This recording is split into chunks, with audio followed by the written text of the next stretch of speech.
Welcome, dear listener, to this evening's audiobook. This reading is brought to you by Sleepy Sounds. Tonight, we will be reading the popular Gothic horror, The Turn of the Screw, as written by Henry James.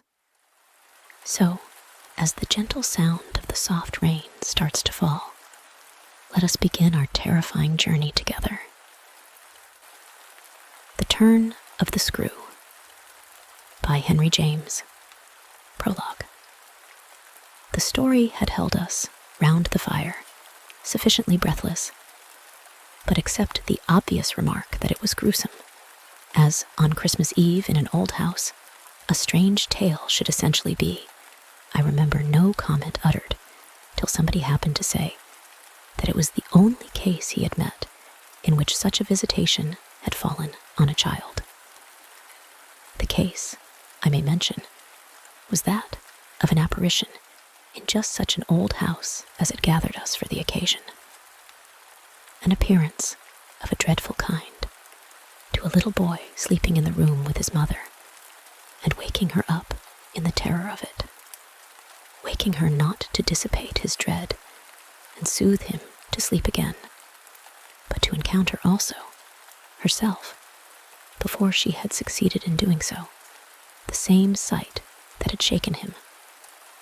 It was this observation that drew from Douglas, not immediately, but later in the evening, a reply that had the interesting consequence to which I call attention.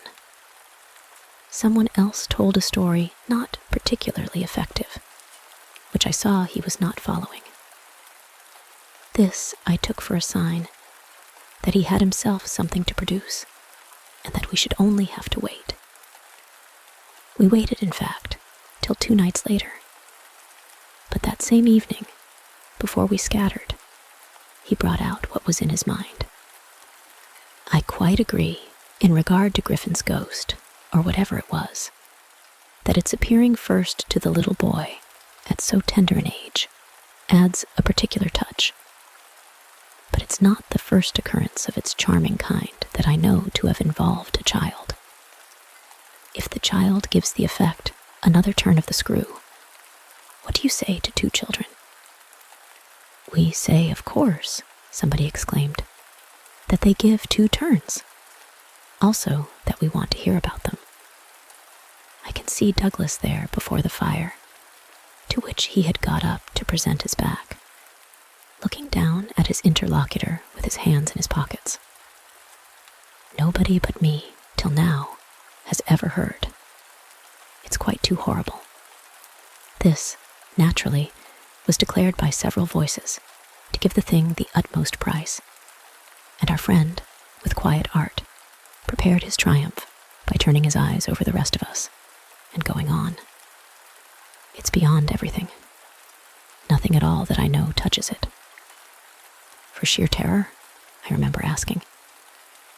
He seemed to say it was not so simple as that, to be really at a loss how to qualify it. He passed his hand over his eyes, made a little wincing grimace. For dreadfulness. Oh, how delicious, cried one of the women. He took no notice of her. He looked at me, but as if, instead of me, he saw what he spoke of. For general uncanny ugliness and horror and pain. Well then, I said, just sit right down and begin. He turned round to the fire, gave a kick to a log, watched it an instant. Then, as he faced us again, I can't begin. I shall have to send to town. There was a unanimous groan at this, and much reproach, after which, in his preoccupied way, he explained. The story's written. It's in a locked drawer. It has not been out for years. I could write to my man and enclose the key. He could send down the packet as he finds it. It was to me in particular that he appeared to propound this, appeared almost to appeal for aid, not to hesitate. He had broken a thickness of ice, the formation of many a winter, had had his reasons for a long silence. The others resented postponement, but it was just his scruples that charmed me. I adjured him to write by the first post, and to agree with us for an early hearing. Then I asked him if the experience in question had been his own. To this, his answer was prompt. "Oh, thank God, no." "And is the record yours? You took the thing down?" "Nothing but the impression. I took that here." He tapped his heart. "I've never lost it." "Then your manuscript?" "Is in old, faded ink, and in the most beautiful hand." He hung fire again. "A woman's. She has been dead these 20 years. She sent me the pages in question before she died." They were all listening now, and of course, there was somebody to be arch, or at any rate to draw the inference. But if he put the inference by without a smile, it was also without irritation. She was a most charming person, but she was 10 years older than I. "She was my sister's governess," he quietly said. "She was the most agreeable woman I've ever known in her position. She would have been worthy of any whatever." It was long ago, and this episode was long before. I was at Trinity, and I found her at home on my coming down the second summer. I was much there that year. It was a beautiful one, and we had, in her off hours, some strolls and talks in the garden. Talks in which she struck me as awfully clever and nice. Oh yes, don't grin. I liked her extremely, and am glad to this day to think she liked me too. If she hadn't, she wouldn't have told me. She had never told anyone. It wasn't simply that she said so, but that I knew she hadn't. I was sure, I could see. You'll easily judge why when you hear. Because the thing had been such a scare, he continued to fix me. "You'll easily judge," he repeated. "You will." I fixed him too. "I see. She was in love." He laughed for the first time. "You are acute. Yes, she was in love. That is, she had been. That came out. She couldn't tell her story without its coming out. I saw it, and she saw I saw it, but neither of us spoke of it. I remember the time and the place, the corner of the lawn, the shade of the great beeches, and the long, hot summer afternoon. It wasn't a scene for a shudder. But oh! He quitted the fire and dropped back into his chair. "You'll receive the packet Thursday morning?" I inquired. "Probably not till the second post." "Well then, after dinner. You'll all meet me here?" He looked us round again. "Isn't anybody going?" It was almost the tone of hope. "Everybody will stay." "I will, and I will," cried the ladies, whose departure had been fixed. Mrs. Griffin, however, expressed the need for a little more light. Who was it she was in love with? "The story will tell," I took upon myself to reply. "Oh, I can't wait for the story." "The story won't tell," said Douglas. "Not in any literal, vulgar way." "More's the pity then. That's the only way I ever understand." "Won't you tell, Douglas?" somebody else inquired. He sprang to his feet again. "Yes, tomorrow. Now I must go to bed. Good night." And quickly catching up a candlestick, he left us slightly bewildered. From our end of the great brown hall, we heard his step on the stair, whereupon Mrs. Griffin spoke. "Well, if I don't know who she was in love with, I know who he was." "She was 10 years older," said her husband. "Raison de plus, at that age. But it's rather nice, his long reticence." 40 years, Griffin put in. "With this outbreak at last." "The outbreak," I returned, "will make a tremendous occasion of Thursday night." And everyone so agreed with me that, in the light of it, we lost all attention for everything else.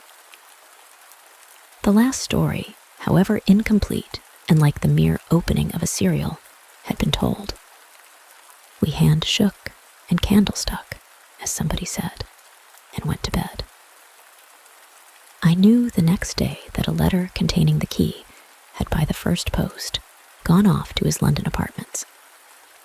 But in spite of, or perhaps just on account of, the eventual diffusion of this knowledge, we quite let him alone till after dinner. Till such an hour of the evening, in fact, as might best accord with the kind of emotion on which our hopes were fixed. Then he became as communicative as we could desire, and indeed gave us his best reason for being so. We had it from him again before the fire in the hall, as we had had our mild wonders of the previous night. It appeared that the narrative he had promised to read us really required for a proper intelligence a few words of prologue. Let me say here distinctly, to have done with it, that this narrative, from an exact transcript of my own, made much later, is what I shall presently give. Poor Douglas, before his death, when it was in sight, committed to me the manuscript that reached him on the third of these days, and that, on the same spot, with immense effect, he began to read to our hushed little circle on the night of the 4th.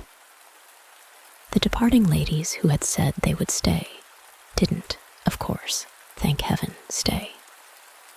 They departed in consequence of arrangements made, in a rage of curiosity, as they professed, produced by the touches with which he had already worked us up. But that only made his little final auditory more compact and select, kept it, round the hearth, subject to a common thrill. The first of these touches conveyed that the written statement took up the tale at a point after it had, in a manner, begun. The fact to be in possession of was therefore that his old friend, the youngest of several daughters of a poor country parson, had, at the age of 20, on taking service for the first time in the schoolroom, come up to London, in trepidation, to answer in person an advertisement that had already placed her in brief correspondence with the advertiser. This person proved, on her presenting herself for judgment at a house in Harley Street, that impressed her as vast and imposing. This prospective patron proved a gentleman, a bachelor in the prime of life, such a figure as had never risen, save in a dream or an old novel, before a fluttered, anxious girl out of a Hampshire vicarage. One could easily fix his type. It never, happily, dies out. He was handsome and bold and pleasant, offhand and gay and kind. He struck her, inevitably, as gallant and splendid. But what took her most of all, and gave her the courage she afterward showed, was that he put the whole thing to her as a kind of favor, an obligation he should gratefully incur. She conceived him as rich, but as fearfully extravagant, saw him all in a glow of high fashion, of good looks, of expensive habits, of charming ways with women. He had for his own town residence a big house filled with the spoils of travel and the trophies of the chase. But it was to his country home, an old family place in Essex, that he wished her immediately to proceed. He had been left, by the death of their parents in India, guardian to a small nephew and a small niece, children of a younger, a military brother, whom he had lost 2 years before. These children were, by the strangest of chances for a man in his position, a lone man without the right sort of experience or a grain of patience, very heavily on his hands. It had all been a great worry, and, on his own part doubtless, a series of blunders. But he immensely pitied the poor chicks and had done all he could, had in particular sent them down to his other house, the proper place for them being, of course, the country, and kept them there from the first, with the best people he could find to look after them, parting even with his own servants to wait on them, and going down himself, whenever he might, to see how they were doing. The awkward thing was that they had practically no other relations, and that his own affairs took up all his time.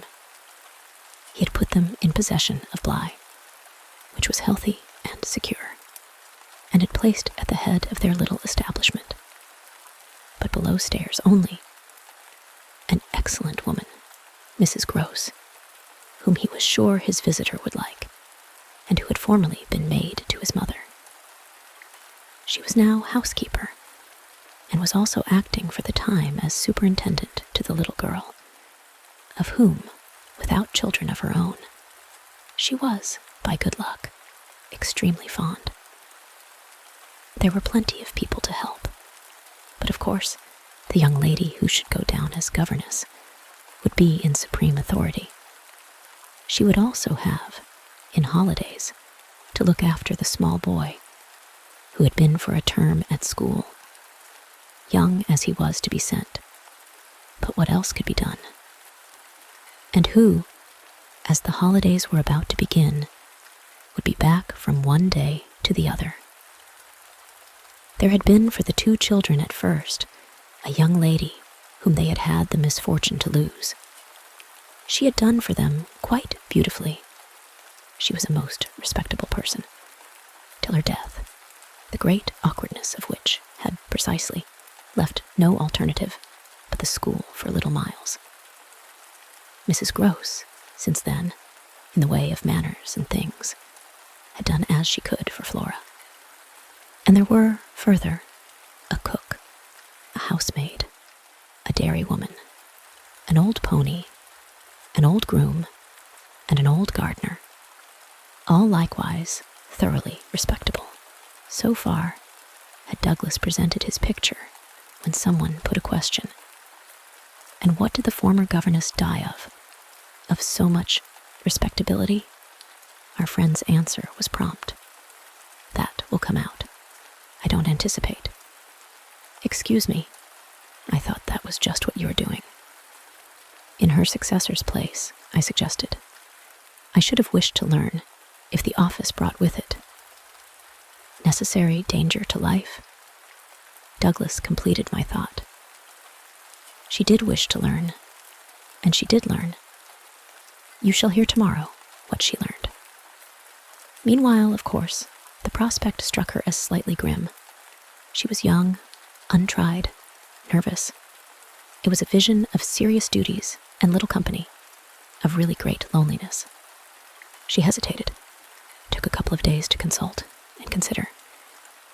But the salary offered much exceeded her modest measure, and on a second interview, she faced the music. She engaged.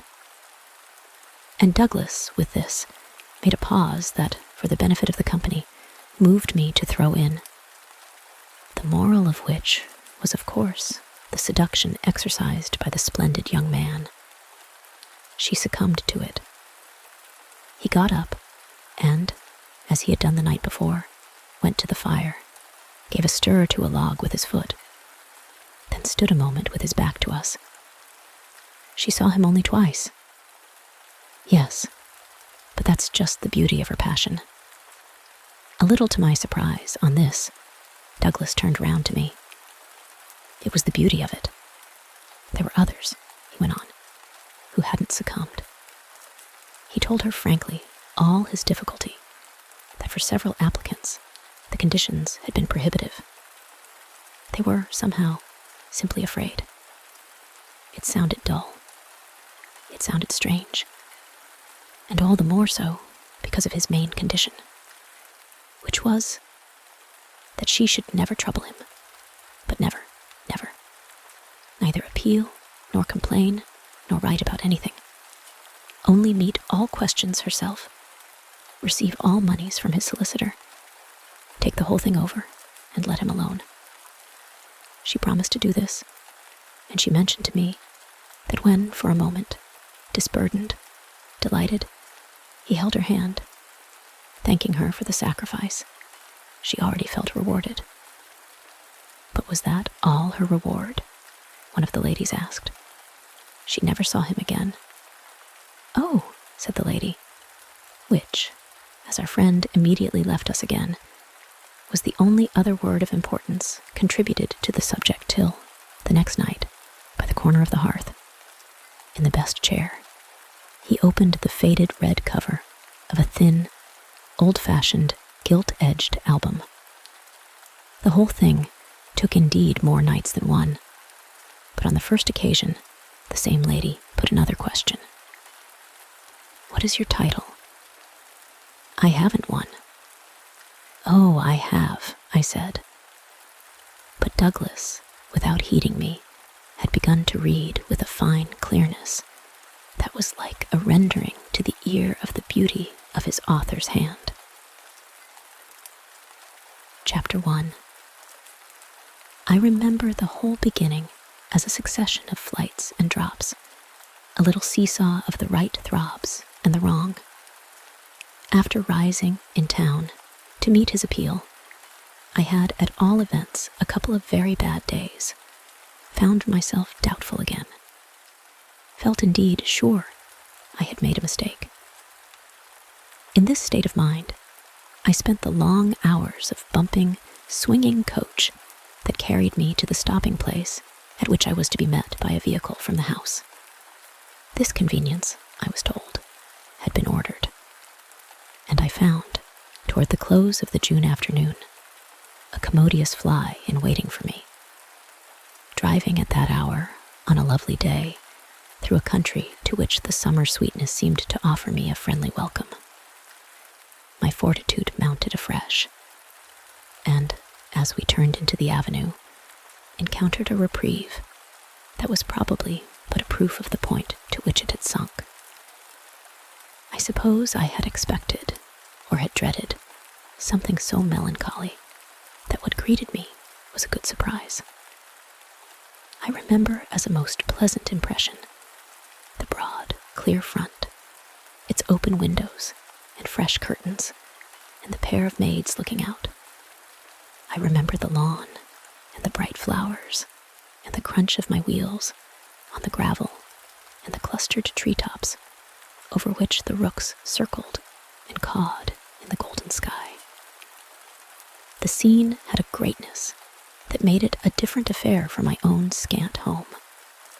And there immediately appeared at the door, with a little girl in her hand, a civil person who dropped me as decent a curtsy as if I had been the mistress or a distinguished visitor. I had received in Harley Street a narrower notion of the place, and that, as I recalled it, made me think the proprietor still more of a gentleman, suggested that what I was to enjoy might be something beyond his promise. I had no drop again till the next day, for I was carried triumphantly through the following hours by my introduction to the younger of my pupils. The little girl who accompanied Mrs. Gross appeared to me on the spot a creature so charming as to make it a great fortune to have to do with her. She was the most beautiful child I had ever seen, and I afterward wondered that my employer had not told me more of her. I slept little that night. I was too much excited, and this astonished me too, I recollect, remained with me, adding to my sense of the liberality with which I was treated. The large, impressive room, one of the best in the house, the great state bed, as I almost felt it, the full, figured draperies, the long glasses, in which, for the first time, I could see myself from head to foot, all struck me like the extraordinary charm of my small charge, as so many things thrown in. It was thrown in as well, from the first moment, that I should get on with Mrs. Gross in a relation over which, on my way, in the coach, I fear I had rather brooded. The only thing, indeed, that in this early outlook might have made me shrink again was the clear circumstance of her being so glad to see me. I perceived within half an hour that she was so glad, stout, simple, plain, clean, wholesome woman as to be positively on her guard against showing it too much. I wondered even then a little why she should wish not to show it, and that, with reflection, with suspicion, might of course have made me uneasy.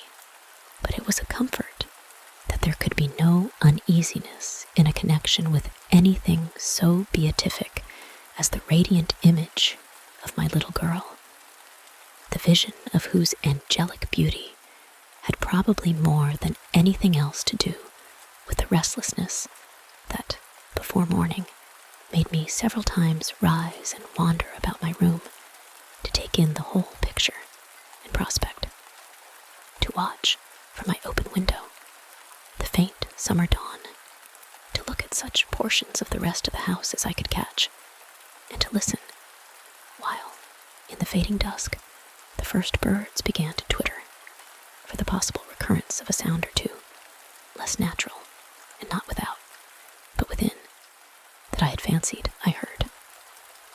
There had been a moment when I believed I recognized, faint and far, the cry of a child. There had been another when I found myself just consciously starting, as at the passage, before my door, of a light footstep. But these fancies were not marked enough not to be thrown off, and it is only in the light, or the gloom, I should rather say, of other and subsequent matters that they now come back to me. To watch, teach, form little Flora would too evidently be the making of a happy and useful life. It had been agreed between us downstairs that after this first occasion, I should have her as a matter of course at night, her small white bed being already arranged to that end in my room.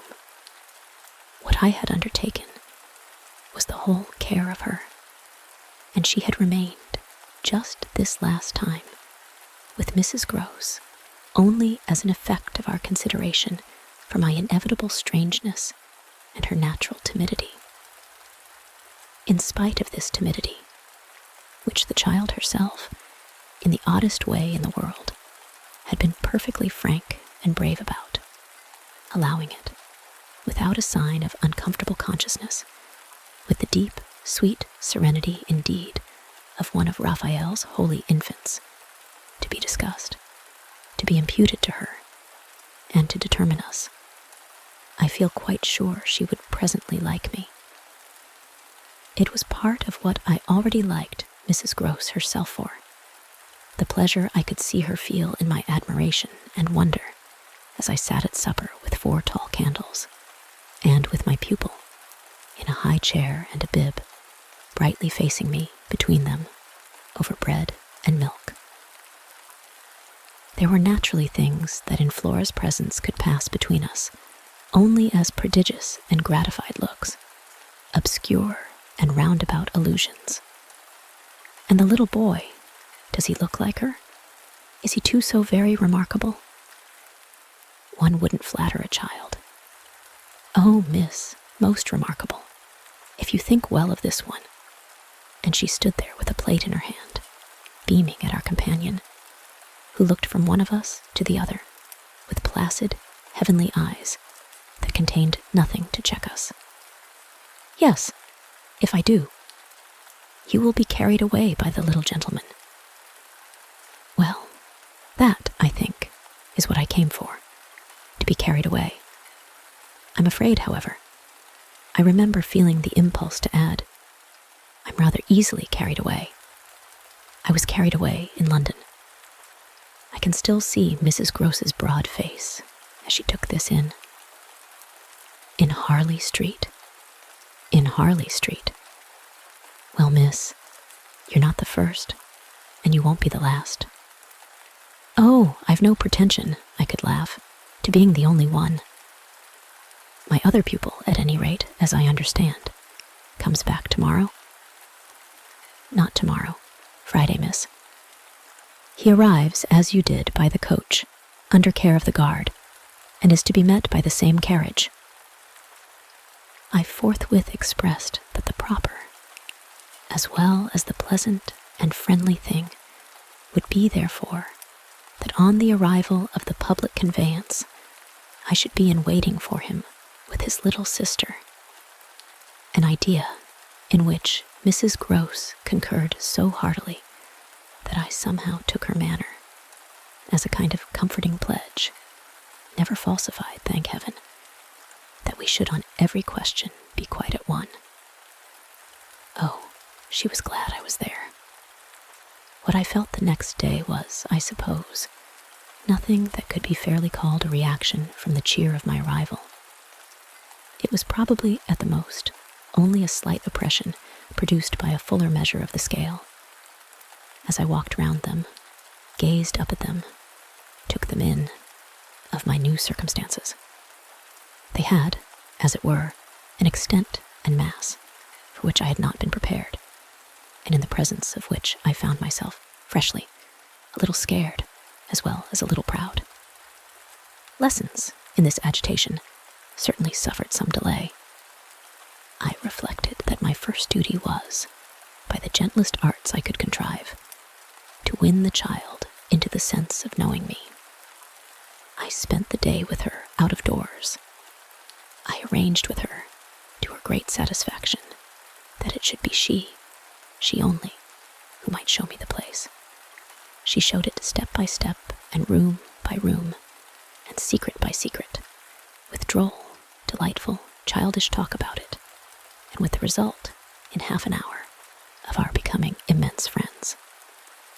Young as she was, I was struck throughout our little tour, with her confidence and courage, with the way, in empty chambers and dull corridors, on crooked staircases that made me pause, and even on the summit of an old, machicolated square tower that made me dizzy. Her morning music, her disposition to tell me so many more things than she asked, rang out and led me on. I have not seen Bly since the day I left it, and I dare say that to my older and more informed eyes, it would now appear sufficiently contracted. But as my little conductress, with her hair of gold and her frock of blue, danced before me round corners and pattered down passages, I had the view of a castle of romance inhabited by a rosy sprite, such a place as would, somehow, for diversion of the young idea, take all color out of storybooks and fairy tales. Wasn't it just a storybook over which I had fallen a doze and a dream?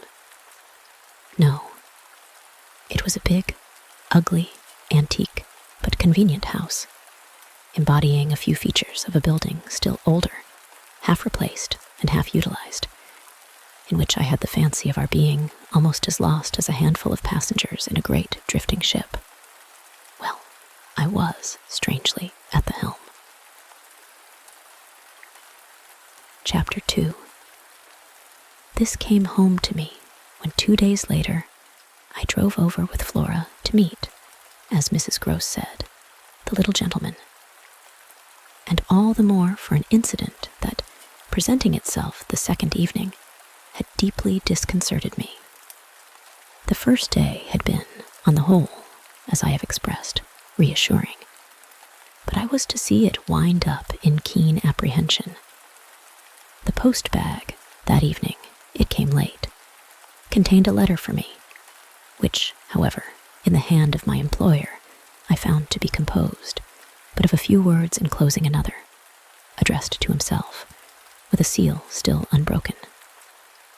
This, I recognize, is from the headmaster, and the headmaster is an awful bore. Read him, please. Deal with him. But mind you don't report. Not a word. I'm off. I broke the seal with a great effort, so great a one that I was a long time coming to it, took the unopened missive at last up to my room, and only attacked it just before going to bed. I had better have let it wait till morning, for it gave me a second sleepless night. With no counsel to take the next day, I was full of distress, and it finally got so the better of me that I determined to open myself at least to Mrs. Gross. What does it mean? The child's dismissed his school. She gave me a look that I remarked at the moment. Then, visibly, with a quick blankness, seemed to try to take it back. But aren't they all sent home? Yes, but only for the holidays. Miles may never go back at all. Consciously, under my attention, she reddened. They won't take him? They absolutely decline. At this, she raised her eyes, which she had turned from me. I saw them fill with good tears. What has he done? I hesitated. Then I judged best simply to hand her my letter, which, however, had the effect of making her, without taking it, simply put her hands behind her. She shook her head sadly. Such things are not for me, miss. My counselor couldn't read. I winced at my mistake, which I attenuated as I could, and opened my letter again to repeat it to her. Then, faltering in the act, and folding it up once more, I put it back in my pocket. Is he really bad? The tears were still in her eyes. Do the gentlemen say so? They go into no particulars. They simply express their regret that it should be impossible to keep him. That can have only one meaning. Mrs. Gross listened with dumb emotion. She forbore to ask me what this meaning might be, so that presently, to put the thing with some coherence, and with the mere aid of her presence to my own mind, I went on, that he's an injury to the others. At this, with one of the quick turns of simple folk, she suddenly flamed up. Master Miles, him an injury. There was such a flood of good faith in it, that though I had not yet seen the child, my very fears made me jump to the absurdity of the idea. I found myself, to meet my friend the better, offering it, on the spot, sarcastically, to his poor little innocent mates. It's too dreadful, cried Mrs. Gross, to say such cruel things. Why, he's scarce 10 years old. Yes, it would be incredible. She was evidently grateful for such a profession. See him, miss, first, then believe it. I felt forthwith a new impatience to see him. It was the beginning of a curiosity that, for all the next hours, was to deepen almost to pain. Mrs. Gross was aware, I could judge, of what she had produced in me, and she followed it up with assurance.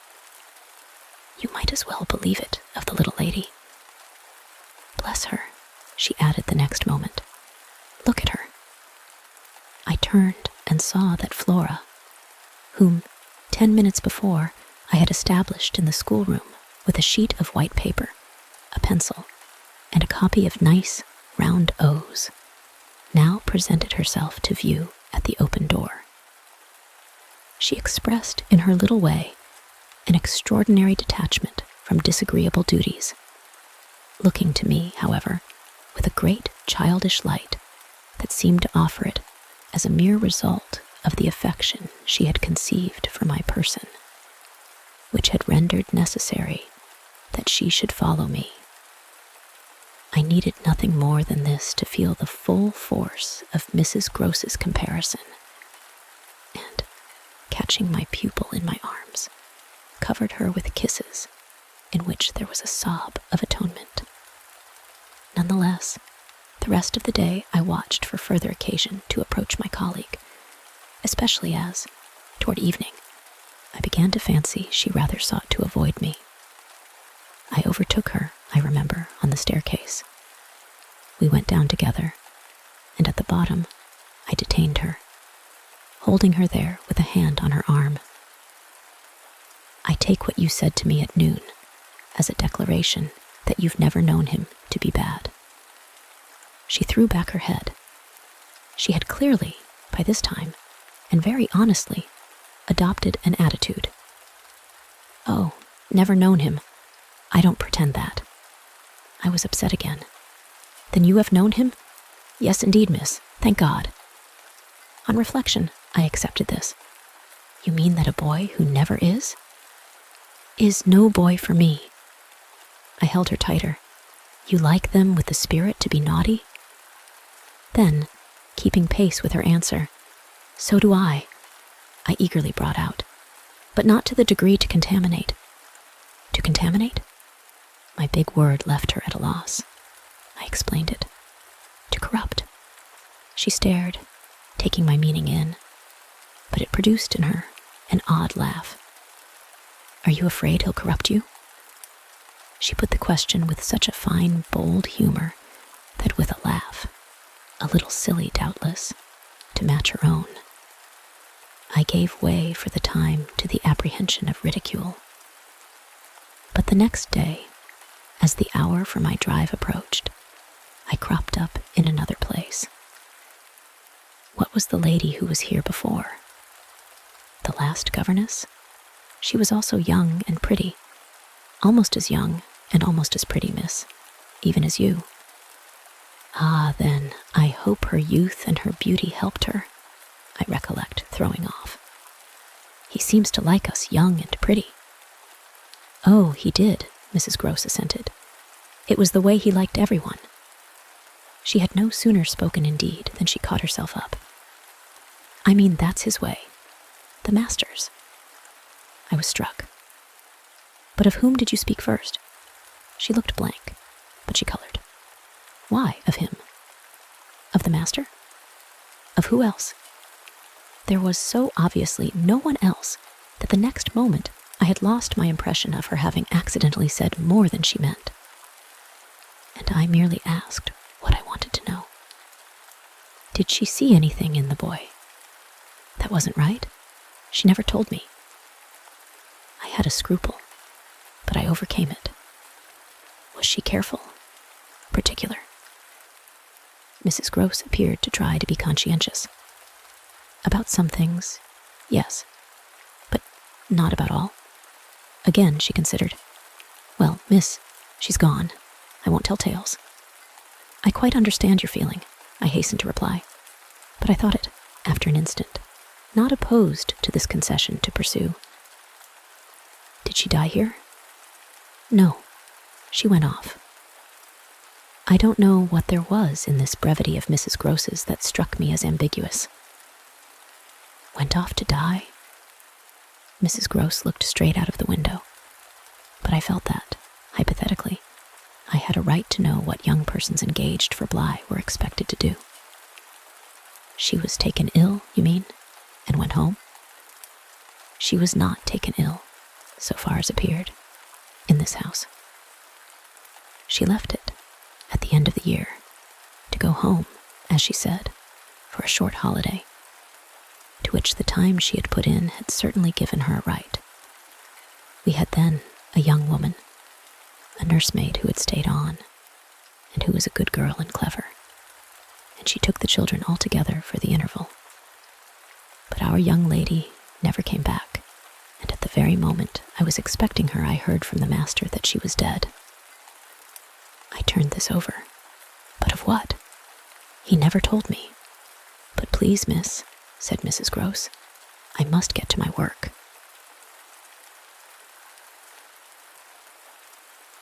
Chapter 3. Her thus turning her back on me was fortunately not, for my just preoccupations, a snub that could check the growth of our mutual esteem. We met, after I had brought home little Miles, more intimately than ever on the ground of my stupefaction, my general emotion. So monstrous was I then ready to pronounce it that such a child as had now been revealed to me should be under an interdict. I was a little late on the scene, and I felt, as he stood wistfully looking out for me before the door of the inn at which the coach had put him down, that I had seen him, on the instant, without and within, in the great glow of freshness, the same positive fragrance of purity, in which I had, from the first moment, seen his little sister. He was incredibly beautiful, and Mrs. Gross had put her finger on it. Everything but a sort of passion of tenderness for him was swept away by his presence. What I then and there took him to my heart, for was something divine that I have never found to the same degree in any child. His indescribable little air of knowing nothing in the world but love. It would have been impossible to carry a bad name with a greater sweetness of innocence. And by the time I had got back to Bly with him, I remained merely bewildered. So far, that is, as I was not outraged by the sense of the horrible letter locked up in my room in a drawer. As soon as I could compass a private word with Mrs. Gross, I declared to her that it was grotesque. She promptly understood me. "You mean the cruel charge? It doesn't live an instant. My dear woman, look at him." She smiled at my pretension to have discovered his charm. "I assure you, miss, I do nothing else." "What will you say, then?" she immediately added. In answer to the letter, I had made up my mind. Nothing. And to his uncle, I was incisive. Nothing. And to the boy himself, I was wonderful. Nothing. She gave with her apron a great wipe to her mouth. "Then I'll stand by you. We'll see it out." "We'll see it out," I ardently echoed, giving her my hand to make it a vow. She held me there a moment, then whisked up her apron again with her detached hand. "Would you mind, miss, if I used the freedom to kiss me?" "No." I took the good creature in my arms, and after we had embraced like sisters, felt still more fortified and indignant. This, at all events, was for the time. A time so full that as I recall the way it went, it reminds me of all the art I now need to make it a little distinct. What I look back at with amazement is the situation I accepted. I had undertaken, with my companion, to see it out, and I was under a charm, apparently, that could smooth away the extent and the far and difficult connections of such an effort. I was lifted aloft on a great wave of infatuation and pity. I found it simple, in my ignorance, my confusion, and perhaps my conceit, to assume that I could deal with a boy whose education for the world was all on the point of beginning.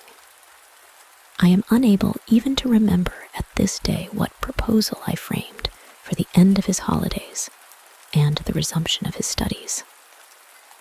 Lessons with me, indeed, that charming summer. We all had a theory that he was to have.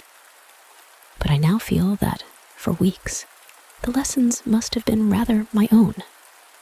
I learned something, at first, certainly, that had not been one of the teachings of my small, smothered life.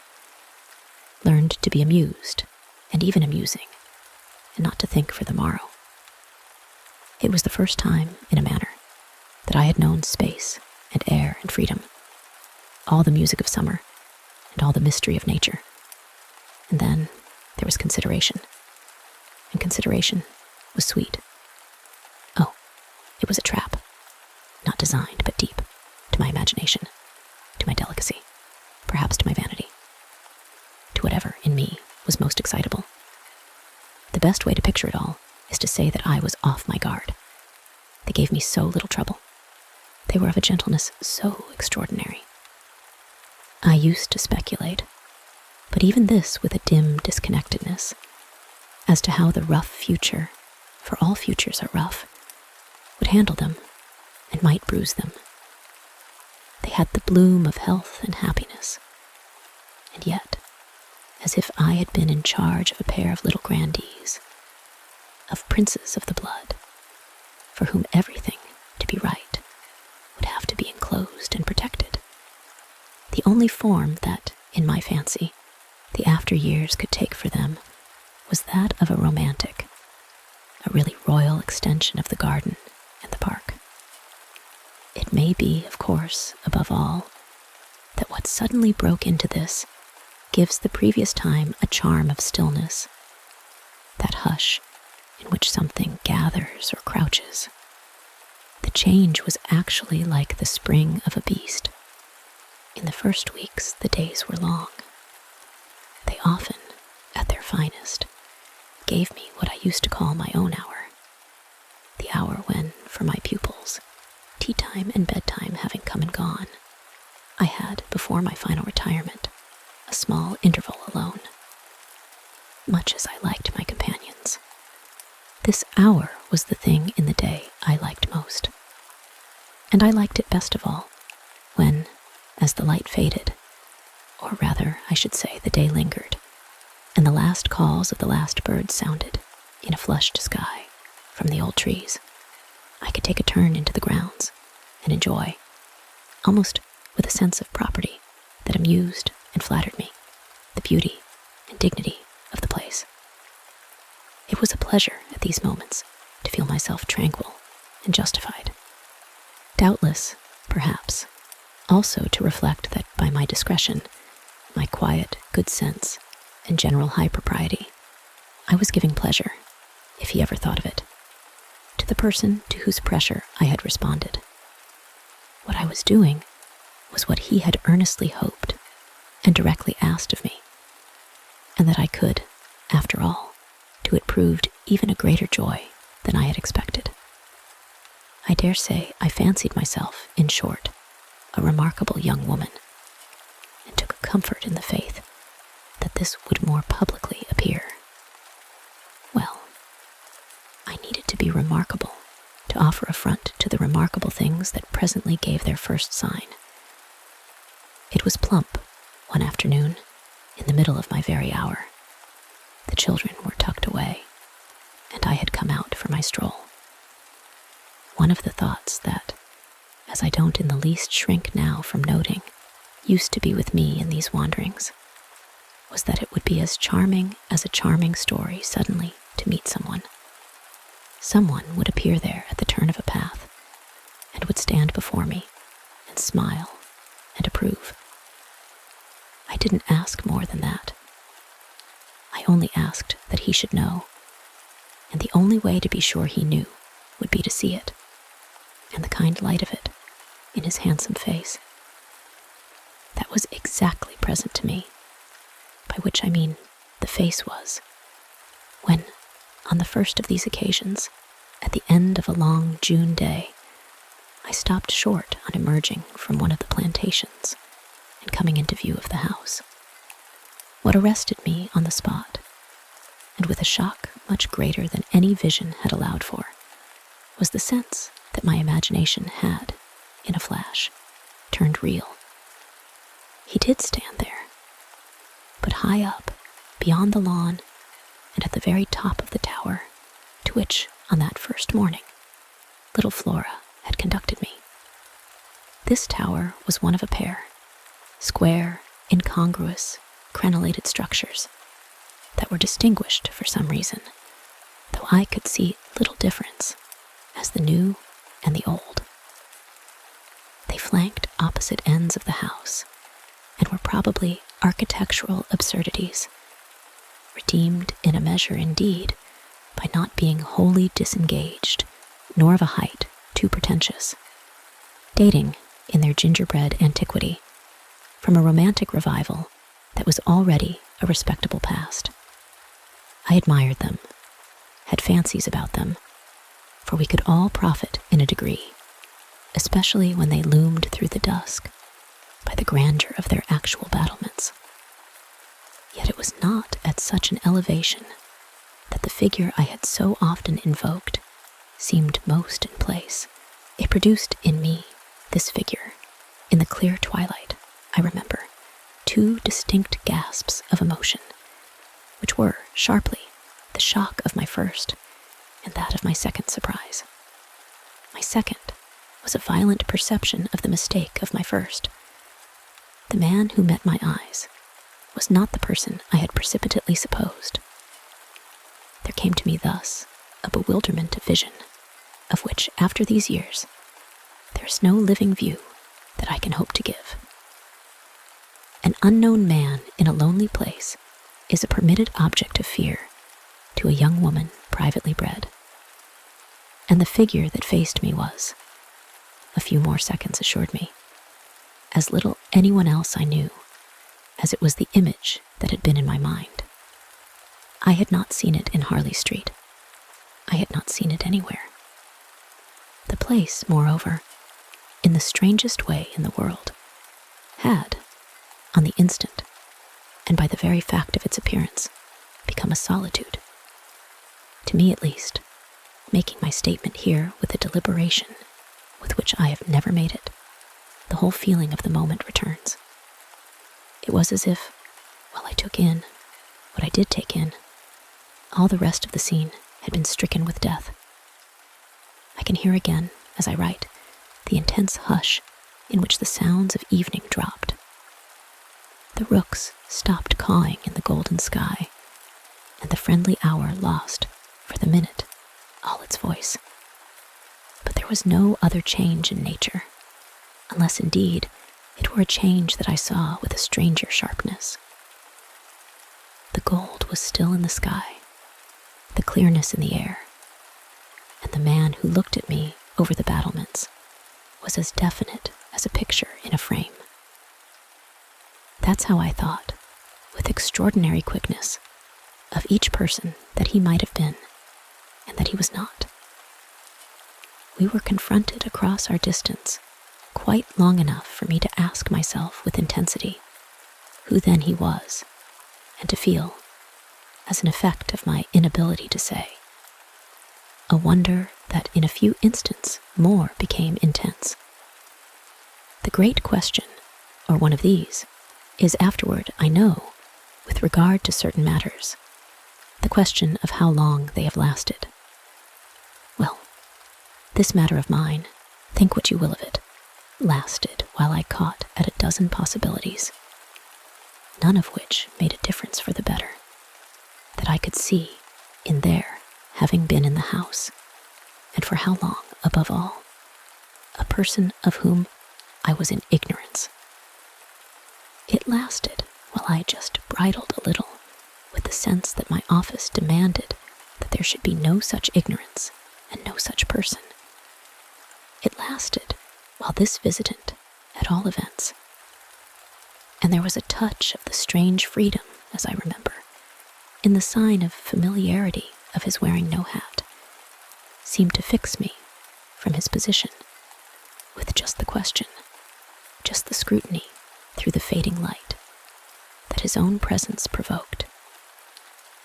We were too far apart to call to each other, but there was a moment at which, at shorter range, some challenge between us, breaking the hush, would have been the right result of our straight mutual stare. He was in one of the angles, the one away from the house, very erect, as it struck me, and with both hands on the ledge. So I saw him as I see the letters I form on this page. Then, exactly, after a minute, as if to add to the spectacle, he slowly changed his place, passed, looking at me hard all the while, to the opposite corner of the platform.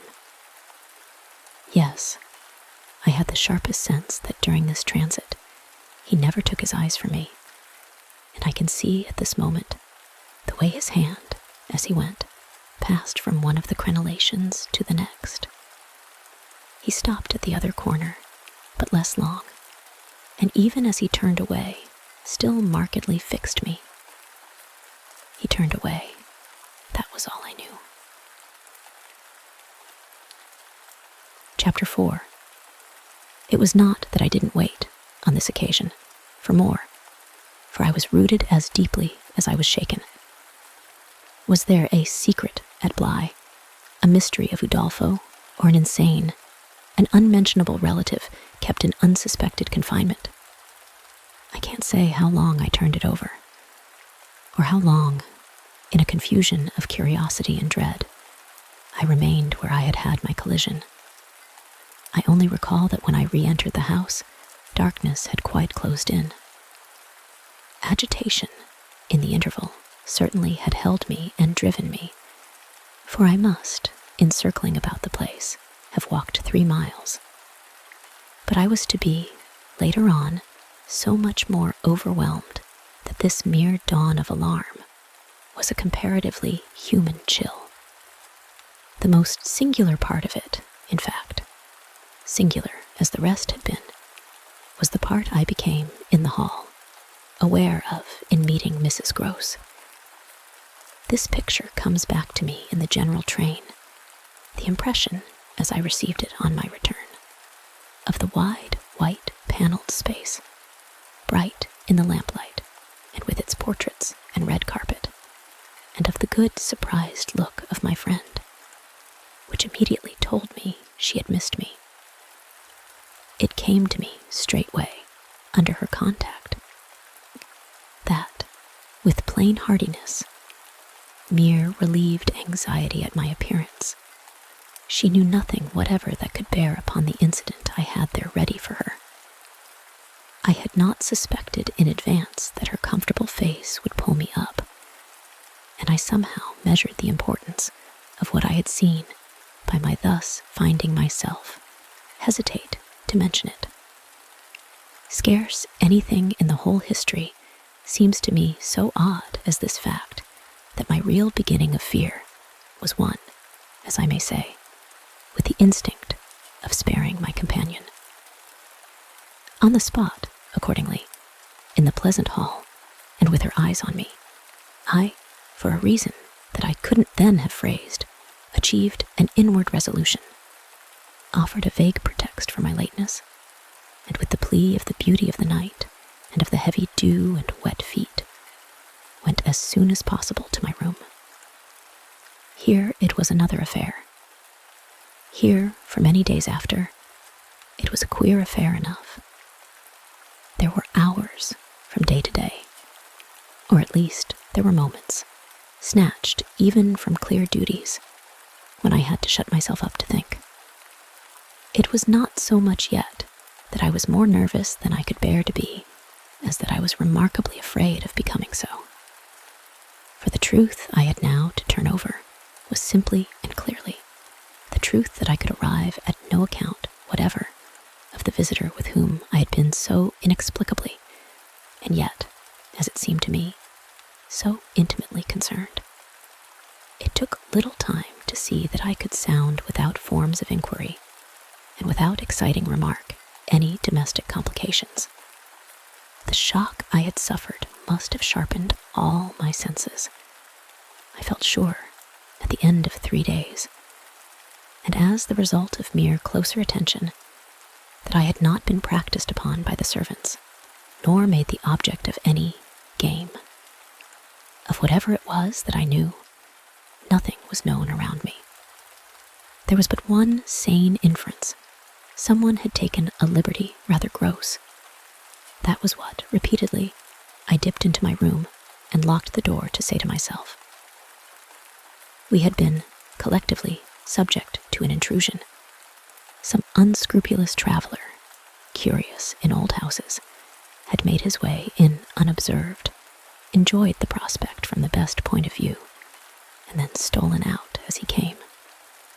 If he had given me such a bold, hard stare, that was but a part of his indiscretion. The good thing, after all, was that we should surely see no more of him. This was not so good a thing, I admit, as not to leave me to judge that what, essentially, made nothing else much signify was simply my charming work. My charming work was just my life with Miles and Flora, and through nothing could I so like it as through feeling that I could throw myself into it in trouble. The attraction of my small charges was a constant joy, leading me to wonder afresh at the vanity of my original fears, the distaste I had begun by entertaining for the probable grey prose of my office. There was to be no grey prose, it appeared, and no long grind. So how could work not be charming that presented itself as daily beauty? It was all the romance of the nursery and the poetry of the schoolroom. I don't mean by this, of course, that we studied only fiction and verse. I mean I can express no otherwise the sort of interest my companions inspired. How can I describe that, except by saying that instead of growing used to them, and it's a marvel for a governess, I call the sisterhood to witness. I made constant, fresh discoveries. There was one direction, assuredly, in which these discoveries stopped. Deep obscurity continued to cover the region of the boy's conduct at school. It had been promptly given me, I have noted, to face that mystery without a pang. Perhaps even it would be nearer the truth to say that, without a word, he himself had cleared it up. He had made the whole charge absurd. My conclusion bloomed there with the real rose flush of his innocence. He was only too fine and fair for the little, horrid, unclean school world, and he had paid a price for it. I reflected acutely that the sense of such differences, such superiorities of quality, always on the part of the majority, which could include even stupid, sordid headmasters, turn infallibly to the vindictive.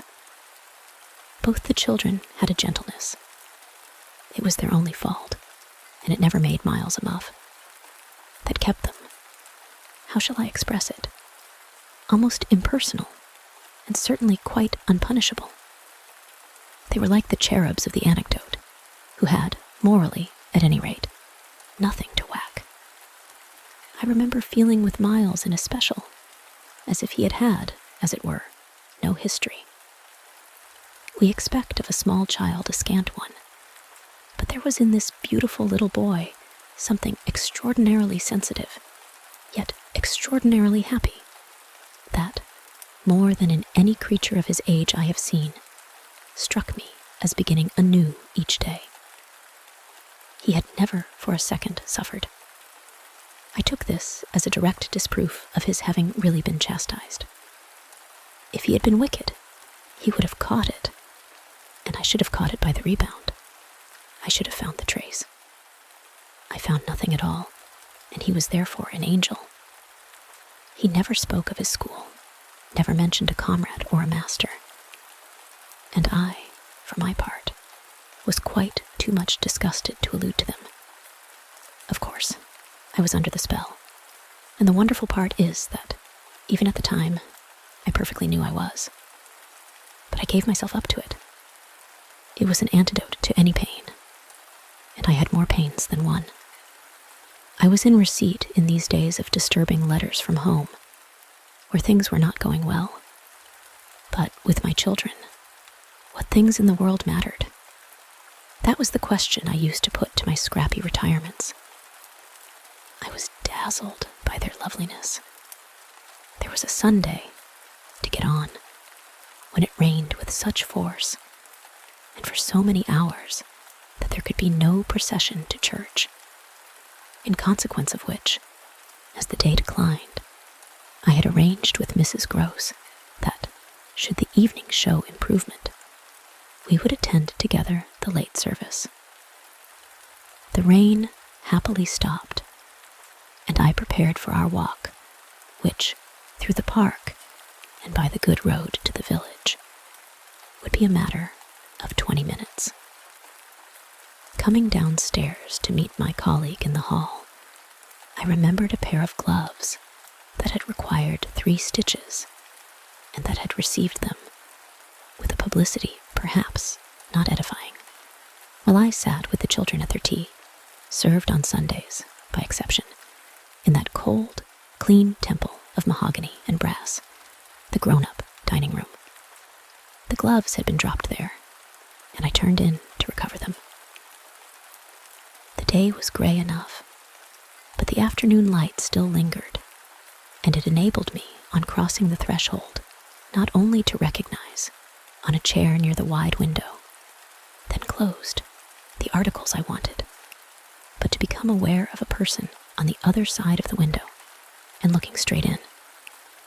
One step into the room had sufficed. My vision was instantaneous. It was all there. The person looking straight in was the person who had already appeared to me. He appeared thus again, with I won't say greater distinctness, for that was impossible, but with a nearness that represented a forward stride in our intercourse, and made me, as I met him, catch my breath and turn cold. He was the same.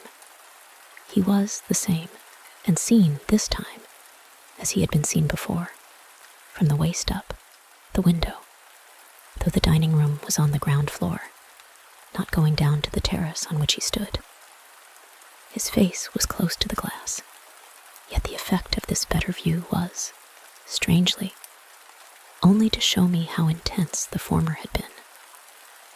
He remained but a few seconds, long enough to convince me he also saw and recognized.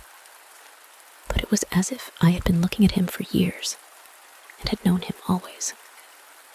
Something, however, happened this time that had not happened before. His stare into my face, through the glass and across the room, was as deep and hard as then. But it quitted me for a moment, during which I could still watch it. See it fix successively several other things. On the spot, there came to me the added shock of a certitude that it was not for me he had come there. He had come for someone else. The flash of this knowledge, for it was knowledge in the midst of dread, produced in me the most extraordinary effect. Started as I stood there, a sudden vibration of duty and courage. I say courage because I was beyond all doubt, already far gone. I bounded straight out of the door again, reached that of the house, got, in an instant, upon the drive, and passing along the terrace as fast as I could rush, turned a corner and came full in sight. But it was in sight of nothing now. My visitor had vanished. I stopped. I almost dropped, with the real relief of this. But I took in the whole scene. I gave him time to reappear. I call it time, but how long was it? I can't speak to the purpose today of the duration of these things. That kind of measure must have left me. They couldn't have lasted as they actually appeared to me to last. The terrace and the whole place, the lawn and the garden beyond it, all I could see of the park, were empty with a great emptiness. There were shrubberies and big trees, but I remember the clear assurance I felt that none of them concealed him. He was there or was not there. Not there if I didn't see him. I got hold of this, then, instinctively, instead of returning as I had come, went to the window. It was confusedly present to me that I ought to place myself where he had stood. I did so. I applied my face to the pane and looked, as he had looked, into the room. As if, at this moment, to show me exactly what his range had been, Mrs. Gross, as I had done for himself just before, came in from the hall. With this, I had the full image of a repetition of what had already occurred. She saw me as I had seen my own visitant. She pulled up short, as I had done. I gave her something of the shock that I had received. She turned white, and this made me ask myself if I had blanched as much. She stared, in short, and retreated on just my lines, and I knew she had then passed out and come round to me, and that I should presently meet her. I remained where I was, and while I waited, I thought of more things than one. But there's only one I take space to mention. I wondered why she should be scared. Chapter 5. Oh, she let me know as soon as, round the corner of the house, she loomed again into view. What in the name of goodness is the matter? She was now flushed and out of breath. I said nothing till she came quite near. With me? I must have made a wonderful face. Do I show it? You're as white as a sheet. You look awful. I considered. I could meet on this, without scruple, any innocence. My need to respect the bloom of Mrs. Gross's had dropped, without a rustle, from my shoulders. And if I wavered for the instant, it was not with what I kept back. I put out my hand to her, and she took it. I held her hard a little, liking to feel her close to me. There was a kind of support in the shy heave of her surprise. You came for me for church, of course, but I can't go. Has anything happened? Yes, you must know now. Did I look very queer? Through this window? Dreadful. Well, I said, I've been frightened. Mrs. Gross's eyes expressed plainly that she had no wish to be, yet also that she knew too well her place not to be ready to share with me any marked inconvenience. Oh, it was quite settled that she must share. Just what you saw from the dining room a minute ago was the effect of that. What I saw just before was much worse. Her hand tightened. What was it? An extraordinary man, looking in. What extraordinary man? I haven't the least idea. Mrs. Gross gazed round us in vain. Then where's he gone? I know still less. Have you seen him before? Yes, once, on the old tower. She could only look at me harder. Do you mean he's a stranger? Oh, very much. Yet you didn't tell me? No, for reasons. But now that you've guessed. Mrs. Gross's round eyes encountered this charge. Ah, I haven't guessed, she said very simply. How can I if you don't imagine? I don't in the very least. You've seen him nowhere but on the tower? And on this spot, just now. Mrs. Gross looked round again. What was he doing on the tower? Only standing there and looking down at me. She thought a minute. Was he a gentleman? I found I had no need to think. No. She gazed in deeper wonder. No. Then nobody about the place? Nobody from the village? Nobody. I didn't tell you, but I made sure. She breathed a vague relief. This was, oddly, so much to the good. It only went, indeed, a little way. But if he isn't a gentleman, what is he? He's a horror. A horror? He's... God help me if I know what he is. Mrs. Gross looked round once more. She fixed her eyes on the duskier distance. Then, pulling herself together, turned to me with abrupt inconsequence. It's time we should be at church. Oh, I'm not fit for church. Won't it do you good? It won't do them. I nodded at the house. The children? I can't leave them now. You're afraid? I spoke boldly. I'm afraid of him. Mrs. Gross's large face showed me, at this, for the first time, the faraway, faint glimmer of a consciousness more acute. I somehow made out in it the delayed dawn of an idea I myself had not given her, and that was as yet quite obscure to me. It comes back to me that I thought instantly of this as something I could get from her, and I felt it to be connected with the desire she presently showed to know more.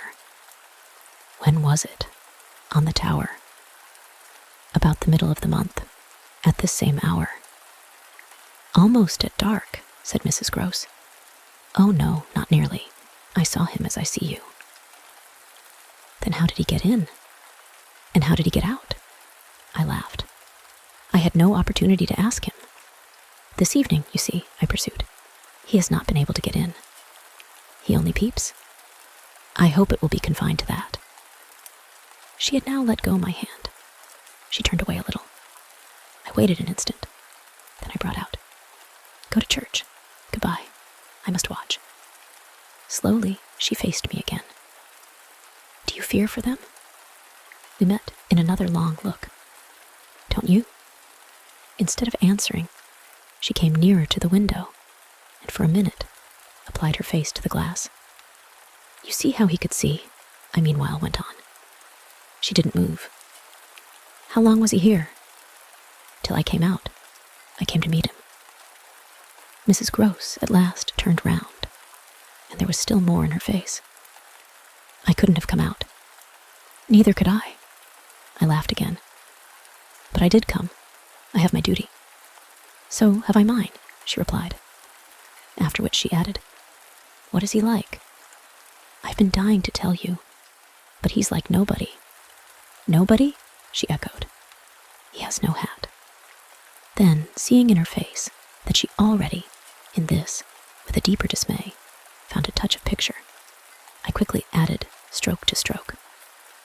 He has red hair, very red, close curling, and a pale face, long in shape, with straight, good features, and little, rather queer whiskers that are as red as his hair.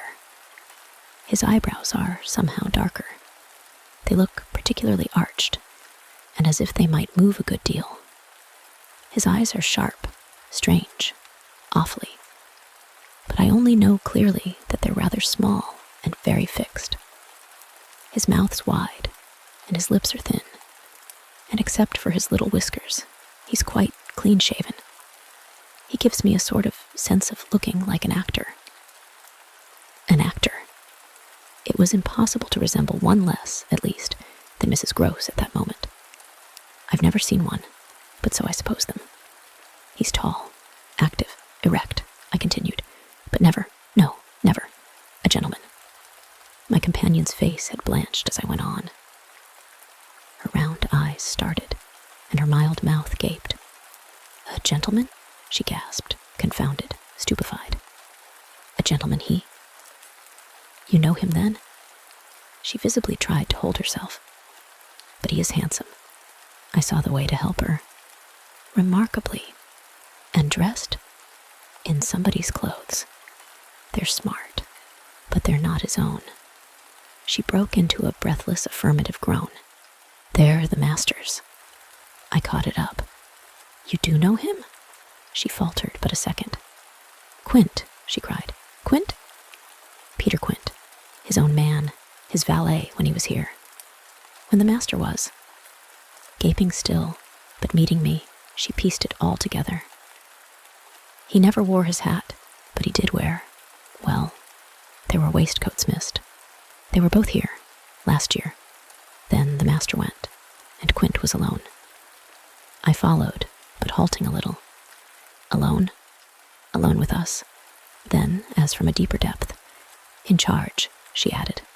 And what became of him?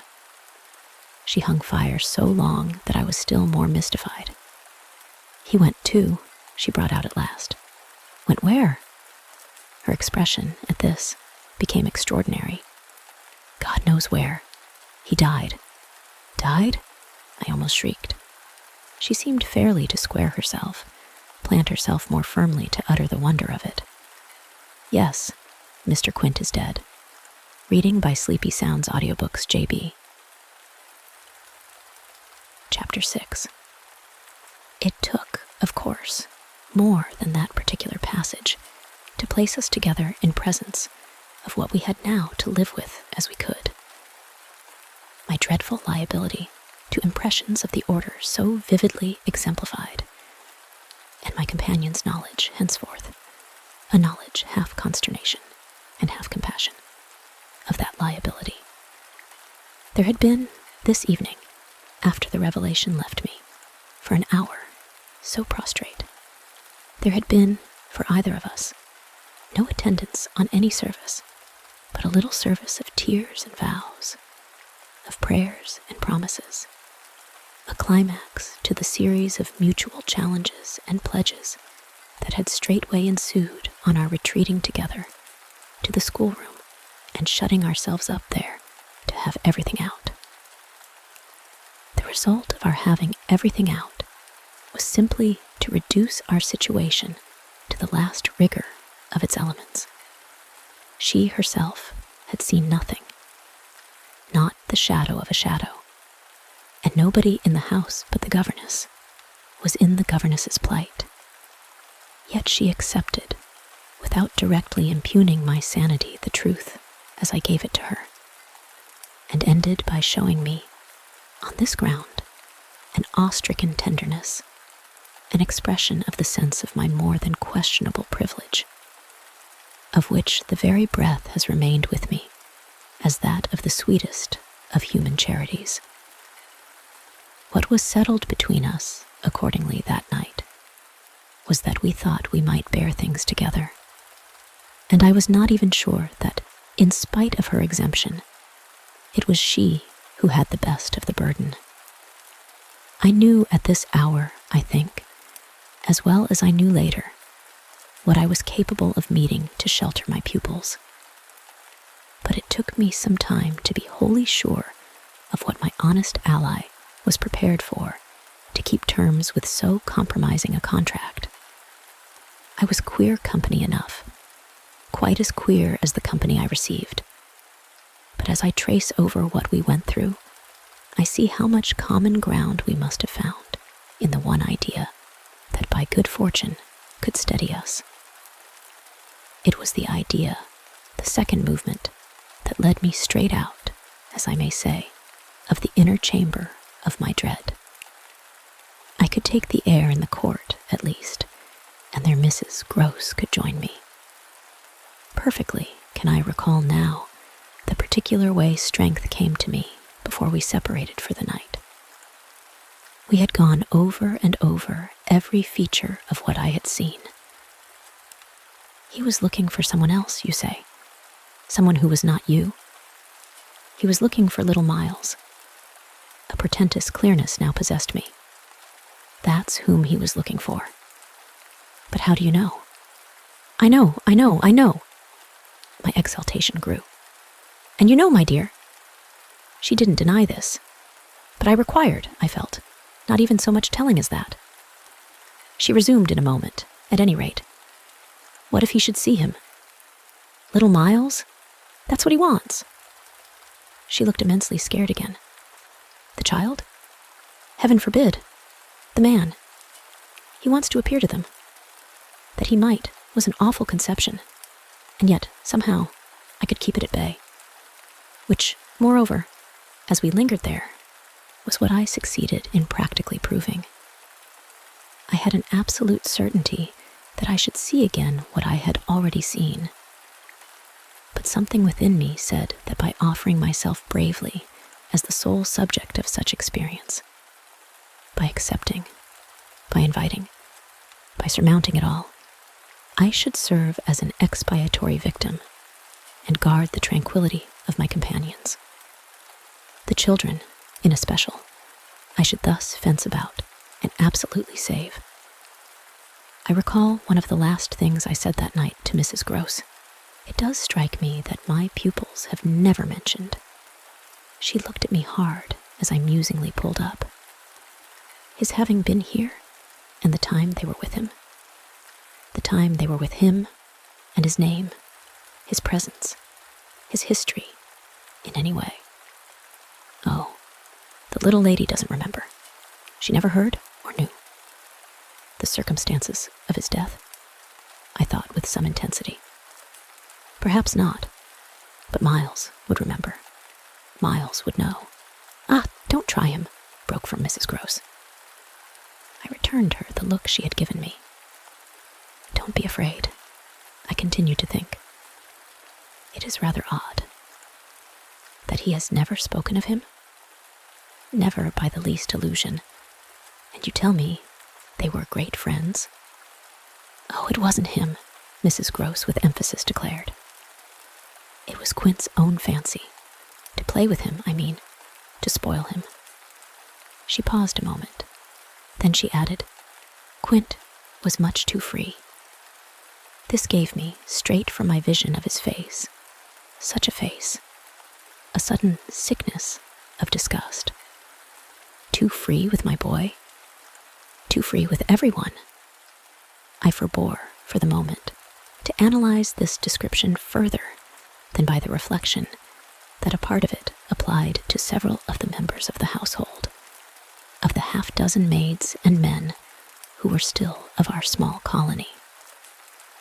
But there was everything for our apprehension in the lucky fact that no discomfortable legend, no perturbation of scullions, had ever, within anyone's memory, attached to the kind old place. It had neither bad name nor ill fame, and Mrs. Gross, most apparently, only desired to cling to me and to quake in silence. I even put her, the very last thing of all, to the test. It was when, at midnight, she had her hand on the schoolroom door to take leave. I have it from you then, for it's of great importance, that he was definitely and admittedly bad? Oh, not admittedly. I knew it, but the master didn't. And you never told him? Well, he didn't like tale-bearing. He hated complaints. He was terribly short with anything of that kind, and if people were all right to him, he wouldn't be bothered with more. This squared well enough with my impressions of him. He was not a trouble-loving gentleman, nor so very particular, perhaps, about some of the company he kept. All the same, I pressed my interlocutress. I promise you, I would have told. She felt my discrimination. I dare say I was wrong, but really, I was afraid. Afraid of what? Of things that man could do. Quint was so clever. He was so deep. I took this in still more than, probably, I showed. You weren't afraid of anything else? Not of his effect.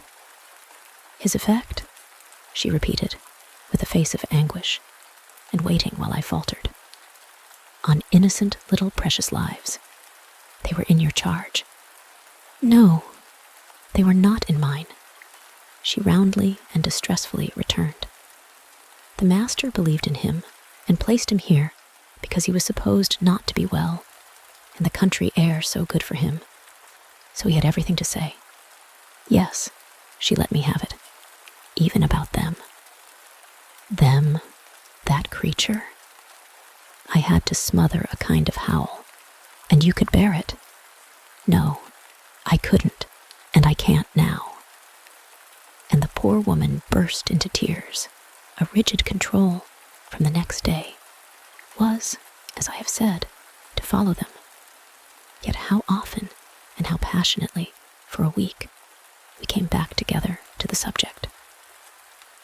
Much as we had discussed it that Sunday night, I was, in the immediate later hours in especial, for it may be imagined whether I slept, still haunted with the shadow of something she had not told me. I myself had kept back nothing, but there was a word Mrs. Gross had kept back. I was sure, moreover, by morning, that this was not from a failure of frankness, but because on every side there were fears. It seems to me, indeed, in retrospect, that by the time the morrow's sun was high, I had restlessly read into the fact before us almost all the meaning they were to receive from subsequent and more cruel occurrences. What they gave me above all was just the sinister figure of the living man. The dead one would keep a while, and of the months he had continuously passed at Bly, which, added up, made a formidable stretch. The limit of this evil time had arrived only when, on the dawn of a winter's morning, Peter Quint was found, by a laborer going to early work, stone dead on the road from the village. A catastrophe explained, superficially at least, by a visible wound to his head, such a wound as might have been produced, and as, on the final evidence, had been, by a fatal slip, in the dark, and after leaving the public house, on the steepish icy slope, a wrong path altogether, at the bottom of which he lay. The icy slope, the turn mistaken at night and in liquor, accounted for much, practically in the end, and after the inquest and boundless chatter, for everything. But there had been matters in his life, strange passages and perils, secret disorders, vices more than suspected, that would have accounted for a good deal more. I scarce know how to put my story into words that shall be a credible picture of my state of mind. But I was in these days literally able to find a joy in the extraordinary flight of heroism the occasion demanded of me. I now saw that I had been asked for a service admirable and difficult, and there would be a greatness in letting it be seen, oh, in the right quarter, that I could succeed where many another girl might have failed. It was an immense help to me. confess I rather applaud myself as I look back, that I saw my service so strongly and so simply. I was there to protect and defend the little creatures in the world, the most bereaved and the most lovable, the appeal of whose helplessness had suddenly become only too explicit, a deep, constant ache of one's own committed heart. We were cut off, really, together. We were united in our danger. They had nothing but me, and I had them. It was, in short, a magnificent chance. This chance presented itself to me in an image richly material. I was a screen. I was to stand before them. The more I saw, the less they would. I began to watch them in a stifled suspense, a disguised excitement that might well, had it continued too long, have turned to something like madness. What saved me, as I now see, was that it turned to something else altogether. It didn't last as suspense. It was superseded by horrible proofs. Proofs, I say, yes, from the moment I really took hold. This moment dated from an afternoon hour that I happened to spend in the grounds with the younger of my pupils alone. We had left Miles indoors, on the red cushion of a deep window seat. He had wished to finish a book, and I had been glad to encourage a purpose so laudable in a young man whose only defect was an occasional excess of the restless. His sister, on the contrary, had been alert to come out, and I strolled with her half an hour, seeking the shade, for the sun was still high and the day exceptionally warm. I was aware afresh, with her as we went, of how, like her brother, she contrived. It was the charming thing in both children, to let me alone without appearing to drop me, and to accompany me without appearing to surround. They were never importunate, and yet never listless. My attention to them all really went to seeing them amuse themselves immensely without me. This was a spectacle they seemed actively to prepare, and that engaged me as an active admirer. I walked in a world of their invention. They had no occasion whatever to draw upon mine, so that my time was taken only with being, for them, some remarkable person or thing that the game of the moment required, and that was merely, thanks to my superior, my exalted stamp, a happy and highly distinguished sinecure. I forget what I was on the present occasion. I only remember that I was something very important and very quiet, and that Flora was playing very hard. We were on the edge of the lake, and, as we had lately begun geography, the lake was the Sea of Azov. Suddenly, in these circumstances, I became aware that, on the other side of the Sea of Azov, we had an interested spectator.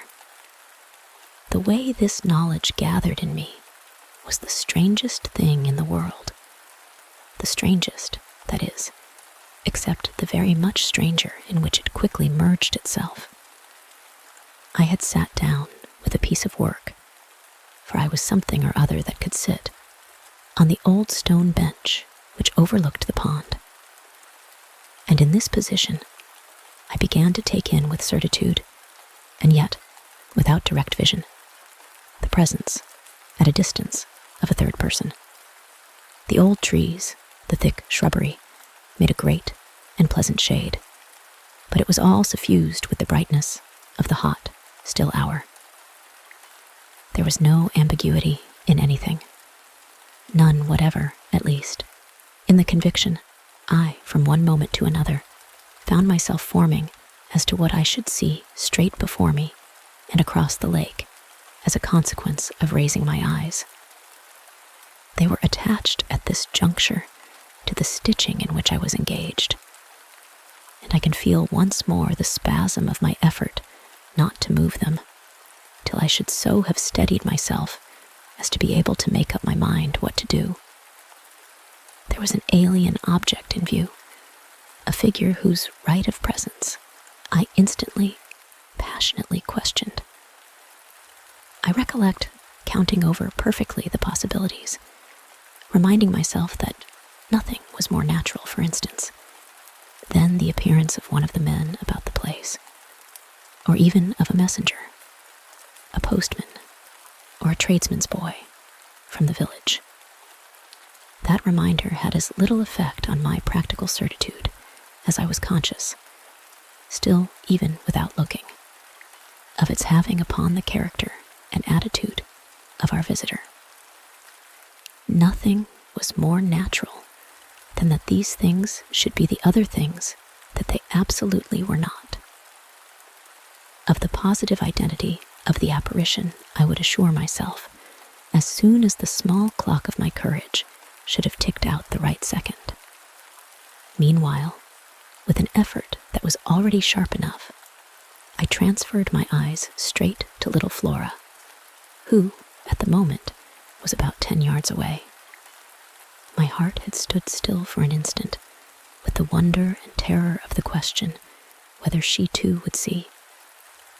And I held my breath while I waited for what a cry from her, what some sudden, innocent sign, either of interest or of alarm, would tell me.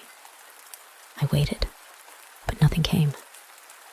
Then, in the first place, and there is something more dire in this, I feel, than in anything I have to relate, I was determined by a sense that, within a minute, all sounds from her had previously dropped.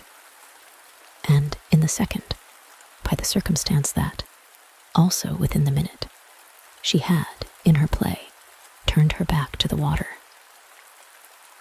This was her attitude when I at last looked at her, looked with the confirmed conviction that we were still together, under direct personal notice. She had picked up a small, flat piece of wood, which happened to have in it a little hole that had evidently suggested to her the idea of sticking in another fragment that might figure as a mast and make the thing a boat. This second morsel, as I watched her, she was very markedly and intently attempting to tighten in its place. My apprehension of what she was doing sustained me so that after some seconds, I felt I was ready for more. Then I again shifted my eyes. I faced what I had to face. Chapter 7. I got hold of Mrs. Gross as soon after this as I could, and I can give no intelligible account of how I fought out the interval. Yet, I still hear myself cry as I fairly threw myself into her arms. They know. It's too monstrous. They know. And what on earth? I felt her incredulity as she held me. Why, all that we know, and heaven knows what else besides. Then, as she released me, I made it out to her. Made it out, perhaps, only now with full coherency, even to myself. 2 hours ago, in the garden, I could scarce articulate. Flora saw. Mrs. Gross took it as she might have taken a blow in the stomach. She has told you, she panted. Not a word. That's the horror. She kept it to herself. The child of 8, that child. Unutterable still, for me, was the stupefaction of it. Mrs. Gross, of course, could only gape the wider. Then how do you know? I was there. I saw with my eyes. Saw that she was perfectly aware. Do you mean aware of him? No, of her. I was conscious as I spoke that I looked prodigious things, for I got the slow reflection of them in my companion's face. Another person, this time, but a figure of quite as unmistakable horror and evil. A woman in black, pale and dreadful, with such an air also and such a face, on the other side of the lake. I was there with the child, quiet for the hour, and in the midst of it, she came. Came how? From where? From where they come from. She just appeared and stood there, but not so near. And without coming nearer? Oh, for the effect and the feeling, she might have been as close as you. My friend, with an odd impulse, fell back a step. Was she someone you've never seen? Yes, but someone the child has. Someone you have. Then, to show how I had thought it all out, my predecessor, the one who died, Miss Jessel? Miss Jessel. You don't believe me? I pressed. She turned right and left in her distress. How can you be sure? This drew from me, in the state of my nerves, a flash of impatience. Then ask Flora, she's sure. But I had no sooner spoken than I caught myself up. No, for God's sake, don't. She'll say she isn't. She'll lie. Mrs. Gross was not too bewildered instinctively to protest. Ah, how can you? Because I'm clear. Flora doesn't want me to know. It's only then to spare you. No, there are depths. The more I go over it, the more I see in it. And the more I see in it, the more I fear. I don't know what I don't see, what I don't fear. Mrs. Gross tried to keep up with me. You mean you're afraid of seeing her again? Oh, no. That's nothing, now. Then I explained. It's of not seeing her. But my companion only looked wan. I don't understand you. Why? It's that the child may keep it up, and that the child assuredly will, without my knowing it. At the image of this possibility, Mrs. Gross for a moment collapsed, yet presently to pull herself together again, as if from the positive force of the sense of what, should we yield an inch, there would really be to give way to. Dear, we must keep our heads, and after all, if she doesn't mind it. She even tried a grim joke. Perhaps she likes it. Like such things, a scrap of an infant. Isn't it just a proof of her blessed innocence? My friend bravely inquired. She brought me, for the instant, almost round. Oh, we must clutch at that. We must cling to it.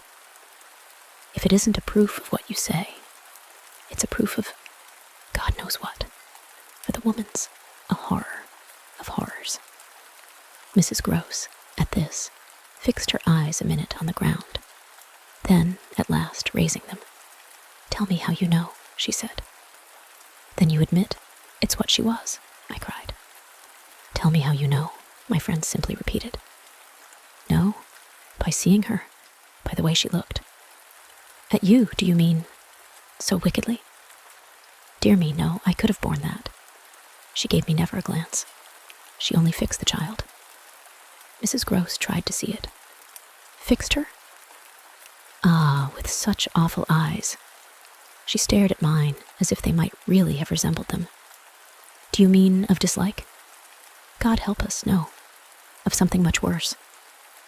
Worse than dislike.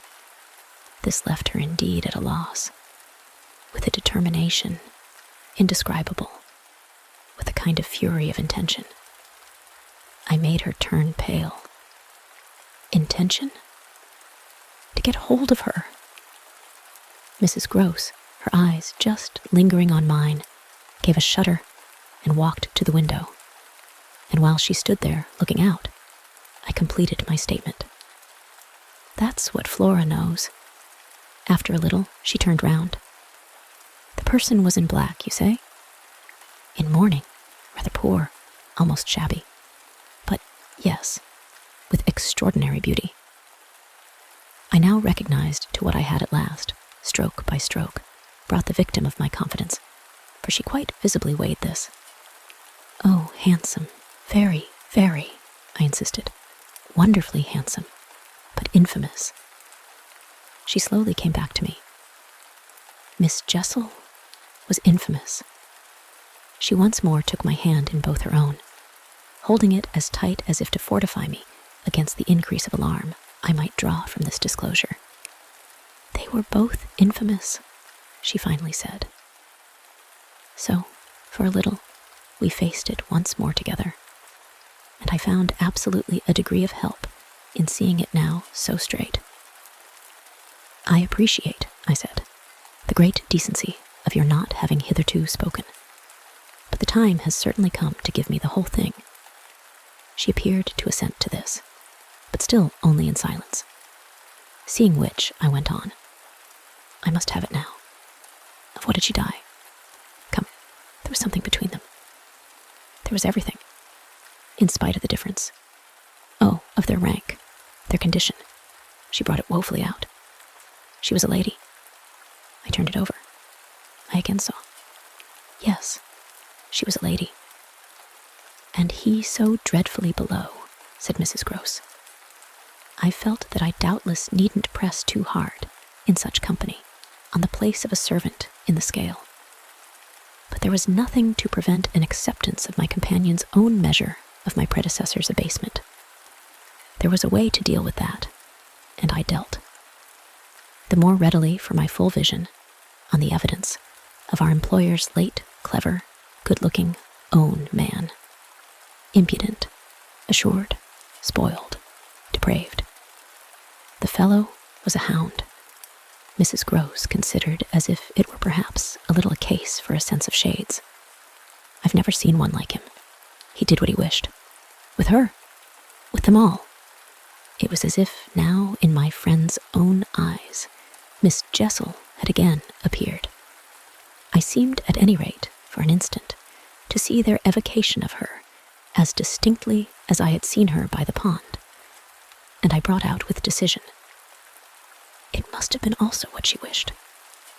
Mrs. Gross's face signified that it had been indeed, but she said at the same time, "Poor woman, she paid for it." "Then you do know what she died of?" I asked. "No, I know nothing. I wanted not to know. I was glad enough I didn't, and I thanked heaven she was well out of this." "Yet you had then your idea of her real reason for leaving?" "Oh yes, as to that. She couldn't have stayed. Fancy it here for a governess. And afterward I imagined, and I still imagine, and what I imagine is dreadful. Not so dreadful as what I do," I replied, on which I must have shown her, as I was indeed but too conscious, a front of miserable defeat. It brought out again all her compassion for me, and at the renewed touch of her kindness, my power to resist broke down. I burst, as I had the other time made her burst, into tears. She took me to her motherly breast, and my lamentation overflowed. "I don't do it," I sobbed in despair. "I don't save or shield them. It's far worse than I dreamed. They're lost." Chapter 8. What I had said to Mrs. Gross was true enough.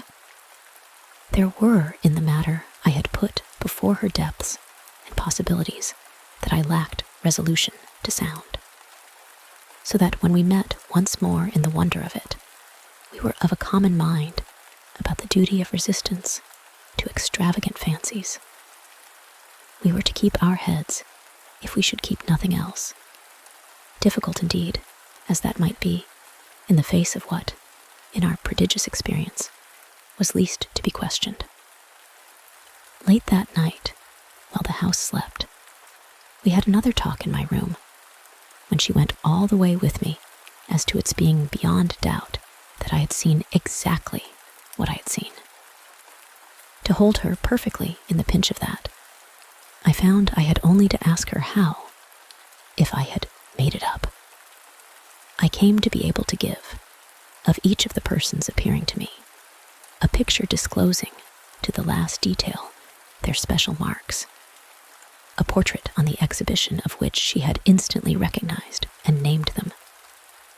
She wished, of course, small blame to her, to sink the whole subject, and I was quick to assure her that my own interest in it had now violently taken the form of a search for the way to escape from it. I encountered her on the ground of a probability that with recurrence, for recurrence we took for granted, I should get used to my danger. distinctly professing that my personal exposure had suddenly become the least of my discomforts. It was my new suspicion that was intolerable. And yet, even to this complication, the later hours of the day had brought a little ease. On leaving her, after my first outbreak, I had, of course, returned to my pupils, associating the right remedy for my dismay with that sense of their charm, which I had already found to be a thing I could positively cultivate, and which had never failed me yet. I had simply, in other words, plunged afresh into Flora's special society, and there become aware, it was almost a luxury, that she could put her little conscious hand straight upon the spot that ached. She had looked at me in sweet speculation, and then had accused me to my face of having cried. I had supposed I had brushed away the ugly signs, but I could literally, for the time, at all events, rejoice under this fathomless charity that they had not entirely disappeared.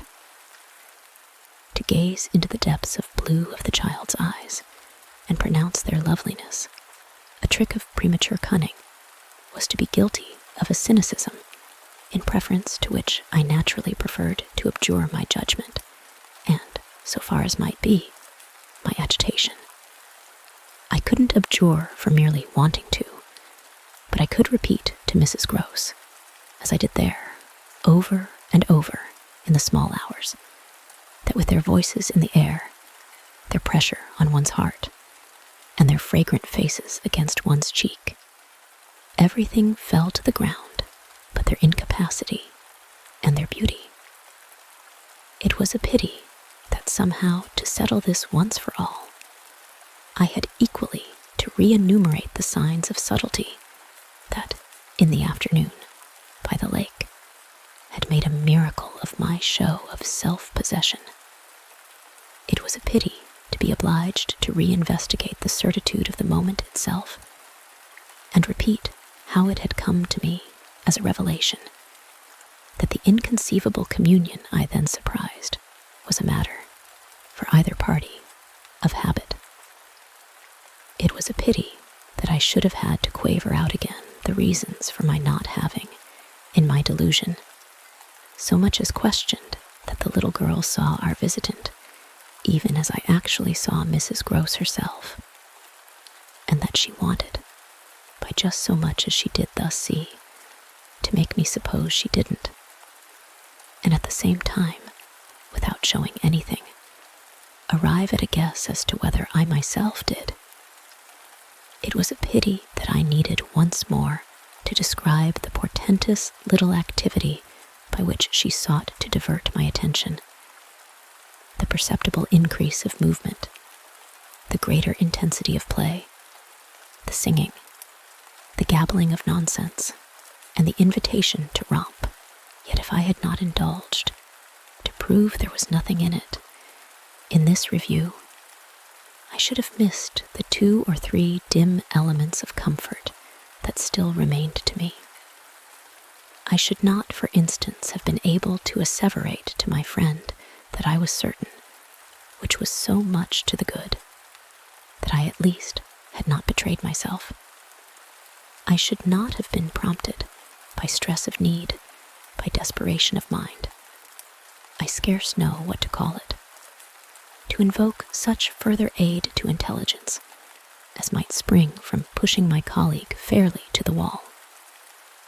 She had told me, bit by bit, under pressure, a great deal. But a small, shifty spot on the wrong side of it all still sometimes brushed my brow like the wing of a bat. And I remember how, on this occasion, for the sleeping house and the concentration alike of our danger, and our watch seemed to help, I felt the importance of giving the last jerk to the curtain. I don't believe anything so horrible, I recollect saying. No, let us put it definitely, my dear, that I don't. But if I did, you know, there's a thing I should require now, just without sparing you the least bit more. Oh, not a scrap. Come. it out of you. What was it you had in mind when, in our distress, before Miles came back, over the letter from his school, you said, under my insistence, that you didn't pretend for him that he had not literally ever been bad. He has not literally ever.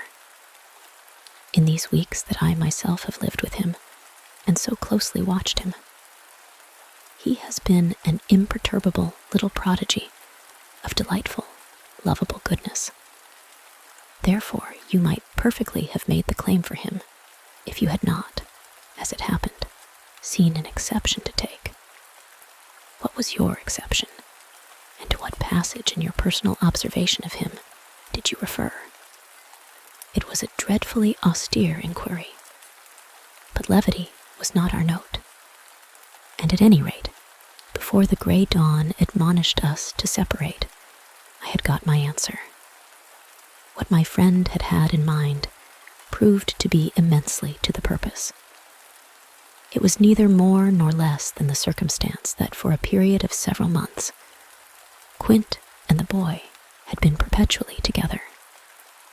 It was, in fact, the very appropriate truth that she had ventured to criticize the propriety, to hint at the incongruity of so close an alliance, and even to go so far on the subject as a frank overture to Miss Jessel.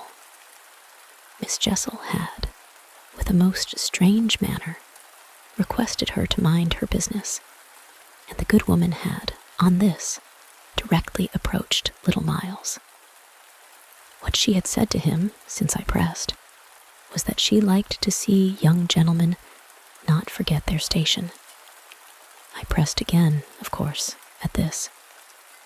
You reminded him that Quint was only a base menial, as you might say, and it was his answer, for one thing. That was bad. And for another thing, I waited. He repeated your words to Quint? No, not that. It's just what he wouldn't. She could still impress upon me. I was sure, at any rate, she added, that he didn't, but he denied certain occasions. What occasions? When they had been about together quite as if Quint were his tutor, and a very grand one, and Miss Jessel only for the little lady. When he had gone off with the fellow, and spent hours with him. He then prevaricated about it. He said he hadn't. Her assent was clear enough to cause me to add in a moment, I see, he lied. Oh, Mrs. Gross mumbled. This was a suggestion that it didn't matter, which indeed she backed up by a further remark. You see, after all, Miss Jessel didn't mind. She didn't forbid him. I considered. Did he put that to you as a justification? At this, she dropped again. No, he never spoke of it. Never mentioned her in connection with Quint. She saw, visibly flushing, where I was coming out. Well, he didn't show anything. He denied, she repeated. He denied. Lord, how I pressed her now, so that you could see he knew what was between the two wretches. I don't know, the poor woman groaned. You do know, you dear thing, I replied. Only you haven't my dreadful boldness of mind, and you keep back, out of timidity and modesty and delicacy. Even the impression that, in the past, when you had, without my aid, to flounder about in silence, most of all made you miserable. But I shall get it out of you yet.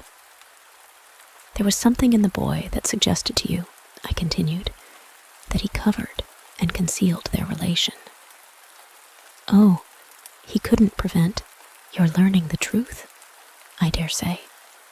But heavens, I fell with vehemence, a-thinking, what it shows that they must, to that extent, have succeeded in making of him. Ah, nothing that's not nice now, Mrs. Gross lugubriously pleaded. I don't wonder you looked queer, I persisted, when I mentioned to you the letter from his school. I doubt if I looked as queer as you, she retorted with homely force. And if he was so bad then as that comes to, how is he such an angel now? Yes, indeed. And if he was a fiend at school, how? Well, I said in my torment, you must put it to me again, but I shall not be able to tell you for some days. Only put it to me again. I cried in a way that made my friend stare. There are directions in which I must not, for the present, let myself go. Meanwhile, I returned to her first example, the one to which she had just previously referred, of the boy's happy capacity for an occasional slip. If Quint, on your remonstrance at the time you speak of, was a base menial, one of the things Miles said to you, I find myself guessing, was that you were another. Again, her admission was so adequate that I continued, and you forgave him that?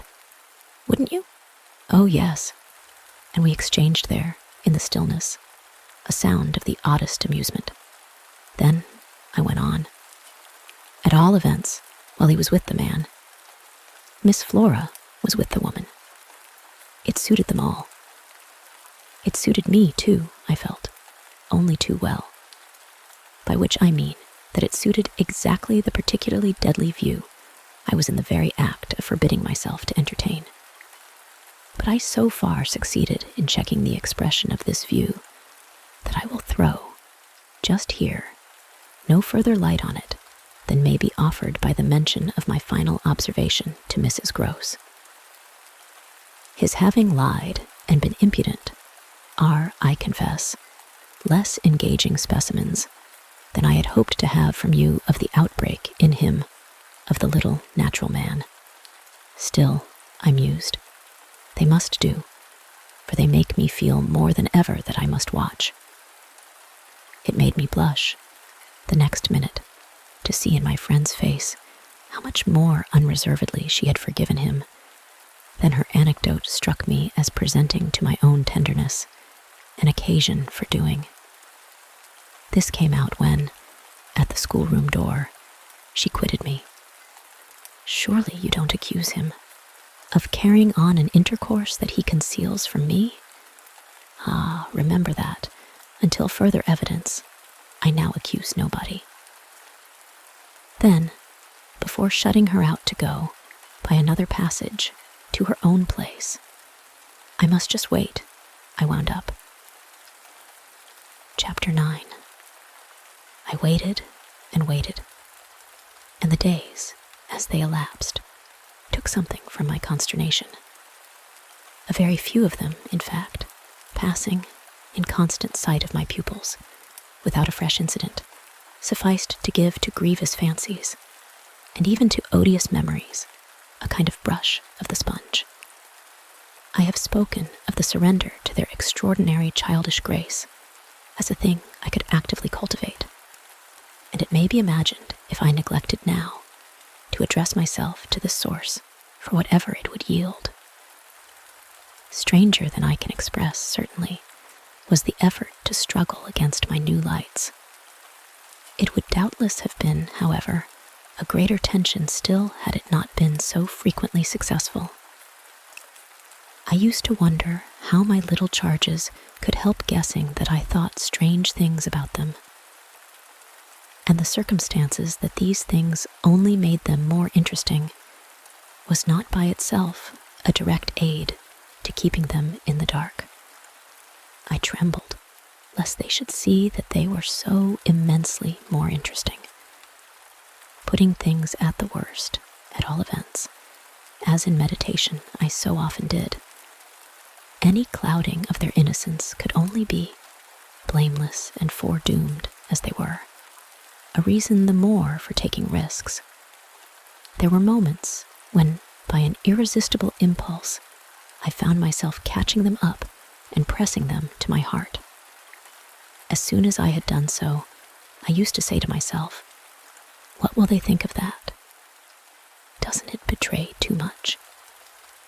It would have been easy to get into a sad, wild tangle about how much I might betray. But the real account, I feel, of the hours of peace that I could still enjoy was that the immediate charm of my companions was a beguilement still effective, even under the shadow of the possibility that it was studied.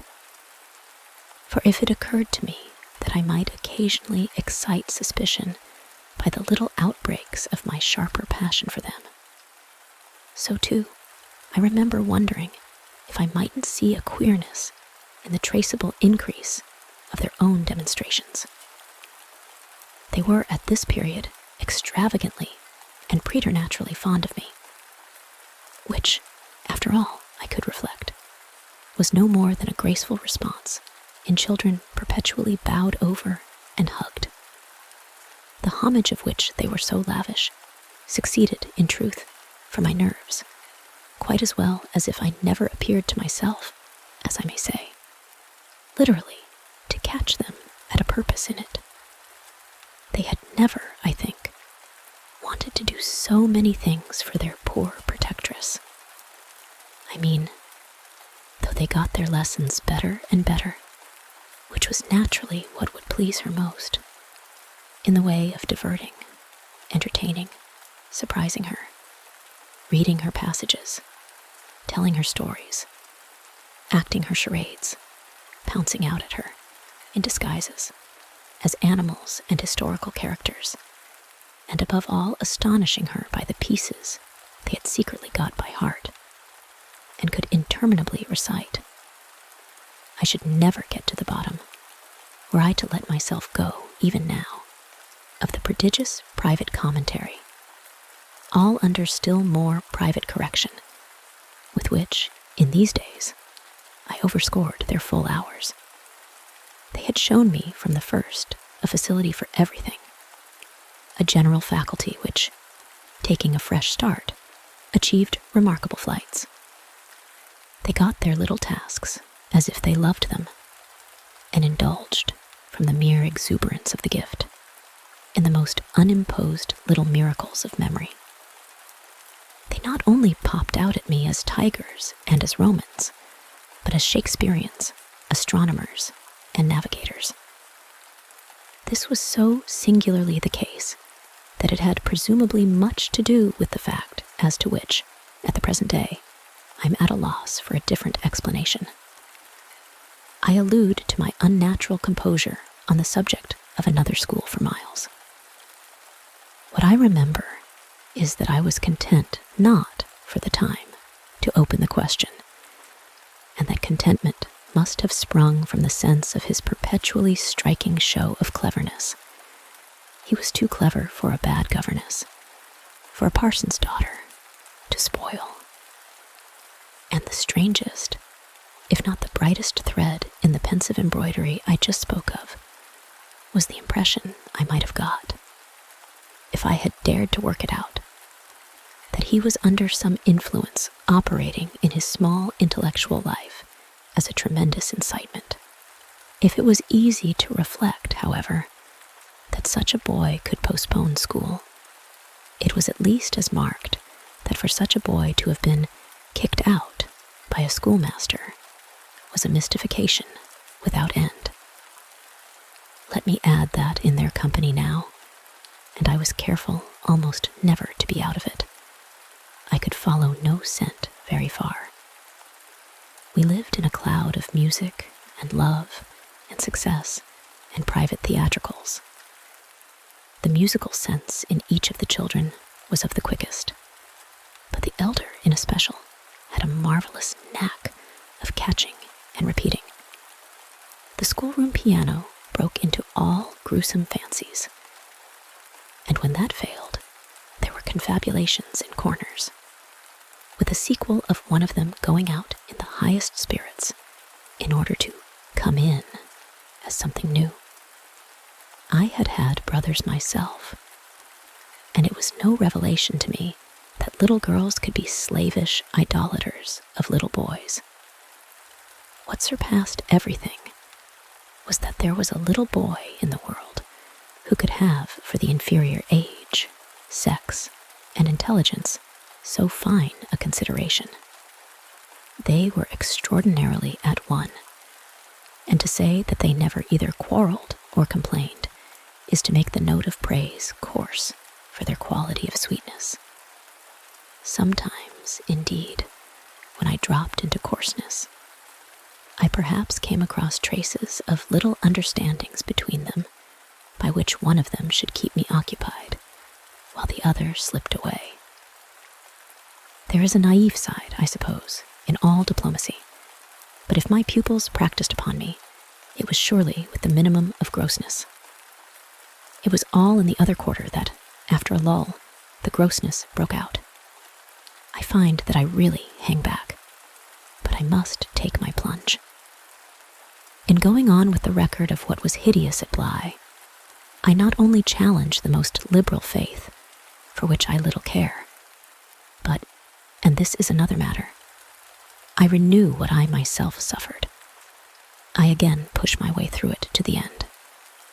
There came suddenly an hour, after which, as I look back, the affair seems to me to have been all pure suffering. But I have at least reached the heart of it, and the straightest road out is doubtless to advance. One evening, with nothing to lead up or to prepare it, I felt the cold touch of the impression that had breathed on me the night of my arrival, and which, much lighter than, as I have mentioned, I should probably have made little of in memory, had my subsequent sojourn been less agitated. I had not gone to bed. I sat reading by a couple of candles. There was a room full of old books at Bly, last century fiction, some of it, which, to the extent of a distinctly deprecated renown, but never to so much as that of a stray specimen, had reached the sequestered home and appealed to the UN-avowed curiosity of my youth. I remember that the book I had in my hand was Fielding's Amelia, also that I was wholly awake. I recall further both a general conviction that it was horribly late and a particular objection to looking at my watch. I figure, finally, that the white curtain draping, in the fashion of those days, the head of Flora's little bed, shrouded, as I had assured myself long before, the perfection of childish rest. I recollect, in short, that, though I was deeply interested in my author, I found myself, at the turn of a page, and with his spell all scattered, looking straight up from him and hard at the door of my room. There was a moment during which I listened, reminded of the faint sense I had had, the first night, of there being something undefinably astir in the house, and noted the soft breath of the open casement just move the half-drawn blind. Then, with all the marks of a deliberation that must have seemed magnificent had there been anyone to admire it, I laid down my book, rose to my feet, and taking a candle, went straight out of the room, and from the passage, on which my light made little impression, noiselessly closed and locked the door. I can say now neither what determined nor what guided me, but I went straight along the lobby, holding my candle high, till I came within sight of the tall window that presided over the great turn of the staircase. At this point, I precipitately found myself aware of three things. They were practically simultaneous, yet they had flashes of succession. My candle, under a bold flourish, went out, and I perceived by the uncovered window that the yielding dusk of earliest morning rendered it unnecessary. Without it, the next instant, I saw that there was someone on the stair. I speak of sequences, but I required no lapse of seconds to stiffen myself for a third encounter with Quint. The apparition had reached the landing halfway up, and was therefore on the spot nearest the window, where, at sight of me, it stopped short, and fixed me exactly as it had fixed me from the tower, and from the garden. He knew me as well as I knew him. And so, in the cold, faint twilight, glimmer in the high glass, and another on the polish of the oak stair below, we faced each other in our common intensity. He was absolutely, on this occasion, a living, detestable, dangerous presence. But that was not the wonder of wonders. I reserve this distinction for quite another circumstance. The circumstance that dread had unmistakably quitted me, and that there was nothing in me there that didn't meet and measure him. I had plenty of anguish after that extraordinary moment, but I had, thank God, no terror. And he knew I had not. I found myself at the end of an instant magnificently aware of this. I felt, in a fierce rigor of confidence, that if I stood my ground a minute, I should cease, for the time at least, to have him to reckon with. And during the minute, accordingly, the thing was as human and hideous as a real interview. Hideous, just because it was human. As human as to have met alone, in the small hours, in a sleeping house, some enemy, some adventurer, some criminal. It was the dead silence of our long gaze at such close quarters that gave the whole horror, huge as it was, its only note of the unnatural. If I had met a murderer in such a place, and at such an hour, we still at least would have spoken. Something would have passed in life between us. If nothing had passed, one of us would have moved. The moment was so prolonged that it would have taken but little more to make me doubt if even I were in life. I can't express what followed it, save by saying that the silence itself, which was indeed, in a manner, an attestation of my strength, became the element into which I saw the figure disappear, in which I definitely saw it turn, as I might have seen the low wretch to which it had once belonged turn on receipt of an order and pass, with my eyes on the villainous back that no hunch could have more disfigured, straight down the staircase and into the darkness in which the next bend was lost. Chapter 10. I remained a while at the top of the stair, but with the effect presently of understanding that when my visitor had gone, he had gone. Then I returned to my room. The foremost thing I saw there by the light of the candle I had left burning was that Flora's little bed was empty. And on this, I caught my breath with all the terror that, 5 minutes before, I had been able to resist. I dashed at the place in which I had left her lying, and over which, for the small silk counterpane and the sheets were disarranged, the white curtains had been deceivingly pulled forward. Then my step, to my unutterable relief, produced an answering sound. I perceived an agitation of the window blind, and the child, ducking down, emerged rosily from the other side of it. She stood there in so much of her candor, and so little of her nightgown, with her pink bare feet and the golden glow of her curls. She looked intensely grave, and I had never had such a sense of losing an advantage acquired, the thrill of which had just been so prodigious, as on my consciousness that she addressed me with a reproach. "You naughty, where have you been?" Instead of challenging her own irregularity, I found myself arraigned and explaining. She herself explained, for that matter, with the loveliest, eagerest simplicity. She had known suddenly, as she lay there, that I was out of the room, and had jumped up to see what had become of me. I had dropped, with the joy of her reappearance, back into my chair, feeling then, and then only, a little faint. And she had pattered straight over to me, thrown herself upon my knee, given herself to be held with the flame of the candle full in the wonderful little face that was still flushed with sleep. I remember closing my eyes an instant, yieldingly, consciously, as before the excess of something beautiful that shone out of the blue of her own.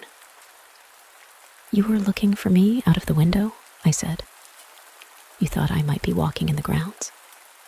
"Well, I thought someone was—" She never blanched as she smiled out that at me. Oh, how I looked at her now. "And did you see anyone?" "Ah, no," she returned, almost with the full privilege of childish inconsequence, resentfully, though with a long sweetness in her little drawl of the negative. At that moment, in the state of my nerves, I absolutely believed she lied. And if I once more closed my eyes, it was before the dazzle of the 3 or 4 possible ways in which I might take this up. One of these, for a moment, tempted me with such singular intensity that, to withstand it, I must have gripped my little girl with a spasm that, wonderfully, she submitted to without a cry or a sign of fright. Why not break out at her on the spot and have it all over? Give it to her straight in her lovely little lighted face. You see, you know that you do, and that you already quite suspect I believe it.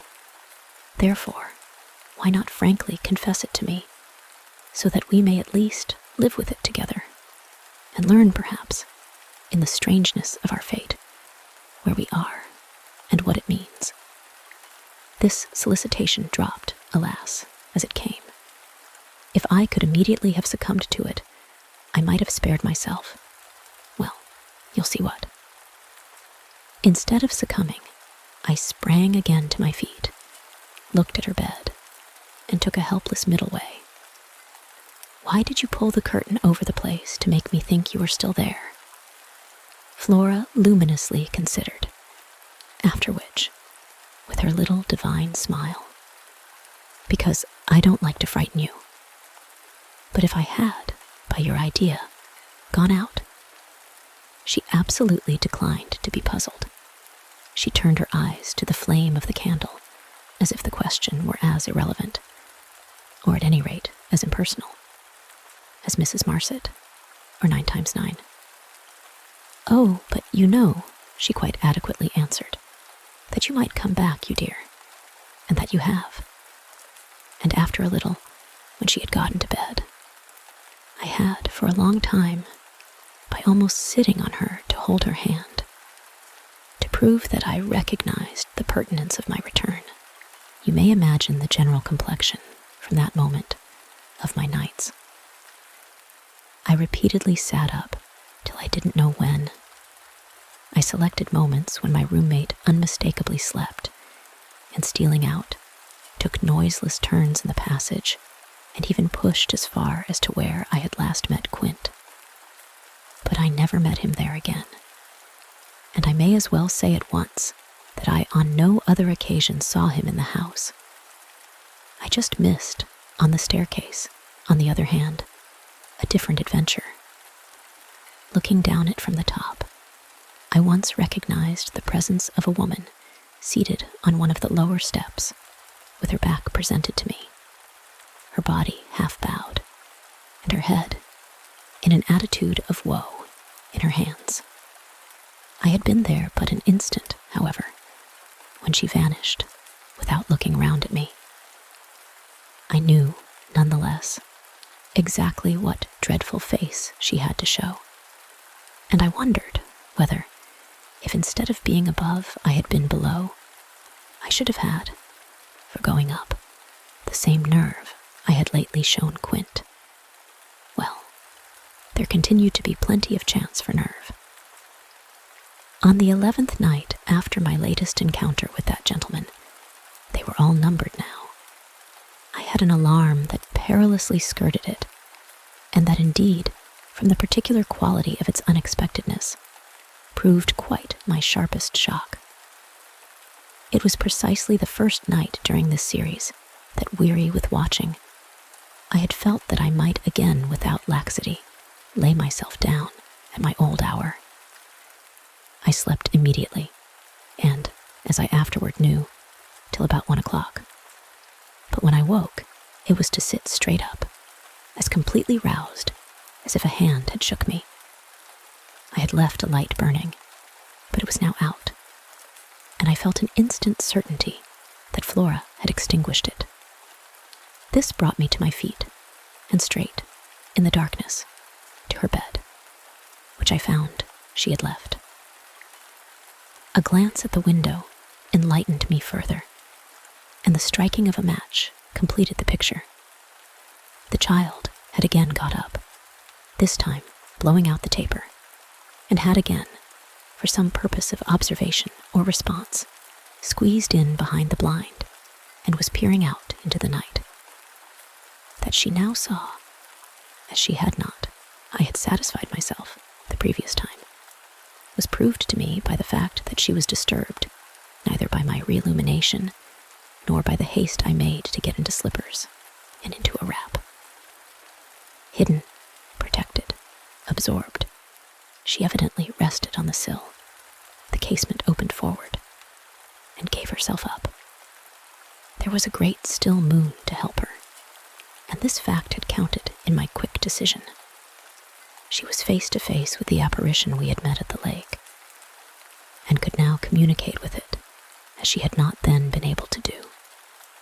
What I, on my side, had to care for was, without disturbing her, to reach from the corridor some other window in the same quarter.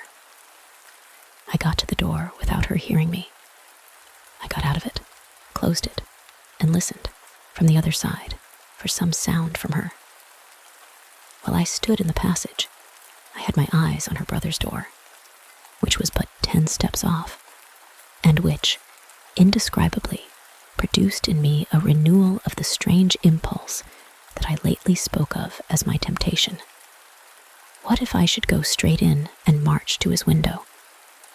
What if, by risking to his boyish bewilderment a revelation of my motive, I should throw across the rest of the mystery the long halter of my boldness? This thought held me sufficiently to make me cross to his threshold and pause again. I preternaturally listened. I figured to myself what might portentously be. I wondered if his bed were also empty, and he too were secretly at watch. It was a deep, soundless minute, at the end of which my impulse failed. He was quiet.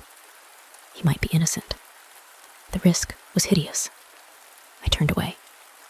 There was a figure in the grounds, a figure prowling for a sight, the visitor with whom Flora was engaged. But it was not the visitor most concerned with my boy. I hesitated afresh, but on other grounds, and only for a few seconds. Then I had made my choice. There were empty rooms at Bly, and it was only a question of choosing the right one. The right one suddenly presented itself to me as the lower one, though high above the gardens, in the solid corner of the house that I have spoken of as the old tower. This was a large, square chamber, arranged with some state as a bedroom, the extravagant size of which made it so inconvenient that it had not for years, though kept by Mrs. Gross in exemplary order, been occupied.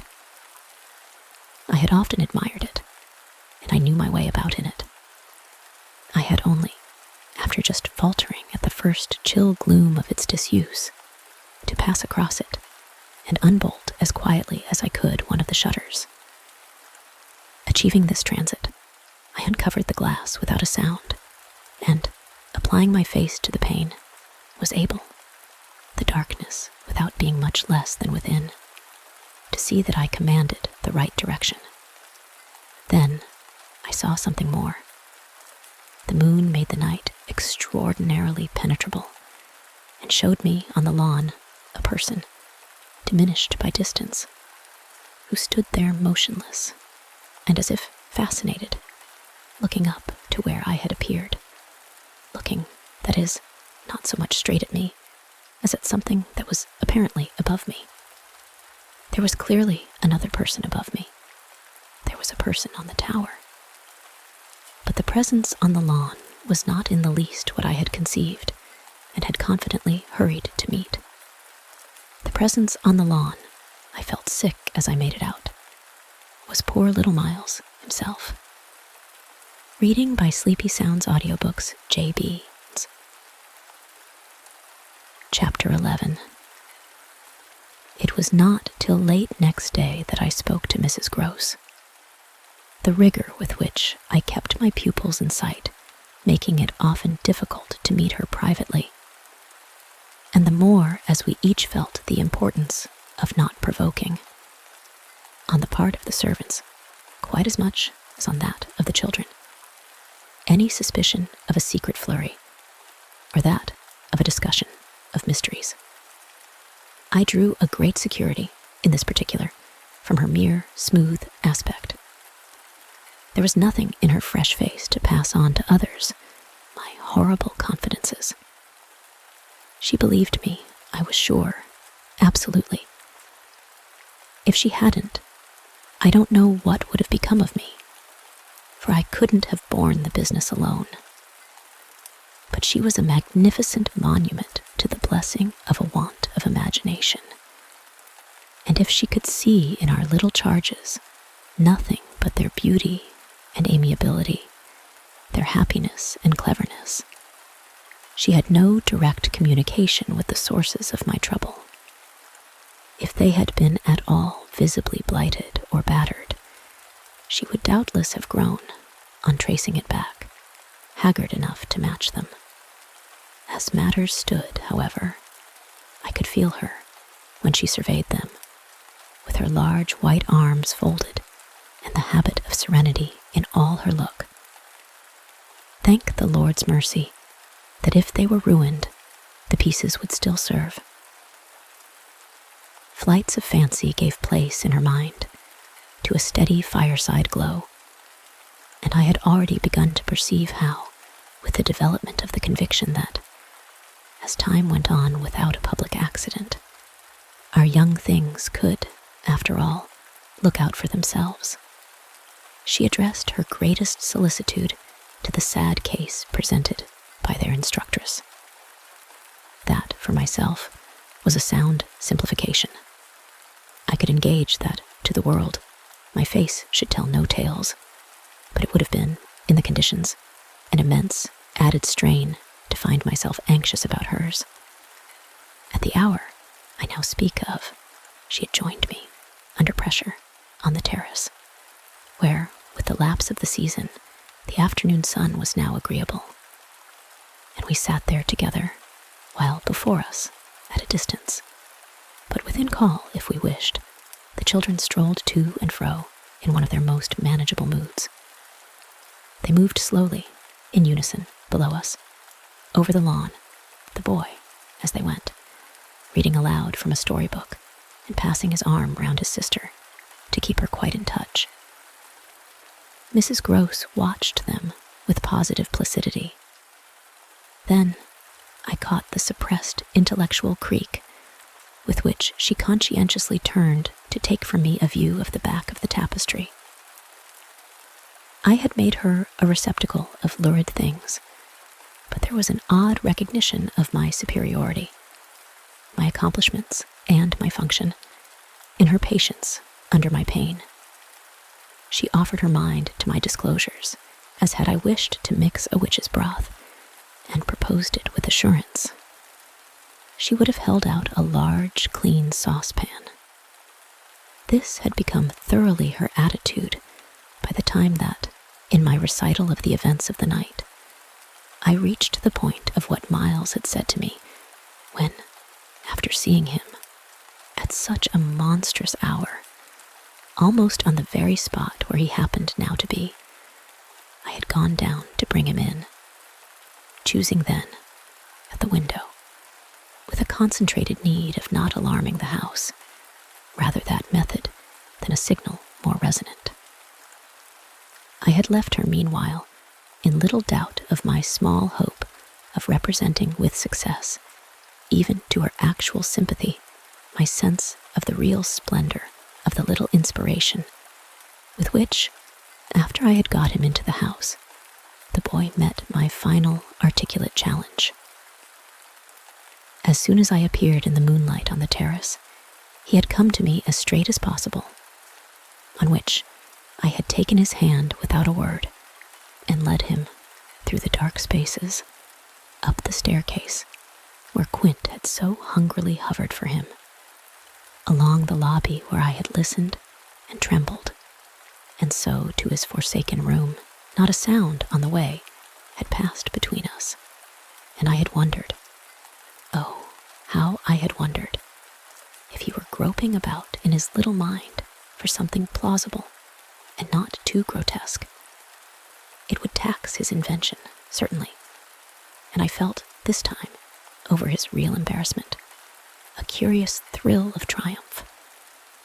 It was a sharp trap for the inscrutable. He couldn't play any longer at innocence, so how the deuce would he get out of it? There beat in me, indeed, with the passionate throb of this question, an equal dumb appeal as to how the deuce I should. I was confronted at last, as never yet, with all the risk attached even now to sounding my own horrid note.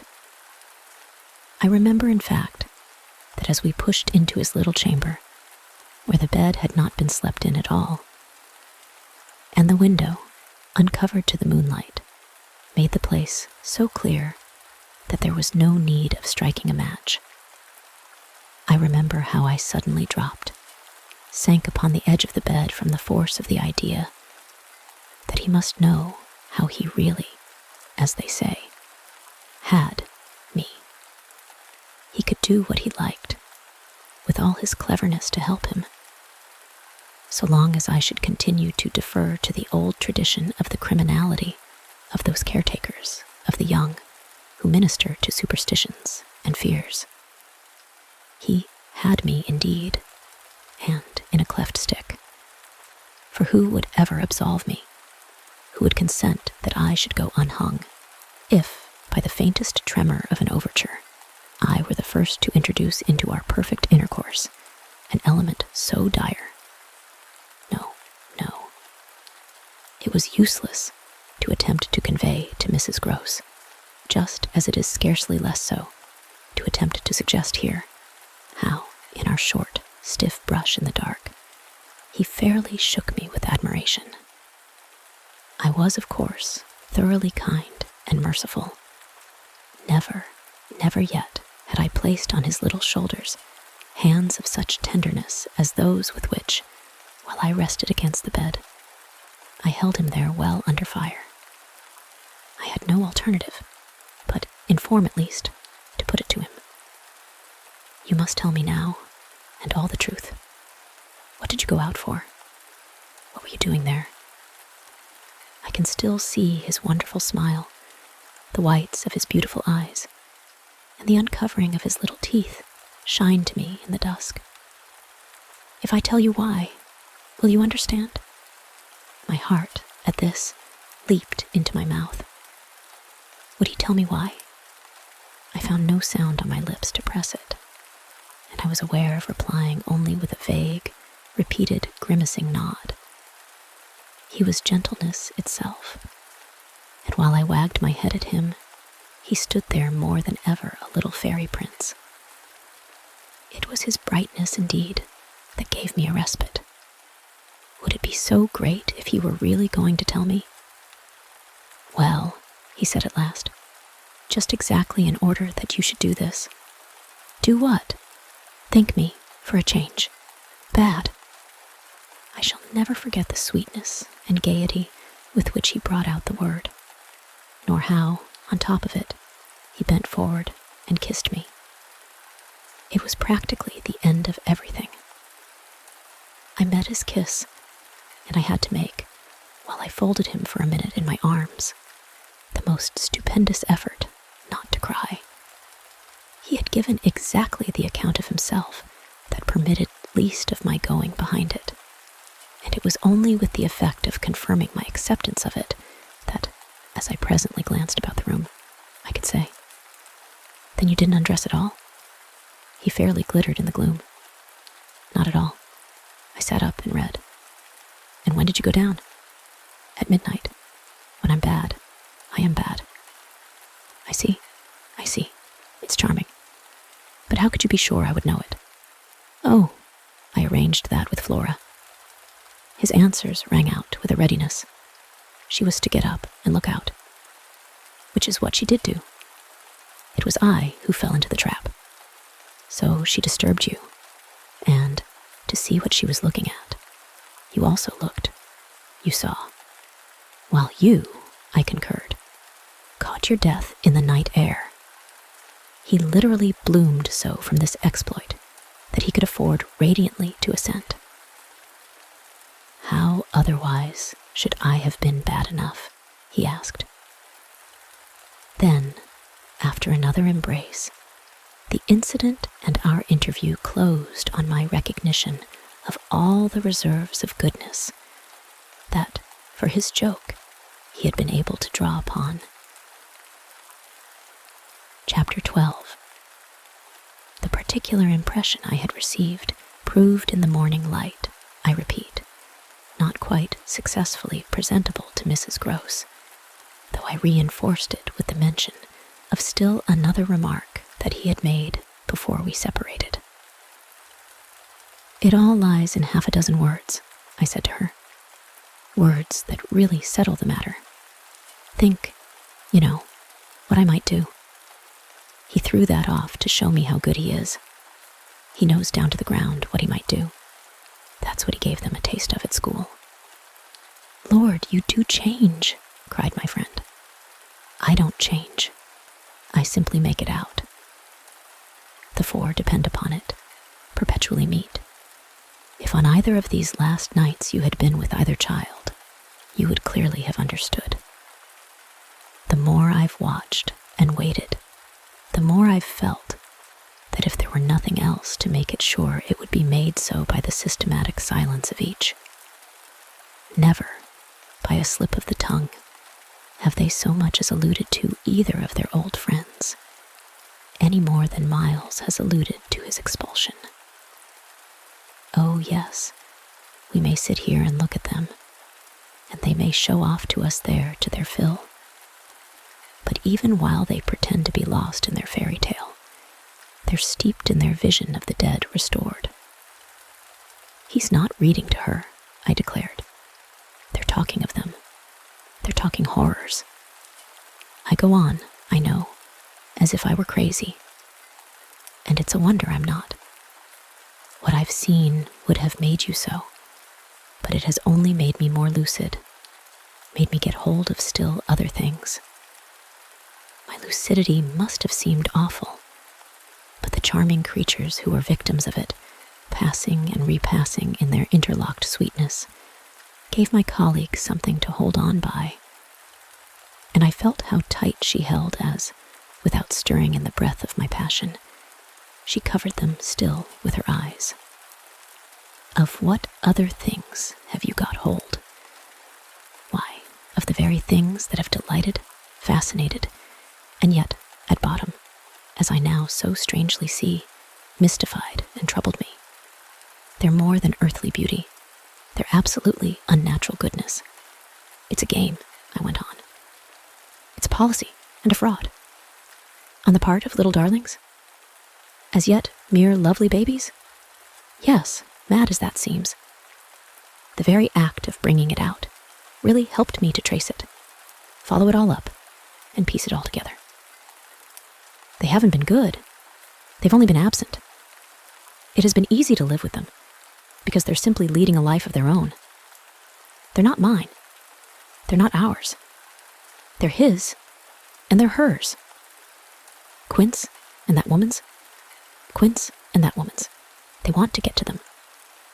Oh, how, at this, poor Mrs. Gross appeared to study them. But for what?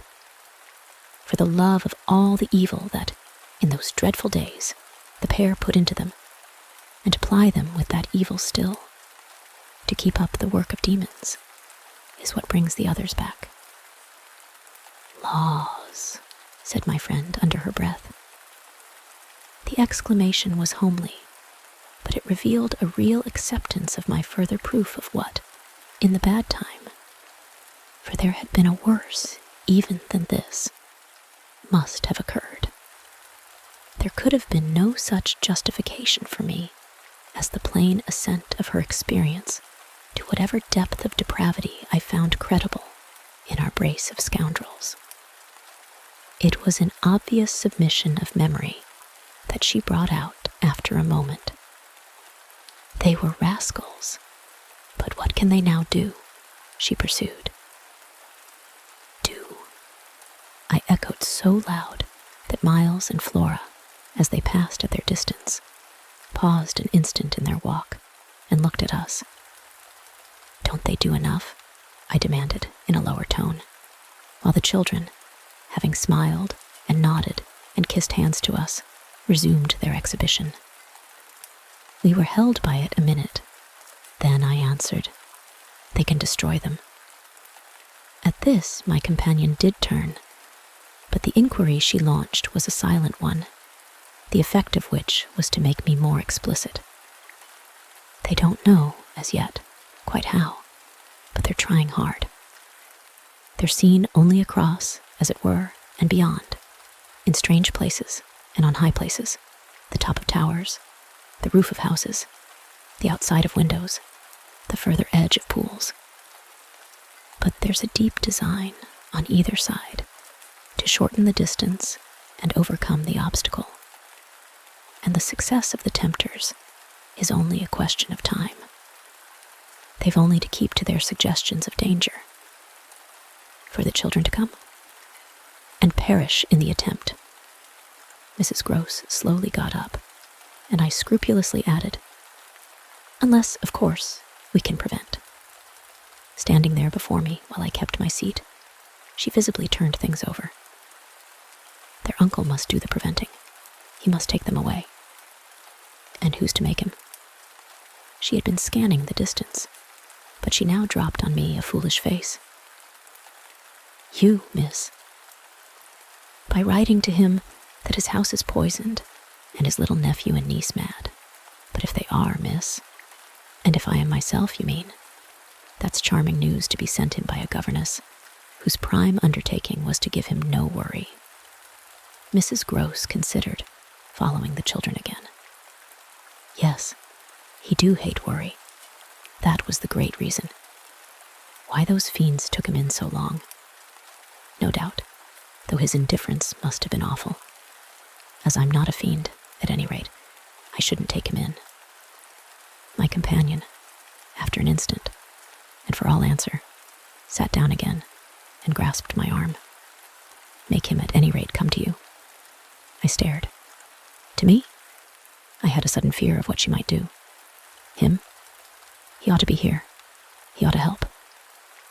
I quickly rose, and I think I must have shown her a queerer face than ever yet. You see me asking him for a visit? No. With her eyes on my face, she evidently couldn't.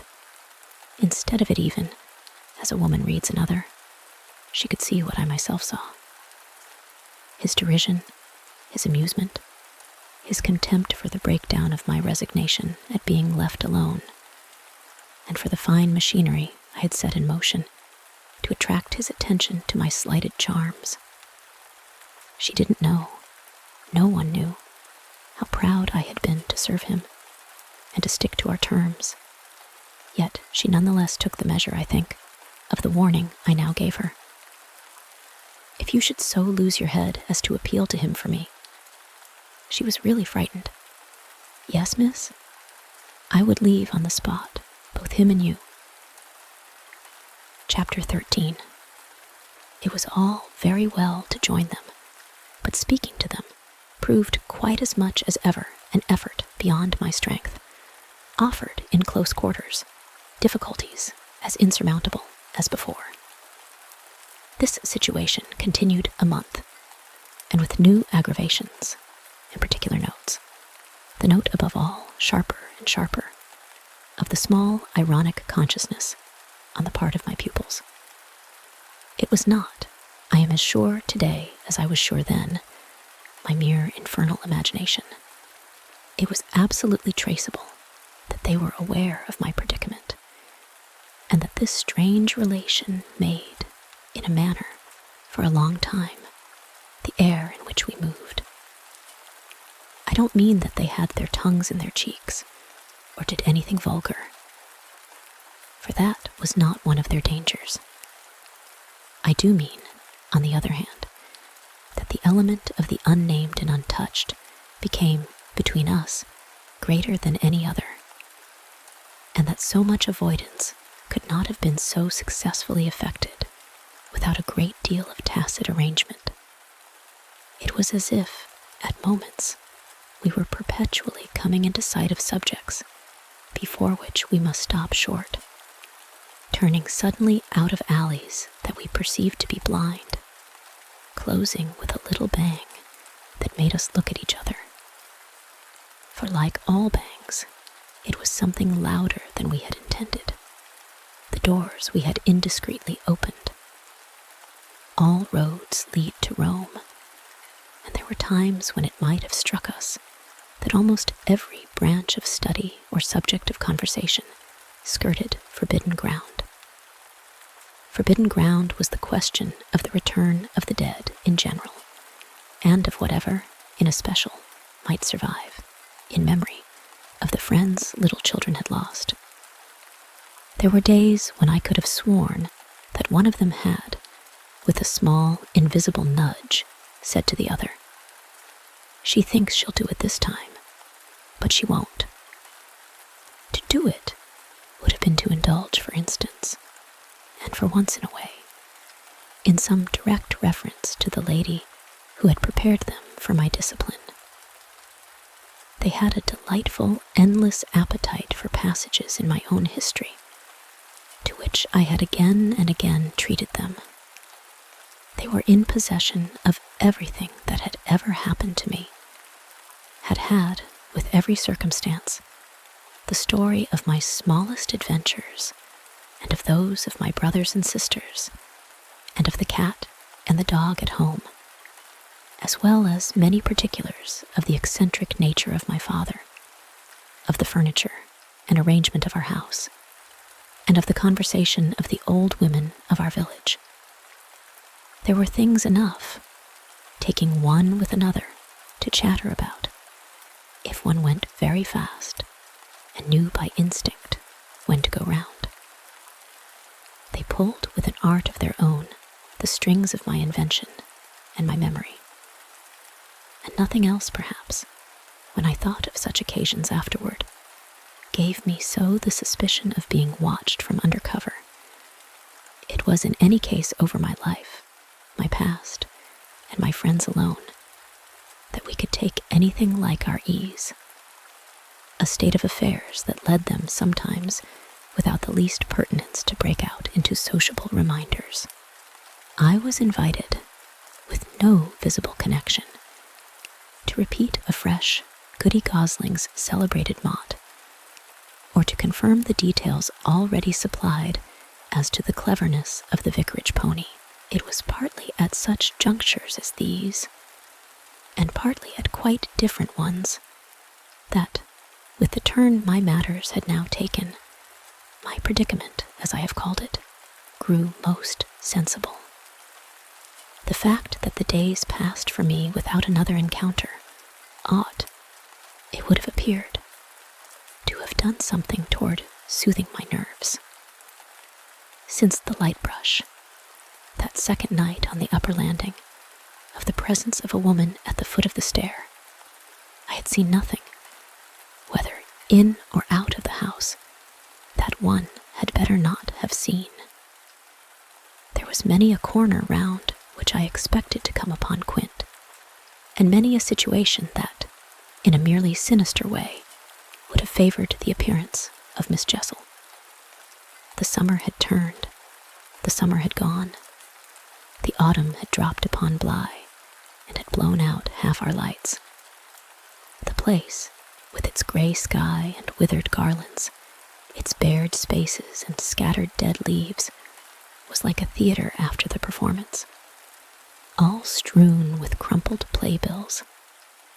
There were exactly states of the air, conditions of sound and of stillness, unspeakable impressions of the kind of ministering moment that brought back to me, long enough to catch it, the feeling of the medium in which, that June evening out of doors, I had had my first sight of Quint, and in which, too, at those other instants, I had, after seeing him through the window, looked for him in vain in the circle of shrubbery.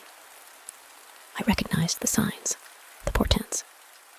I recognized the moment, the spot. But they remained unaccompanied and empty, and I continued unmolested. If unmolested, one could call a young woman whose sensibility had, in the most extraordinary fashion, not declined, but deepened. I had said in my talk with Mrs. Gross on that horrid scene of Flora's by the lake, and had perplexed her by so saying, that it would from that moment distress me much more to lose my power than to keep it. I had then expressed what was vividly in my mind, the truth that whether the children really saw or not, since that is, it was not yet definitely proved, I greatly preferred, as a safeguard, the fullness of my own exposure. I was ready to know the very worst that was to be known. What I had then had an ugly glimpse of was that my eyes might be sealed just while theirs were most opened. Well, my eyes were sealed, it appeared, at present. A consummation for which it seemed blasphemous not to thank God. There was, alas, a difficulty about that. I would have thanked him with all my soul had I not had in a proportionate measure this conviction of the secret of my pupils. How can I retrace today the strange steps of my obsession? There were times of our being together when I would have been ready to swear that, literally, in my presence, but with my direct sense of it closed, they had visitors who were known and were welcome. Then it was that, had I not been deterred by the very chance that such an injury might prove greater than the injury to be averted, my exultation would have broken out. They're here, you little wretches, I would have cried, and you can't deny it now. The little wretches denied it with all the added volume of their sociability and their tenderness, in just the crystal depths of which, like the flash of a fish in a stream, the mockery of their advantage peeped up. The shock, in truth, had sunk into me still deeper than I knew on the night when, looking out to see either Quint or Miss Jessel under the stars, I had beheld the boy over whose rest I watched, and who had immediately brought in with him, had straightway there turned it on me, the lovely upward look with which, from the battlements above me, the hideous apparition of Quint had played. If it was a question of a scare, my discovery on this occasion had scared me more than any other, and it was in the condition of nerves produced by it that I made my actual inductions. They harassed me so that sometimes, at odd moments, I shut myself up audibly to rehearse. It was at once a fantastic relief and a renewed despair, the manner in which I might come to the point. I approached it from one side and the other, while, in my room, I flung myself about, but I always broke down in the monstrous utterance of names. As they died away on my lips, I said to myself that I should indeed help them to represent something infamous. If, by pronouncing them, I should violate as rare a little case of instinctive delicacy as any schoolroom, probably, had ever known. When I said to myself, they have the manners to be silent, and you, trusted as you are, the baseness to speak, I felt myself crimson, and I covered my face with my hands. After these secret scenes, I chattered more than ever, going on volubly enough till one of our prodigious, palpable hushes occurred. I can call them nothing else. The strange, dizzy lift or swim, I try for terms, into a stillness, a pause of all life that had nothing to do with the more or less noise that at the moment we might be engaged in making, and that I could hear through any deepened exhilaration or quickened recitation or louder strum of the piano. Then it was that the others, the outsiders, were there. Though they were not angels, they passed, as the French say, causing me, while they stayed, to tremble with the fear of their addressing to their younger victims some yet more infernal message or more vivid image than they had thought good enough for myself. What it was most impossible to get rid of was the cruel idea that, whatever I had seen, Miles and Flora saw more, things terrible and unguessable, and that sprang from dreadful passages of intercourse in the past. Such things naturally left on the surface, for the time, a chill which we vociferously denied that we felt. And we had, all three, with repetition, got into such splendid training that we went, each time, almost automatically, to mark the close of the incident through the very same movements. It was striking of the children, at all events, to kiss me inveterately with a kind of wild irrelevance, and never to fail, one or the other, of the precious question that had helped us through many a peril. When do you think he will come? Don't you think we ought to write? There was nothing like that inquiry, we found by experience, for carrying off an awkwardness. He, of course, was their uncle in Harley Street, and we lived in much profusion of theory that he might at any moment arrive to mingle in our circle. It was impossible to have given less encouragement than he had done to such a doctrine, but if we had not had the doctrine to fall back upon, we should have deprived each other of some of our finest exhibitions. He never wrote to them. That may have been selfish, but it was a part of the flattery of his trust of me, for the way in which a man pays his highest tribute to a woman is apt to be but by the more festal celebration of one of the sacred laws of his comfort. And I held that I carried out the spirit of the pledge, given not to appeal to him when I let my charges understand that their own letters were but charming literary exercises. They were too beautiful to be posted. I kept them myself. I have them all to this hour. This was a rule indeed, which only added to the satiric effect of my being plied with the supposition that he might, at any moment, be among us. It was exactly as if my charges knew how almost more awkward than anything else that might be for me. There appears to me, moreover, as I look back, no note in all this more extraordinary than the mere fact that, in spite of my tension and of their triumph, I never lost patience with them. Adorable they must in truth have been, I now reflect, that I didn't in these days hate them. Would exasperation, however, if relief had longer been postponed, finally have betrayed me? It little matters, for relief arrived. I call it relief, though it was only the relief that a snap brings to a strain, or the burst of a thunderstorm to a day of suffocation. It was at least change, and it came with a rush. Chapter 14. Walking to church a certain Sunday morning, I had little Miles at my side and his sister, in advance of us and at Mrs. Gross's, well in sight. It was a crisp, clear day, the first of its order for some time. The night had brought a touch of frost, and the autumn air, bright and sharp, made the church bells almost gay. It was an odd accident of thought that I should have happened at such a moment to be particularly and very gratefully struck with the obedience of my little charges. ever resent my inexorable, my perpetual society. Something or other had brought nearer home to me that I had all but pinned the boy to my shawl, and that, in the way our companions were marshaled before me, I might have appeared to provide against some danger of rebellion.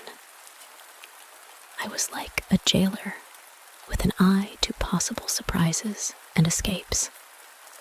But all this belonged, their magnificent little surrender, just to the special array of the facts that were most abysmal. Turned out for Sunday by his uncle's tailor, who had had a free hand and a notion of pretty waistcoats, and of his grand little air, Miles's whole title to independence, the rights of his sex and situation, were so stamped upon him that if he had suddenly struck for freedom, I should have had nothing to say. I was by the strangest of chances, wondering how I should meet him when the revolution unmistakably occurred. I call it a revolution because I now see how, with the word he spoke, the curtain rose on the last act of my dreadful drama, and the catastrophe was precipitated. "Look here, my dear, he charmingly said. "When in the world, please, am I going back to school?"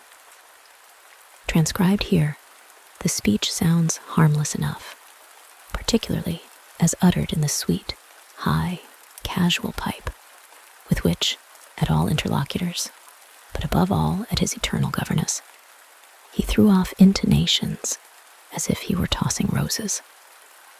There was something in them that always made one catch, and I caught, at any rate, now so effectually that I stopped as short as if one of the trees of the park had fallen across the road.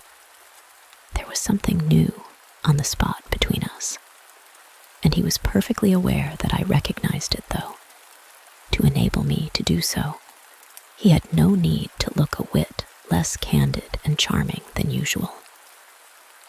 I could feel in him how he already, from my at first finding nothing to reply, perceived the advantage he had gained.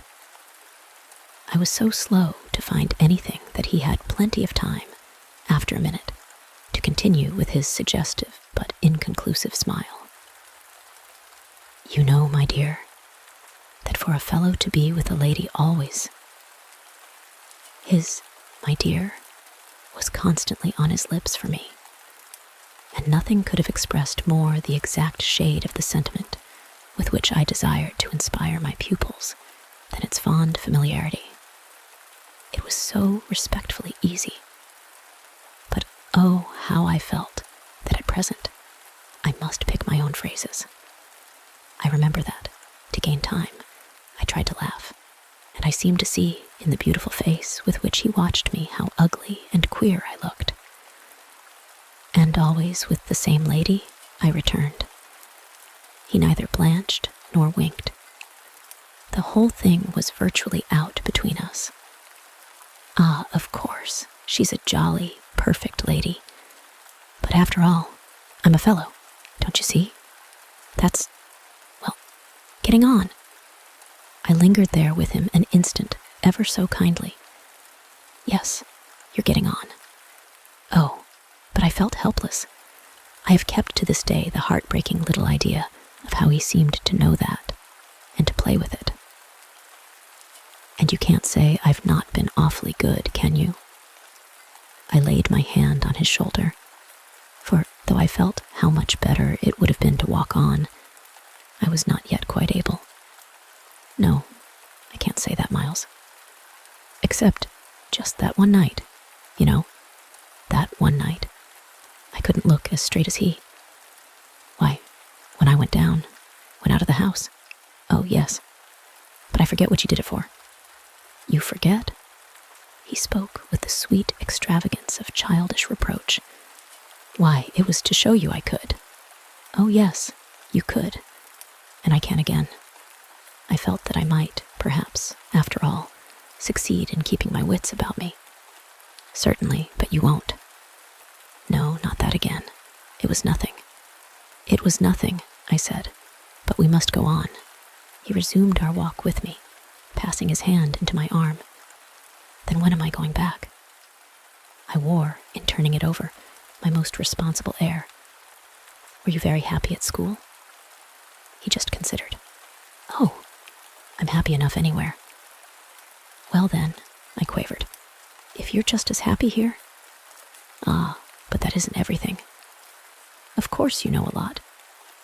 But you hint that you know almost as much? I risked, as he paused.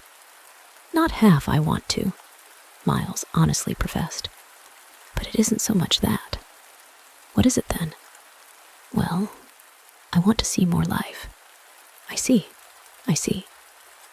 We had arrived within sight of the church and of various persons, including several of the household of Bly, on their way to it, and clustered about the door to see us go in. I quickened our step. I wanted to get there before the question between us opened up much further. I reflected hungrily that for more than an hour he would have to be silent, and I thought with envy of the comparative dusk of the pew and of the almost spiritual help of the hassock on which I might bend my knees. I seemed literally to be running a race with some confusion to which he was about to reduce me. But I felt that he had got in first, when before we had even entered the churchyard, he threw out, I want my own sort. It literally made me bound forward. There are not many of your own sort, Miles, I laughed. Unless perhaps dear little Flora. You really compare me to a baby girl? This found me singularly weak. Don't you then love our sweet Flora?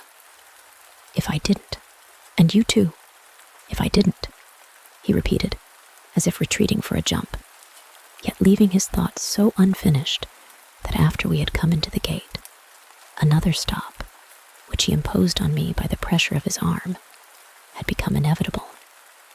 Mrs. Gross and Flora had passed into the church. The other worshippers had followed, and we were, for the minute, alone among the old, thick graves. We had paused, on the path from the gate, by a low, oblong, table-like tomb. Yes, if you didn't. He looked, while I waited, at the graves. Well, you know what? But he didn't move, and he presently produced something that made me drop straight down on the stone slab, as if suddenly to rest. Does my uncle think what you think? I markedly rested. How do you know what I think? Ah, well, of course I don't. For it strikes me you never tell me. But I mean, does he know? Know what, Miles? Why, the way I'm going on. I perceived quickly enough that I could make, to this inquiry, no answer that would not involve something of a sacrifice of my employer. Yet it appeared to me that we were all, at Bly, sufficiently sacrificed to make that venial. I don't think your uncle much cares. Miles, on this, stood looking at me. Then don't you think he can be made to? In what way? Why, by his coming down. But who'll get him to come down? I will, the boy said, with extraordinary brightness and emphasis. He gave me another look charged with that expression, and then marched off alone into church. Chapter 15. The business was practically settled from the moment I never followed him.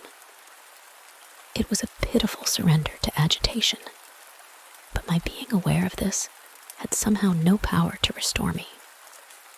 I only sat there on my tomb and read into what my little friend had said to me, the fullness of its meaning.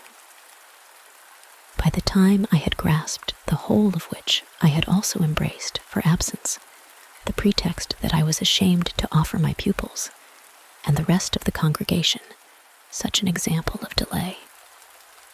What I said to myself above all was that Miles had got something out of me, and that the proof of it, for him, would be just this awkward collapse. He had got out of me that there was something I was much afraid of, and that he should probably be able to make use of my fear to gain, for his own purpose, more freedom. My fear was of having to deal with the intolerable question of the grounds of his dismissal from school, for that was really but the question of the horrors gathered behind. That his uncle should arrive to treat with me of these things was a solution that, strictly speaking, I ought now to have desired to bring on. But I could so little face the ugliness and the pain of it that I simply procrastinated and lived from hand to mouth. The boy, to my deep discomposure, was immensely in the right, was in a position to say to me, "Either you clear up with my guardian the mystery of this interruption of my studies, or you cease to expect me to lead with you a life that's so unnatural for a boy." What was so unnatural for the particular boy I was concerned with was the sudden revelation of a consciousness and a plan. That was what really overcame me, what prevented my going in. I walked around the church, hesitating, hovering. I reflected that I had already, with him, hurt myself beyond repair. Therefore, I could patch up nothing. And it was too extreme an effort to squeeze beside him into the pew. He would be so much more sure than ever to pass his arm into mine and make me sit there for an hour in close, silent contact with his commentary on our talk. For the first minute since his arrival, I wanted to get away from him. As I paused beneath the high east window and listened to the sounds of worship, I was taken with an impulse that might master me, I felt. Completely should I give it the least encouragement. I might easily put an end to my predicament by getting away altogether. Here was my chance. There was no one to stop me. I could give the whole thing up, turn my back, and retreat. It was only a question of hurrying again, for a few preparations, to the house, which the attendance at church of so many of the servants would practically have left unoccupied. No one, in short, could blame me if I should just drive desperately off. What was it to get away, if I got away only till dinner? That would be in a couple of hours, at the end of which I had the acute provision my little pupils would play at innocent wonder about my non-appearance in their train. "What did you do, you naughty, bad thing? Why in the world? To worry us so, and take our thoughts off too, don't you know? Did you desert us at the very door?" I couldn't meet such questions, nor, as they asked them, their false, little lovely eyes. Yet, it was all so exactly what I should have to meet that, as the prospect grew sharp to me, I at last let myself go. I got, so far as the immediate moment was concerned, away. I came straight out of the churchyard, and, thinking hard, retraced my steps through the park. It seemed to me that by the time I reached the house, I had made up my mind I would fly. The Sunday stillness both of the approaches and of the interior, in which I met no one, fairly excited me with a sense of opportunity. Were I to get off quickly this way, I should get off without a scene, without a word. My quickness would have to be remarkable, however, and the question of a conveyance was the great one to settle.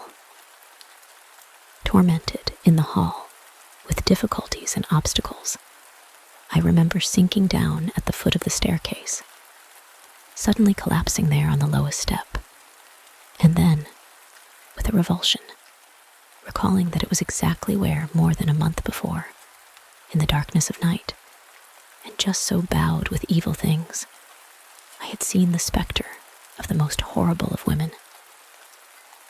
At this, I was able to straighten myself. I went the rest of the way up. I made, in my bewilderment, for the schoolroom, where there were objects belonging to me that I should have to take. But I opened the door to find again, in a flash, my eyes unsealed. In the presence of what I saw, I reeled straight back upon my resistance. Seated at my own table in clear noonday light, I saw a person whom, without my previous experience, I should have taken at the first blush for some housemaid who might have stayed at home to look after the place, and who, availing herself of rare relief from observation and of the schoolroom table and my pens, ink, and paper, had applied herself to the considerable effort of a letter to her sweetheart. There was an effort in the way that, while her arms rested on the table, her hands with evident weariness supported her head. But at the moment I took this in, I had already become aware that, in spite of my entrance, her attitude strangely persisted. Then it was, with the very act of its announcing itself, that her identity flared up in a change of posture. She rose, not as if she had heard me, but with an indescribable grand melancholy of indifference and detachment, and, within a dozen feet of me, stood there as my vile predecessor. Dishonored and tragic, she was all before me. But even as I fixed, and, from memory, secured it, the awful image passed away.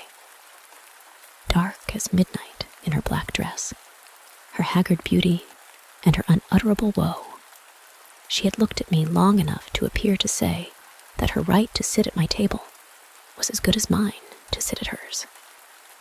While these instants lasted, indeed, I had the extraordinary chill of feeling that it was I who was the intruder. It was as a wild protest against it that, actually addressing her, "You terrible, miserable woman," I heard myself break into a sound that by the open door rang through the long passage and the empty house. She looked at me as if she heard me, but I had recovered myself and cleared the air. There was nothing in the room the next minute but the sunshine and a sense that I must stay. Reading by Sleepy Sounds. Audiobooks JB. Chapter 16. I had so perfectly expected that the return of my pupils would be marked by a demonstration that I was freshly upset at having to take into account that they were dumb about my absence. Instead of gaily denouncing and caressing me, they made no allusion to my having failed them. And I was left, for the time, on perceiving that she too said nothing, to study Mrs. Gross's odd face. I did this to such purpose that I made sure they had in some way bribed her to silence. A silence that, however, I would engage to break down on the first private opportunity. This opportunity came before tea. I secured 5 minutes with her in the housekeeper's room, where, in the twilight, amid a smell of lately baked bread, but with the place all swept and garnished, I found her sitting in pained placidity before the fire. So I see her still, so I see her best, facing the flame from her straight chair in the dusky, shining room, a large clean image of the put away, of drawers closed and locked and rest without a remedy. Oh, yes, they asked me to say nothing, and to please them, so long as they were there. Of course, I promised. But what had happened to you? I only went with you for the walk, I said. I had then to come back to meet a friend. She showed her surprise. A friend? You? Oh, yes, I have a couple, I laughed. But did the children give you a reason? For not alluding to your leaving us? Yes.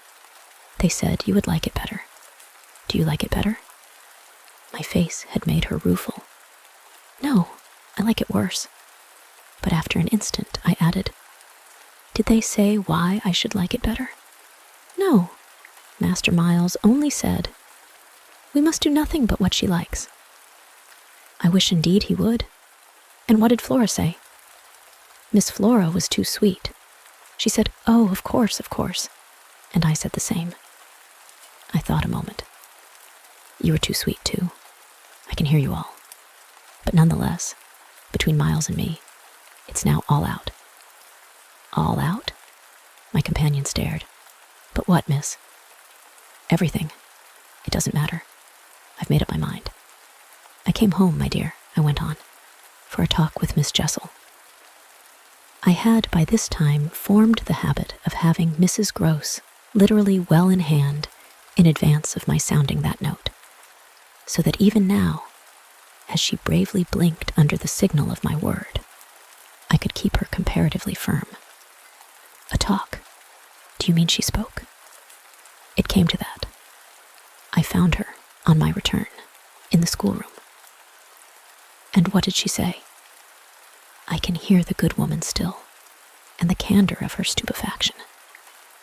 That she suffers the torments. It was this, of a truth, that made her, as she filled out my picture, gape. Do you mean, she faltered, of the lost? Of the lost, of the damned. And that's why, to share them. I faltered myself with the horror of it, but my companion, with less imagination, kept me up. To share them, she wants Flora. Mrs. Gross might, as I gave it to her, fairly have fallen away from me had I not been prepared. I still held her there, to show I was. As I've told you, however, it doesn't matter. Because you've made up your mind. But to what? To everything. And what do you call everything? Why, sending for their uncle. Oh, miss, in pity do, my friend broke out. Ah, but I will. I see it's the only way. What's out, as I told you, with Miles, is that if he thinks I'm afraid to, and has ideas of what he gains by that, he shall see he's mistaken. Yes. His uncle shall have it here from me on the spot, and before the boy himself, if necessary, that if I'm to be reproached with having done nothing again about more school. Yes, miss, my companion pressed me. Well, there's that awful reason. There were now clearly so many of these for my poor colleague that she was excusable for being vague. But, which? Why, the letter from his old place. You'll show it to the master? I ought to have done so on the instant. Oh, no, said Mrs. Gross with decision. I'll put it before him, I went on inexorably, that I can't undertake to work the question on behalf of a child who has been expelled. For we've never in the least known what, Mrs. Gross declared. For wickedness. For what else? When he's so clever and beautiful and perfect. Is he stupid? Is he untidy? Is he infirm? Is he ill-natured? He's exquisite, so it can be only that. And that would open up the whole thing. After all, I said, it's their uncle's fault. If he left here such people, he didn't really in the least know them. The fault's mine. She had turned quite pale. Well, you shan't suffer, I answered. The children shan't, she emphatically returned. I was silent a while. We looked at each other. Then, what am I to tell him? You needn't tell him anything. I'll tell him. I measured this. Do you mean you'll write? Remembering she couldn't, I caught myself up. How do you communicate? I tell the bailiff. He writes. And should you like him to write our story? My question had a sarcastic force that I had not fully intended, and it made her, after a moment, inconsequently break down. The tears were again in her eyes. Ah, miss, you write. Well, tonight, I at last answered. And on this, we separated. Chapter 17. I went so far in the evening as to make a beginning. The weather had changed back. A great wind was abroad, and beneath the lamp, in my room, with Flora at peace beside me, I sat for a long time before a blank sheet of paper and listened to the lash of the rain and the batter of the gusts. Finally, I went out, taking a candle. I crossed the passage and listened a minute at Miles's door. What, under my endless obsession, I had been impelled to listen for was some betrayal of his not being at rest, and I presently caught one, but not in the form I had expected. His voice tinkled out. "I say, you there, come in." It was a gaiety in the gloom. I went in with my light and found him in bed, very wide awake, but very much at his ease. "Well, what are you up to?"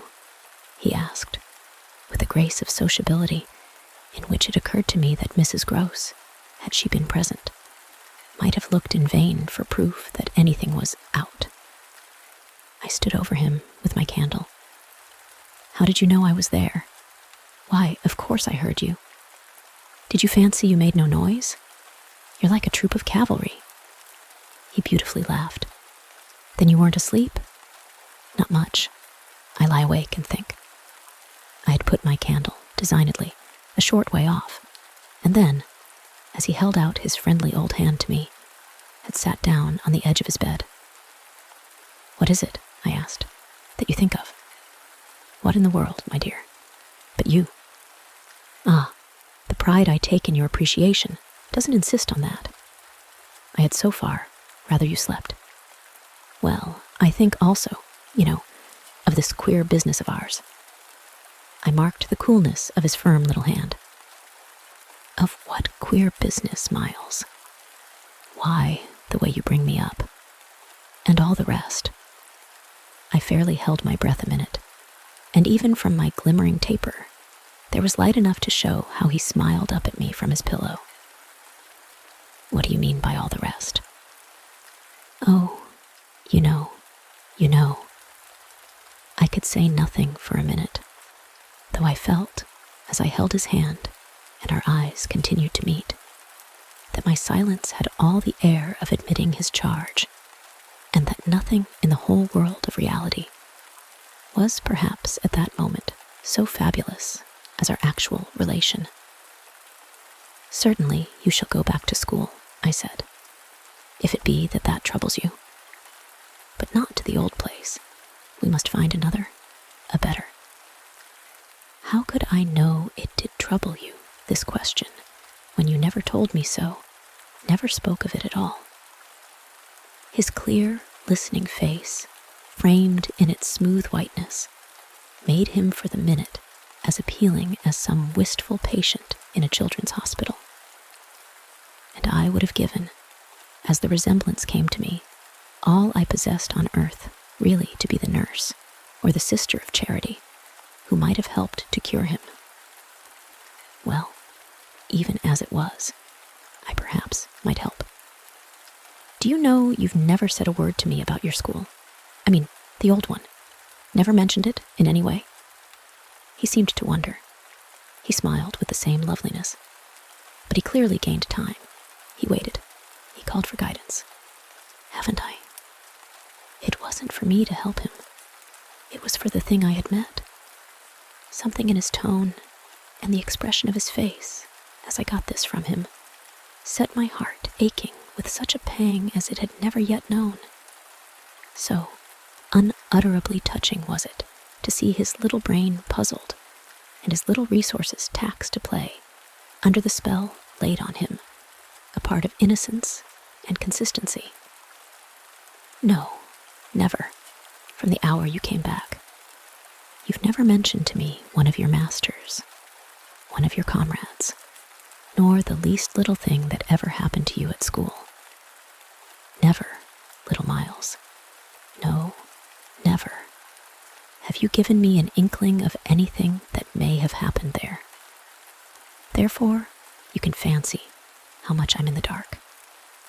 Until you came out that way, this morning, you had, since the first hour I saw you, scarce even made a reference to anything in your previous life.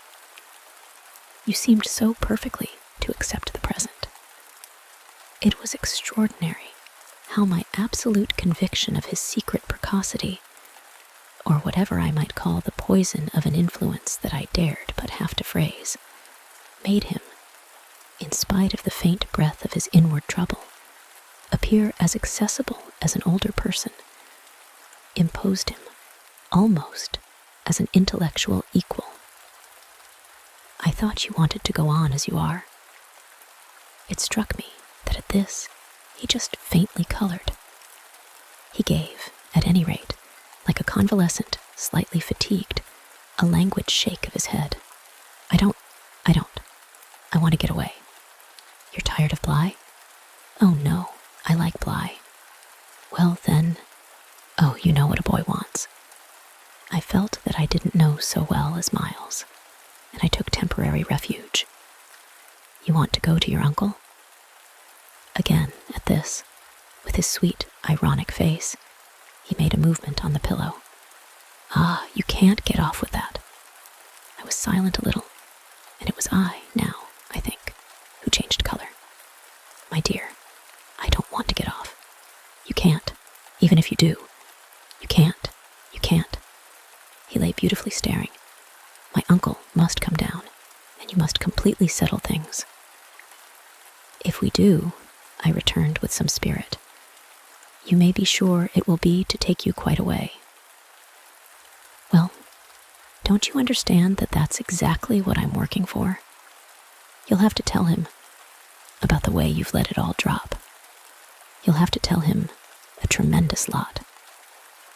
The exultation with which he uttered this helped me somehow, for the instant, to meet him rather more. And how much will you, Miles, have to tell him? There are things he'll ask you. He turned it over. Very likely. But what things? The things you've never told me. To make up his mind what to do with you. He can't send you back. Oh, I don't want to go back, he broke in. I want a new field. He said it with admirable serenity, with positive, unimpeachable gaiety. And doubtless, it was that very note that most evoked for me the poignancy, the unnatural, childish tragedy of his probable reappearance at the end of 3 months, with all this bravado and still more dishonor. It overwhelmed me now that I should never be able to bear that, and it made me let myself go. I threw myself upon him, and in the tenderness of my pity, I embraced him. Dear little Miles, dear little Miles. My face was close to his, and he let me kiss him, simply taking it with indulgent good humor. Well, old lady, is there nothing at all that you want to tell me? He turned off a little, facing round toward the wall, and holding up his hand to look at, as one had seen sick children look. I told you this morning. Oh, I was sorry for him. That you just want me not to worry you? He looked round at me now, as if in recognition of my understanding him. Then, ever so gently, to let me alone, he replied. There was even a singular little dignity in it, something that made me release him. Yet, when I had slowly risen, linger beside him. God knows I never wished to harass him, but I felt that merely at this, to turn my back on him, was to abandon, or to put it more truly, to lose him. I've just begun a letter to your uncle, I said. Well then, finish it. I waited a minute. What happened before? He gazed up at me again. Before what? Before you came back, and before you went away. For some time he was silent, but he continued to meet my eyes. What happened? It made me, the sound of the words, in which it seemed to me that I caught for the very first time a small, faint quaver of consenting consciousness. It made me drop on my knees beside the bed and seize once more the chance of possessing him. Dear little Miles, if you knew how I want to help you. It's only that. It's nothing but that. And I'd rather die than give you a pain, or do you a wrong. I'd rather die than hurt a hair of you. Dear little Miles. Oh, I brought it out now, even if I should go too far. I just want you to help me to save you. But I knew in a moment after this that I had gone too far. The answer to my appeal was instantaneous, but it came in the form of an extraordinary blast and chill, a gust of frozen air, and a shake of the room as great as if, in the wild wind, the casement had crashed in. The boy gave a loud, high shriek, which, lost in the rest of the shock of sound, might have seemed indistinctly, though I was so close to him, a note either of jubilation or of terror. I jumped to my feet again and was conscious of darkness. So for a moment we remained, while I stared about me and saw that the drawn curtains were unstirred and the window tight. Why, the candle's out, I then cried. It was I who blew it, dear, said Miles. Chapter 18. The next day, after lessons, Mrs. Gross found a moment to say to me quietly, "Have you written, miss?" "Yes, I've written." But I didn't add, for the hour, that my letter, sealed and directed, was still in my pocket. There would be time enough to send it before the messenger should go to the village. Meanwhile, there had been, on the part of my pupils, no more brilliant, more exemplary morning. It was exactly as if they had both had at heart to gloss over any recent little friction. They performed the dizziest feats of arithmetic, soaring quite out of my feeble range, and perpetrated, in higher spirits than ever, geographical and historical jokes. It was conspicuous, of course, in Miles in particular, that he appeared to wish to show how easily he could let me down. This child, to my memory, really lives in a setting of beauty and misery that no words can translate. There was a distinction all his own in every impulse he revealed. Never was a small, natural creature, to the uninitiated eye, all frankness and freedom, a more ingenious, a more extraordinary little gentleman. I had perpetually to guard against the wonder of contemplation, into which my initiated view betrayed me, to check the irrelevant gaze and discouraged sigh in which I constantly both attacked and renounced the enigma of what such a little gentleman could have done that deserved a penalty. Say that, by the dark prodigy I knew, the imagination of all evil had been opened up to him. All the justice within me ached for the proof that it could ever have flowered into an act. He had never, at any rate, been such a little gentleman as when, after our early dinner on this dreadful day, he came round to me and asked if I shouldn't like him, for half an hour, to play to me. David, playing to Saul, could never have shown a finer sense of the occasion. It was literally a charming exhibition of tact, of magnanimity, and quite tantamount to his saying outright, "The true knights we love to read about never push an advantage too far. I know what you mean now.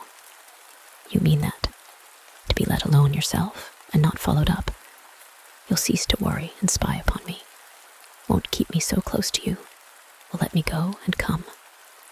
Well, I come, you see, but I don't go. There'll be plenty of time for that. I do really delight in your society, and I only want to show you that I contended for a principle." It may be imagined whether I resisted this appeal or failed to accompany him again, hand in hand, to the schoolroom. He sat down at the old piano and played as he had never played. And if there are those who think he had better have been kicking a football I can only say that I wholly agree with them. For at the end of a time that under his influence I had quite ceased to measure, I started up with a strange sense of having literally slept at my post. It was after luncheon and by the schoolroom fire, and yet I hadn't really, in the least, slept. I had only done something much worse. I had forgotten. Where, all this time, was Flora? When I put the question to Miles, he played on a minute before answering, and then could only say, "Why, my dear, how do I know?" breaking moreover into a happy laugh which, immediately after, as if it were a vocal accompaniment, he prolonged into incoherent, extravagant song. I went straight to my room, but his sister was not there. Then, before going downstairs, I looked into several others. As she was nowhere about, she would surely be with Mrs. Gross, whom, in the comfort of that theory, I accordingly proceeded in quest of. I found her where I had found her the evening before, but she met my quick challenge with blank, scared ignorance. She had only supposed that, after the repast, I had carried off both the children, as to which she was quite in her right, for it was the very first time I had allowed the little girl out of my sight without some special provision. Of course, now indeed, she might be with the maids, so that the immediate thing was to look for her without an air of alarm. This we promptly arranged between us, but when, 10 minutes later, and in pursuance of our arrangement, we met in the hall, it was only to report on either side that after guarded inquiries, we had altogether failed to trace her. For a minute there, apart from observation, we exchanged mute alarms, and I could feel with what high interest my friend returned me all those I had from the first given her. "She'll be above," she presently said, "in one of the rooms you haven't searched." "No, she's at a distance." I had made up my mind. "She has gone out." Mrs. Gross stared. "Without a hat?" I naturally also looked volumes. "Isn't that woman always without one?" "She's with her?" "She's with her," I declared. "We must find them." My hand was on my friend's arm, but she failed for the moment, confronted with such an account of the matter, to respond to my pressure. She communed, on the contrary, on the spot, with her uneasiness. "And where's Master Miles?" "Oh, he's with Quint. They're in the schoolroom." Lord, miss, my view, I was myself aware, and therefore I suppose my tone, had never yet reached so calm an assurance. "The trick's played," I went on. "They've successfully worked their plan." He found the most divine little way to keep me quiet while she went off. "Divine," Mrs. Gross bewilderedly echoed. "Infernal, then," I almost cheerfully rejoined. "He has provided for himself as well. But come." She had helplessly gloomed at the upper regions. "You leave him so long with Quint?" "Yes, I don't mind that now." She always ended, at these moments, by getting possession of my hand, and in this manner she could at present still stay me. But after gasping an instant at my sudden resignation, "Because of your letter?" she eagerly brought out. I quickly, by way of answer, felt for my letter, drew it forth, held it up, and then, freeing myself, went and laid it on the great hall table. "Luke will take it," I said as I came back. I reached the house door and opened it. I was already on the steps. My companion still demurred. The storm of the night and the early morning had dropped, but the afternoon was damp and gray. I came down to the drive while she stood in the doorway. "You go with nothing on?" What do I care when the child has nothing? "I can't wait to dress," I cried. "And if you must do so, I leave you.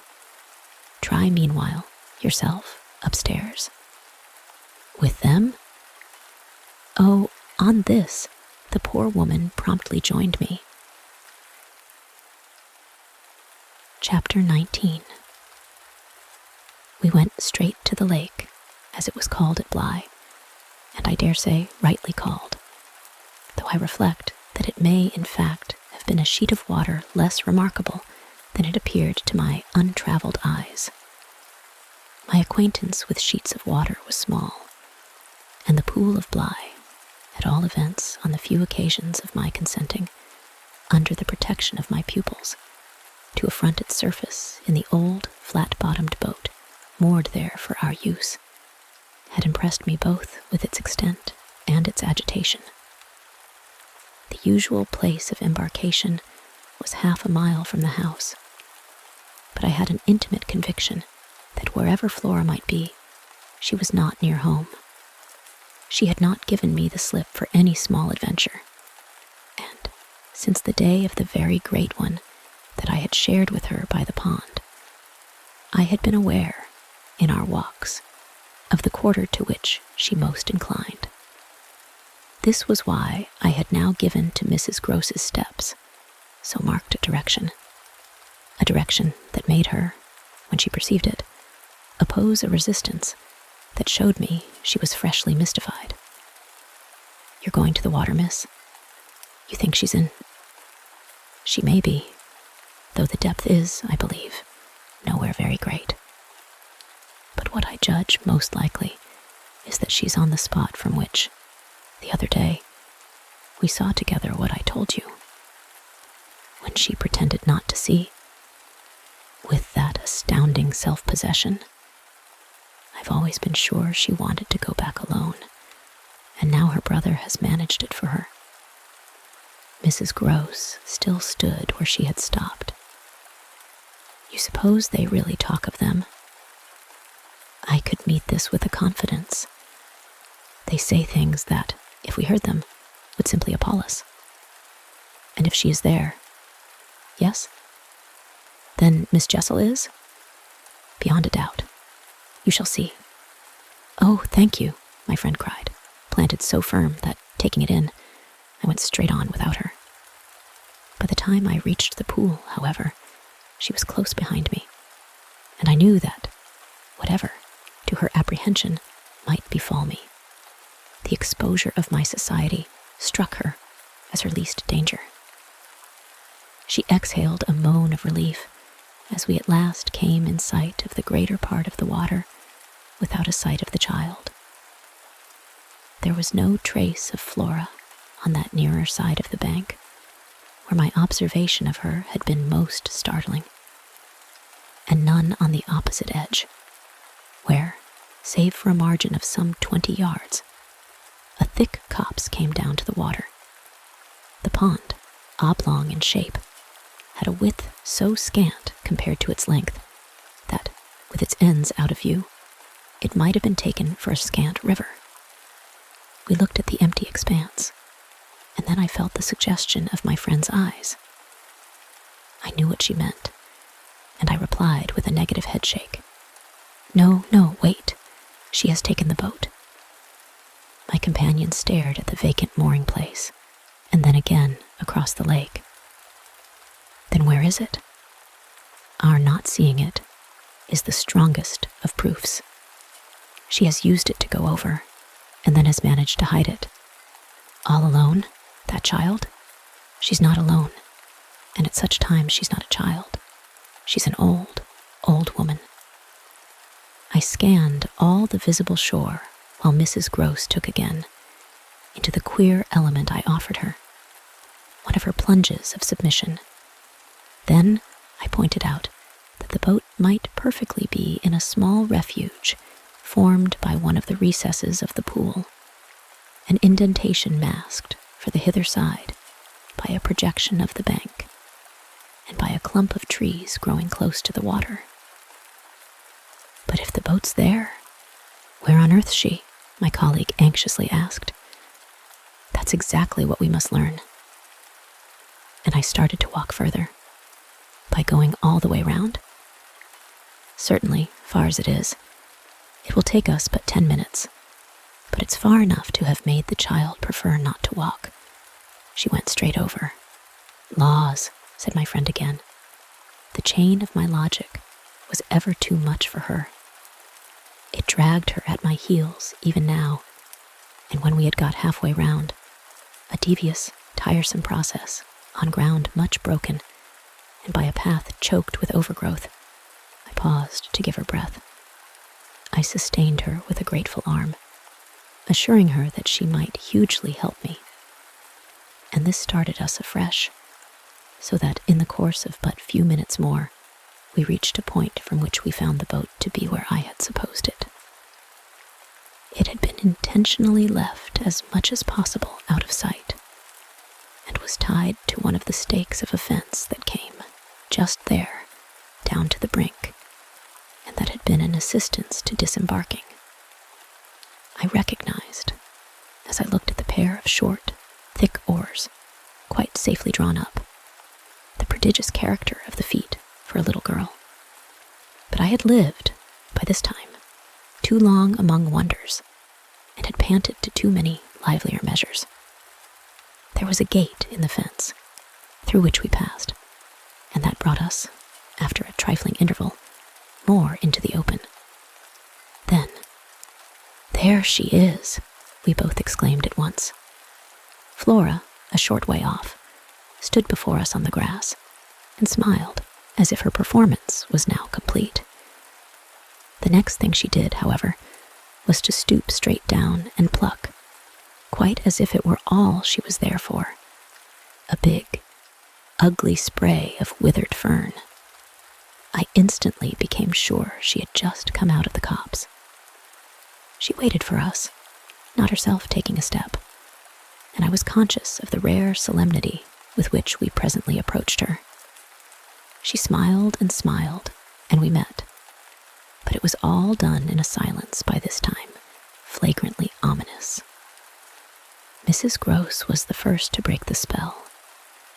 She threw herself on her knees and, drawing the child to her breast, clasped in a long embrace the little tender, yielding body. While this dumb convulsion lasted, I could only watch it, which I did the more intently when I saw Flora's face peep at me over our companion's shoulder. It was serious now. The flicker had left it, but it strengthened the pang with which I at that moment envied Mrs. Gross the simplicity of her relation. Still, all this while, nothing more passed between us, save that Flora had let her foolish fern again drop to the ground. What she and I had virtually said to each other was that pretexts were useless now. When Mrs. Gross finally got up, she kept the child's hand, so that the two were still before me. And the singular reticence of our communion was even more marked in the frank look she launched me. "I'll be hanged," it said, "if I'll speak." It was Flora who, gazing all over me in candid wonder, was the first. She was struck with our bareheaded aspect. "Why, where are your things?" "Where yours are, my dear," I promptly returned. She had already got back her gaiety, and appeared to take this as an answer quite sufficient. "And where's Miles?" she went on. There was something in the small valor of it that quite finished me. These 3 words from her were, in a flash like the glitter of a drawn blade, the jostle of the cup that my hand, for weeks and weeks, had held high and full to the brim, that now, even before speaking, I felt overflow in a deluge. "I'll tell you if you'll tell me," I heard myself say, then heard the tremor in which it broke. "Well, what?" Mrs. Gross's suspense blazed at me, but it was too late now, and I brought the thing out handsomely. "Where, my pet, is Miss Jessel?" Chapter 20. Just as in the churchyard with Miles, the whole thing was upon us. Much as I had made of the fact that this name had never once, between us, been sounded, the quick, smitten glare which the child's face now received it fairly likened my breach of the silence to the smash of a pane of glass.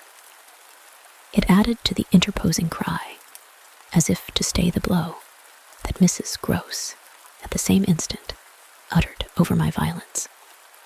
The shriek of a creature scared, or rather wounded, which in turn, within a few seconds, was completed by a gasp of my own.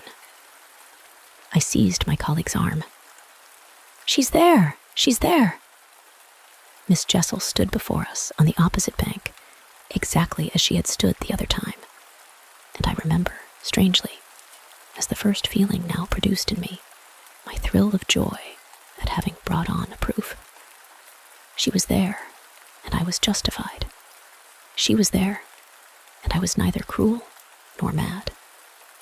She was there for poor scared Mrs. Gross, but she was there most for Flora, and no moment of my monstrous time was perhaps so extraordinary as that in which I consciously threw out to her, with the sense that, pale and ravenous demon as she was, she would catch and understand it, an inarticulate message of gratitude. She rose erect on the spot my friend and I had lately quitted, and there was not, in all the long reach of her desire, an inch of her evil that fell short. This first vividness of vision and emotion were things of a few seconds, during which Mrs. Gross's dazed blink across to where I pointed struck me as a sovereign sign that she too at last saw, just as it carried my own eyes precipitately to the child. The revelation then of the manner in which Flora was affected startled me, in truth, far more than it would have done to find her also merely agitated, for direct dismay was of course not what I had expected. Prepared and on her guard as our pursuit had actually made her, she would repress every betrayal, and I was therefore shaken on the spot by my first glimpse of the particular one for which I had not allowed. To see her, without a convulsion of her small pink face, not even feign to glance in the direction of the prodigy I announced, but only, instead of that, turn at me an expression of hard, still gravity, an expression absolutely new and unprecedented, and that appeared to read and accuse and judge me. This was a stroke that somehow converted the little girl herself into the very presence that could make me quail. I quailed, even though my certitude that she thoroughly saw was never greater than at that instant. And in the immediate need to defend myself, I called it passionately to witness. "She's there, you little unhappy thing. There, there, there. And you see her, as well as you see me." I had said shortly before to Mrs. Gross that she was not at these times a child, but an old, old woman, and that description of her could not have been more strikingly confirmed than in the way in which, for all answer to this, she simply showed me, without a concession, an admission of her eyes, a countenance of deeper and deeper, of indeed, suddenly quite fixed, reprobation. I was by this time, if I can put the whole thing at all together, more appalled at what I may properly call her manner than at anything else, though it was simultaneously with this that I became aware of having Mrs. Gross also, and very formidably, to reckon with. My elder companion, the next moment at any rate, blotted out everything but her own flushed face, and her loud, shocked protest, a burst of high disapproval. "What a dreadful turn, to be sure, miss. Where on earth do you see anything?" I could only grasp her more quickly yet, for even while she spoke, the hideous plain presence stood undimmed and undaunted. It had already lasted a minute, and it lasted while I continued, seizing my colleague, quite thrusting her at it and presenting her to it, to insist with my pointing hand. You don't see her exactly as we see? You mean to say you don't now? Now? She's as big as a blazing fire. Only look, dearest woman, look. She looked, even as I did, and gave me, with her deep groan of negation, repulsion, compassion, the mixture with her pity of her relief at her exemption, a sense, touching to me even then, that she would have backed me up if she could. I might well have needed that, for with this hard blow of the proof that her eyes were hopelessly sealed, I felt my own situation horribly crumble. I saw my livid predecessor press from her position on my defeat. And I was conscious, more than all, of what I should have from this instant to deal with in the astounding little attitude of Flora. Into this attitude, Mrs. Gross immediately and violently entered, breaking, even while there pierced through my sense of ruin a prodigious private triumph, into breathless reassurance. She isn't there, little lady, and nobody's there, and you never see nothing, my sweet.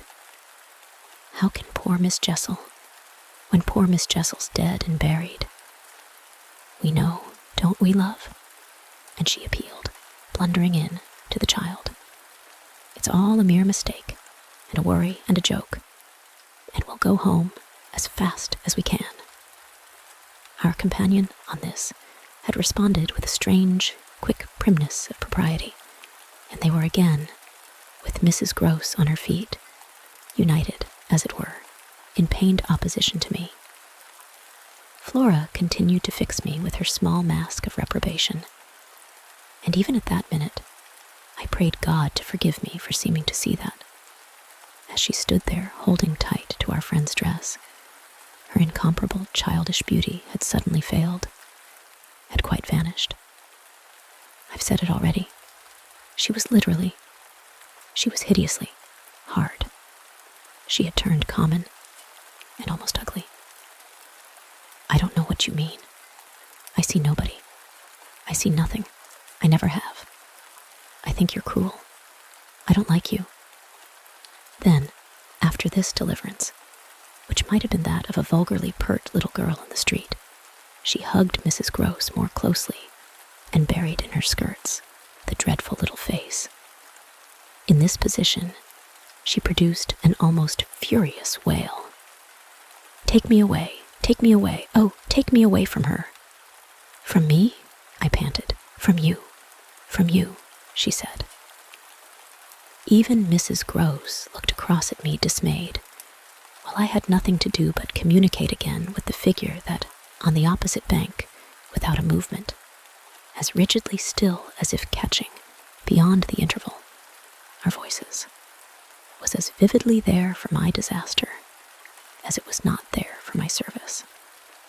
The wretched child had spoken exactly as if she had got from some outside source each of her stabbing little words, and I could therefore, in the full despair of all I had to accept, but sadly shake my head at her.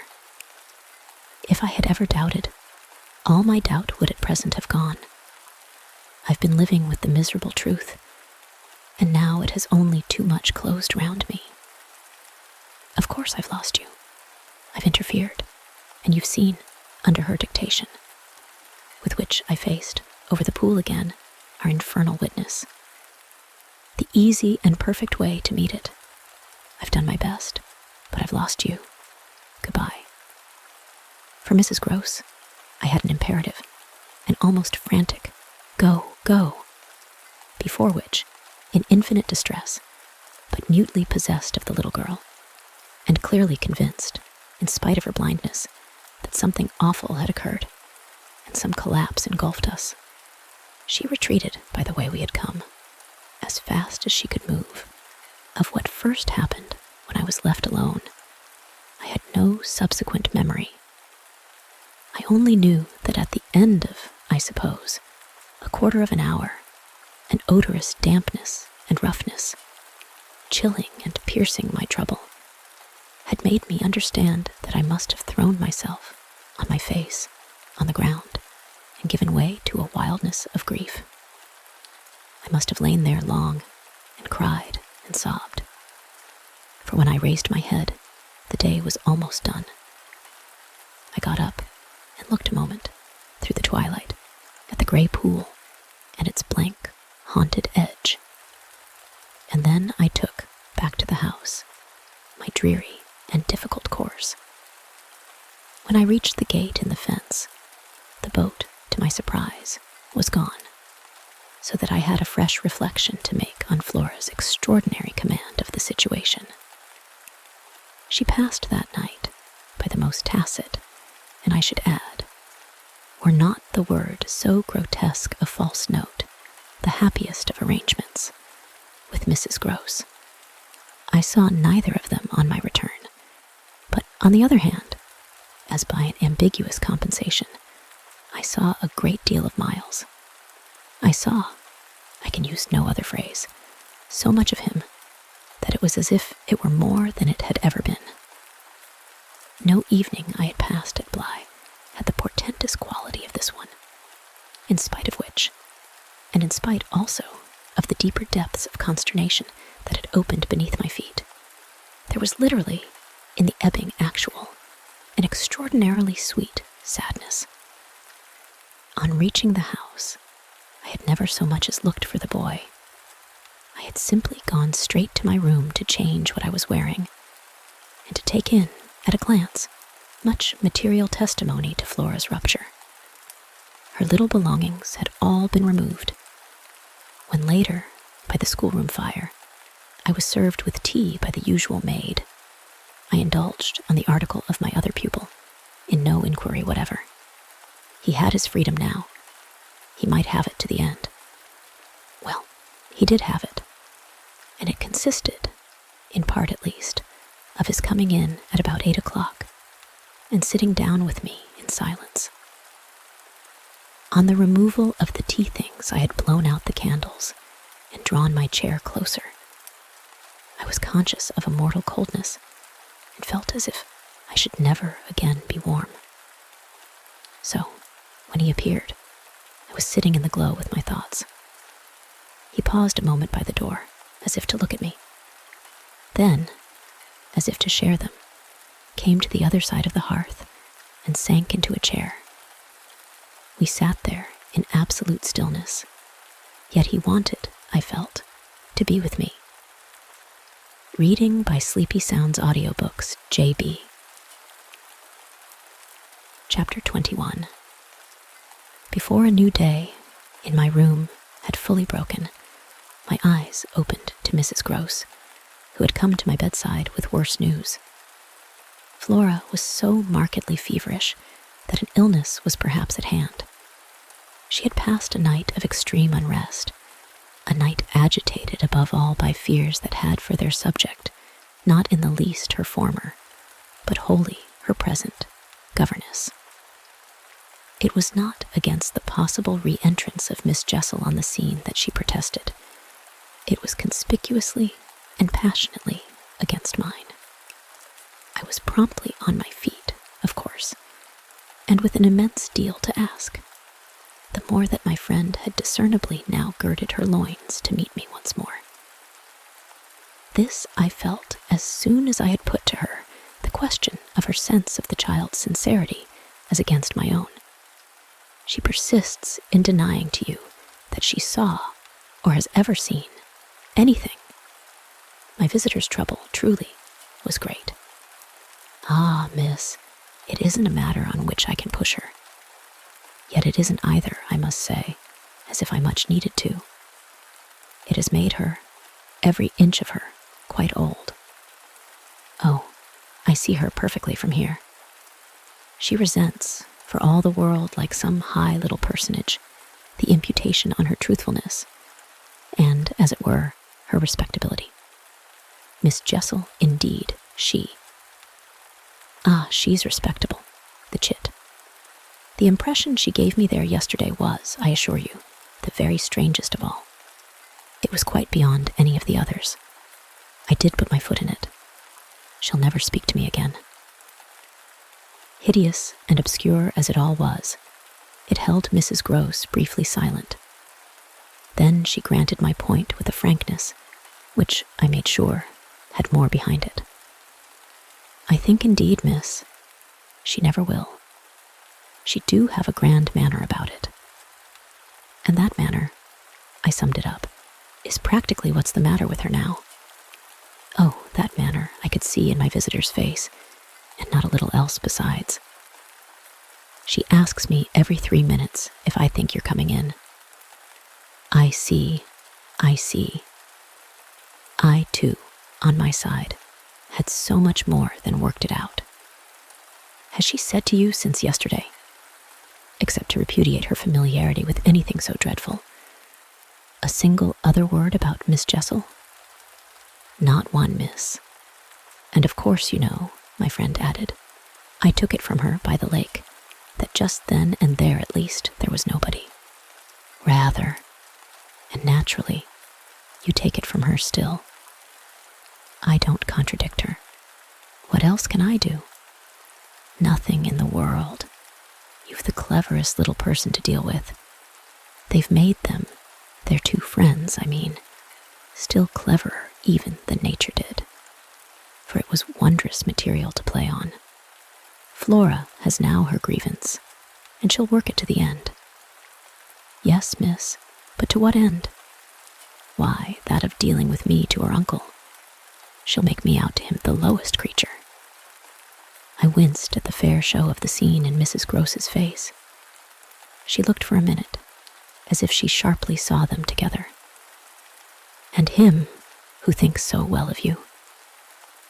He has an odd way, it comes over me now, I laughed, of proving it, but that doesn't matter. What Flora wants, of course, is to get rid of me. My companion bravely concurred. Never again to so much as look at you. So that what you've come to me now for, I asked, is to speed me on my way. Before she had time to reply, however, I had her in check. I've a better idea, the result of my reflections.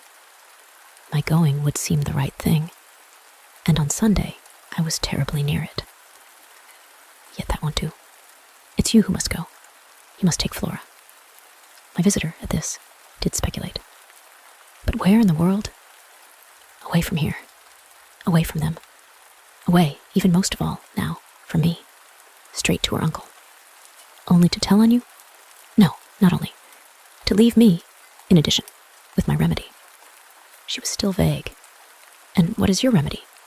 Your loyalty, to begin with. And then Miles's. She looked at me hard. Do you think he won't, if he has the chance, turn on me? Yes. I venture still to think it. At all events, I want to try. Get off with his sister as soon as possible, and leave me with him alone. I was amazed, myself, at the spirit I had still in reserve, and therefore, perhaps a trifle, the more disconcerted at the way in which, in spite of this fine example of it, she hesitated. There's one thing, of course, I went on. They mustn't, before she goes, see each other for 3 seconds. Then it came over me that, in spite of Flora's presumable sequestration from the instant of her return from the pool, it might already be too late. Do you mean, I anxiously asked, that they have met? At this, she quite flushed. Ah, miss, I'm not such a fool as that. If I've been obliged to leave her 3 or 4 times, it has been each time with one of the maids, and at present, though she's alone, she's locked in safe. And yet, there were too many things. And yet what? Well, are you so sure of the little gentleman? I'm not sure of anything but you.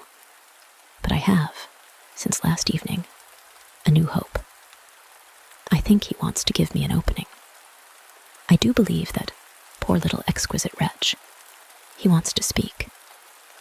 Last evening, in the firelight and the silence, he sat with me for 2 hours, as if it were just coming. Mrs. Gross looked hard, through the window, at the gray, gathering day. And did it come? No, though I waited and waited. I confess it didn't. And it was without a breach of the silence, or so much as a faint allusion to his sister's condition and absence, that we at last kissed for good night. All the same, I continued, I can't, if her uncle sees her, consent to his seeing her brother without my having given the boy. And most of all because things have got so bad. A little more time. My friend appeared on this ground more reluctant than I could quite understand. What do you mean by more time? Well, a day or two, really to bring it out. He'll then be on my side, of which you see the importance. If nothing comes, I shall only fail, and you will, at the worst, have helped me by doing, on your arrival in town, whatever you may have found possible. So I put it before her, but she continued for a little so inscrutably embarrassed that I came again to her aid. Unless, indeed, I wound up, you really want not to go. I could see it in her face, at last, clear itself. She put out her hand to me as a pledge. I'll go. I'll go this morning. I wanted to be very just. If you should wish still to wait, I would engage she shouldn't see me. No, it's the place itself. She must leave it. She held me a moment with heavy eyes, then brought out the rest. Your idea's the right one. I myself, miss. Well, I can't stay. The look she gave me with it made me jump at possibilities.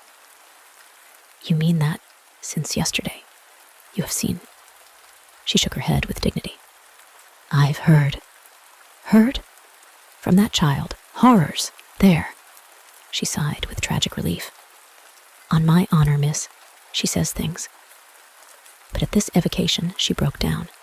She dropped, with a sudden sob, upon my sofa, and, as I had seen her do before, gave way to all the grief of it. It was quite in another manner that I, for my part, let myself go. Oh, thank God! She sprang up again at this, drying her eyes with a groan. Thank God! It so justifies me. It does that, miss. I couldn't have desired more emphasis, but I just hesitated. She's so horrible. I saw my colleague scarce knew how to put it. Really shocking. And about me? About you, miss, since you must have it. It's beyond everything for a young lady, and I can't think wherever she must have picked up. The appalling language she applied to me. I can, then. I broke in with a laugh that was doubtless significant enough. It only, in truth, left my friend still more grave. Well, perhaps I ought to also, since I've heard some of it before. Yet I can't bear it, the poor woman went on, while, with the same movement, she glanced on my dressing table at the face of my watch. But I must go back. I kept her, however. Ah, if you can't bear it. How can I stop with her, you mean? Why, just for that, to get her away. Far from this, she pursued. Far from them. She may be different. She may be free. I seized her almost with joy. Then, in spite of yesterday, you believe in such doings. Her simple description of them required, in the light of her expression, to be carried no further, and she gave me the whole thing as she had never done. I believe. Yes, it was a joy, and we were still shoulder to shoulder. If I might continue sure of that, I should care but little what else happened. My support in the presence of disaster would be the same as it had been in my early need of confidence, and if my friend would answer for my honesty, I would answer for all the rest. On the point of taking leave of her, nonetheless, I was to some extent embarrassed.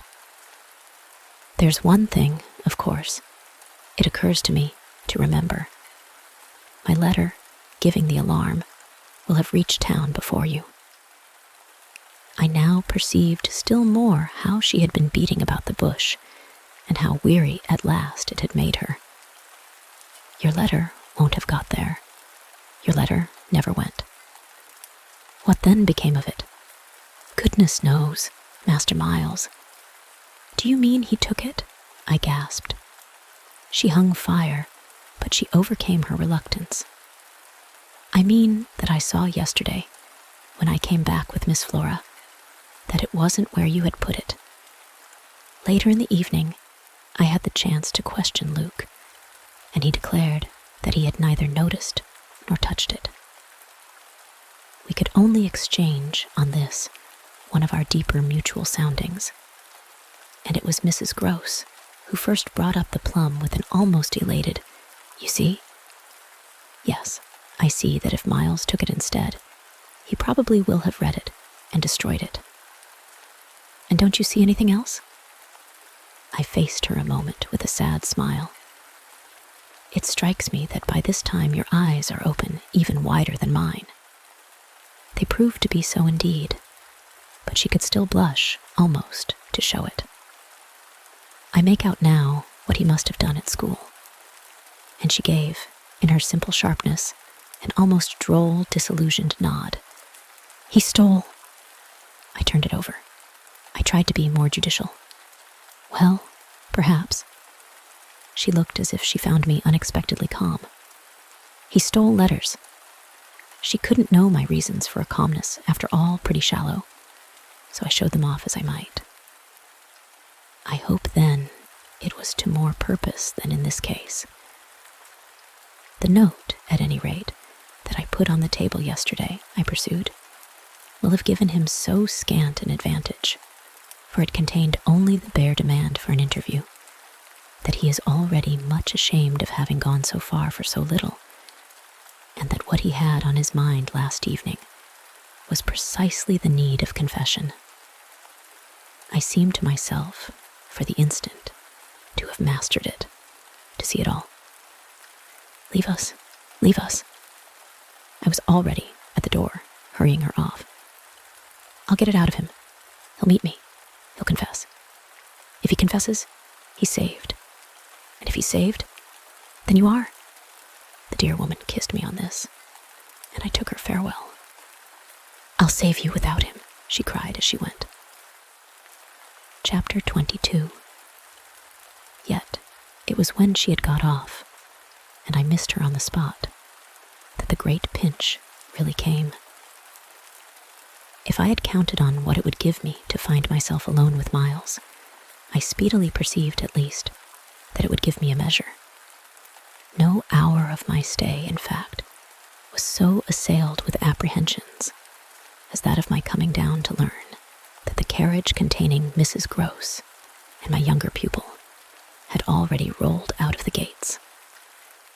Now I was, I said to myself, face to face with the elements, and for much of the rest of the day, while I fought my weakness, I could consider that I had been supremely rash. It was a tighter place still than I had yet turned round in. All the more that, for the first time, I could see in the aspect of others a confused reflection of the crisis. What had happened naturally caused them all to stare. There was too little of the explained, throw out whatever we might, in the suddenness of my colleague's act. The maids and the men looked blank, the effect of which on my nerves was an aggravation, until I saw the necessity of making it a positive aid. It was precisely, in short, by just clutching the helm that I avoided total wreck. And I dare say that, to bear up at all, I became that morning very grand and very dry. I welcomed the consciousness that I was charged with much to do, and I caused it to be known as well, that, left thus to myself, I was quite remarkably firm. I wandered with that manner, for the next hour or two, all over the place, and looked, I have no doubt, as if I were ready for any onset. So, for the benefit of whom it might concern, I paraded with a sick heart. The person it appeared least to concern proved to be, till dinner, little Miles himself. My perambulations had given me, meanwhile, no glimpse of him, but they had tended to make more public the change taking place in our relation as a consequence of his having at the piano the day before kept me, in Flora's interest, so beguiled and befooled. The stamp of publicity had of course been fully given by her confinement and departure, and the change itself was now ushered in by our non-observance of the regular custom of the schoolroom. He had already disappeared when, on my way down, I pushed open his door, and I learned below that he had breakfasted, in the presence of a couple of the maids, with Mrs. Gross and his sister. He had then gone out, as he said, for a stroll, than which nothing, I reflected, could better have expressed his frank view of the abrupt transformation of my office. What he would not permit this office to consist of was yet to be settled. There was a queer relief, at all events, I mean for myself in especial, in the renouncement of one pretension. If so much had sprung to the surface, I scarce put it too strongly in saying that what had perhaps sprung highest was the absurdity of our prolonging the fiction that I had anything more to teach him. It sufficiently stuck out that, by tacit little tricks, in which even more than myself he carried out the care for my dignity, I had had to appeal to him to let me off straining to meet him on the ground of his true capacity. He had at any rate his freedom now. I was never to touch it again, as I had amply shown, moreover, when, on his joining me in the schoolroom the previous night, I had uttered, on the subject of the interval just concluded, neither challenge nor hint. I had too much, from this moment, my other ideas. Yet, when he at last arrived, the difficulty of applying them, the accumulations of my problem, were brought straight home to me by the beautiful little presence on which what had occurred had as yet, for the eye, dropped neither stain nor shadow, to mark, for the house, the high state I cultivated. I decreed that my meals with the boy should be served, as we called it, downstairs, so that I had been awaiting him in the ponderous pomp of the room outside of the window, of which I had had from Mrs. Gross. That first scared Sunday, my flash of something it would scarce have done to call light. Here, at present, I felt afresh, for I had felt it again and again, how my equilibrium depended on the success of my rigid will, the will to shut my eyes as tight as possible to the truth that what I had to deal with was, revoltingly, against nature. I could only get on at all by taking nature into my confidence and my account, by treating my monstrous ordeal as a push in a direction unusual, of course, and unpleasant, but demanding, after all, for a fair front. Only another turn of the screw of ordinary human virtue. No attempt, nonetheless, could well require more tact than just this attempt to supply, oneself, all the nature. How could I put even a little of that article into a suppression of reference to what had occurred? How, on the other hand, could I make reference without a new plunge into the hideous obscure? Well, a sort of answer, after a time, had come to me, and it was so far confirmed as that I was met, incontestably, by the quickened vision of what was rare in my little companion.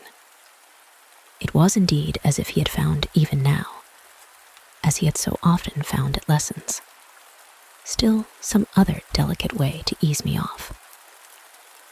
Wasn't there light in the fact, which as we shared our solitude, broke out with a specious glitter it had never yet quite worn?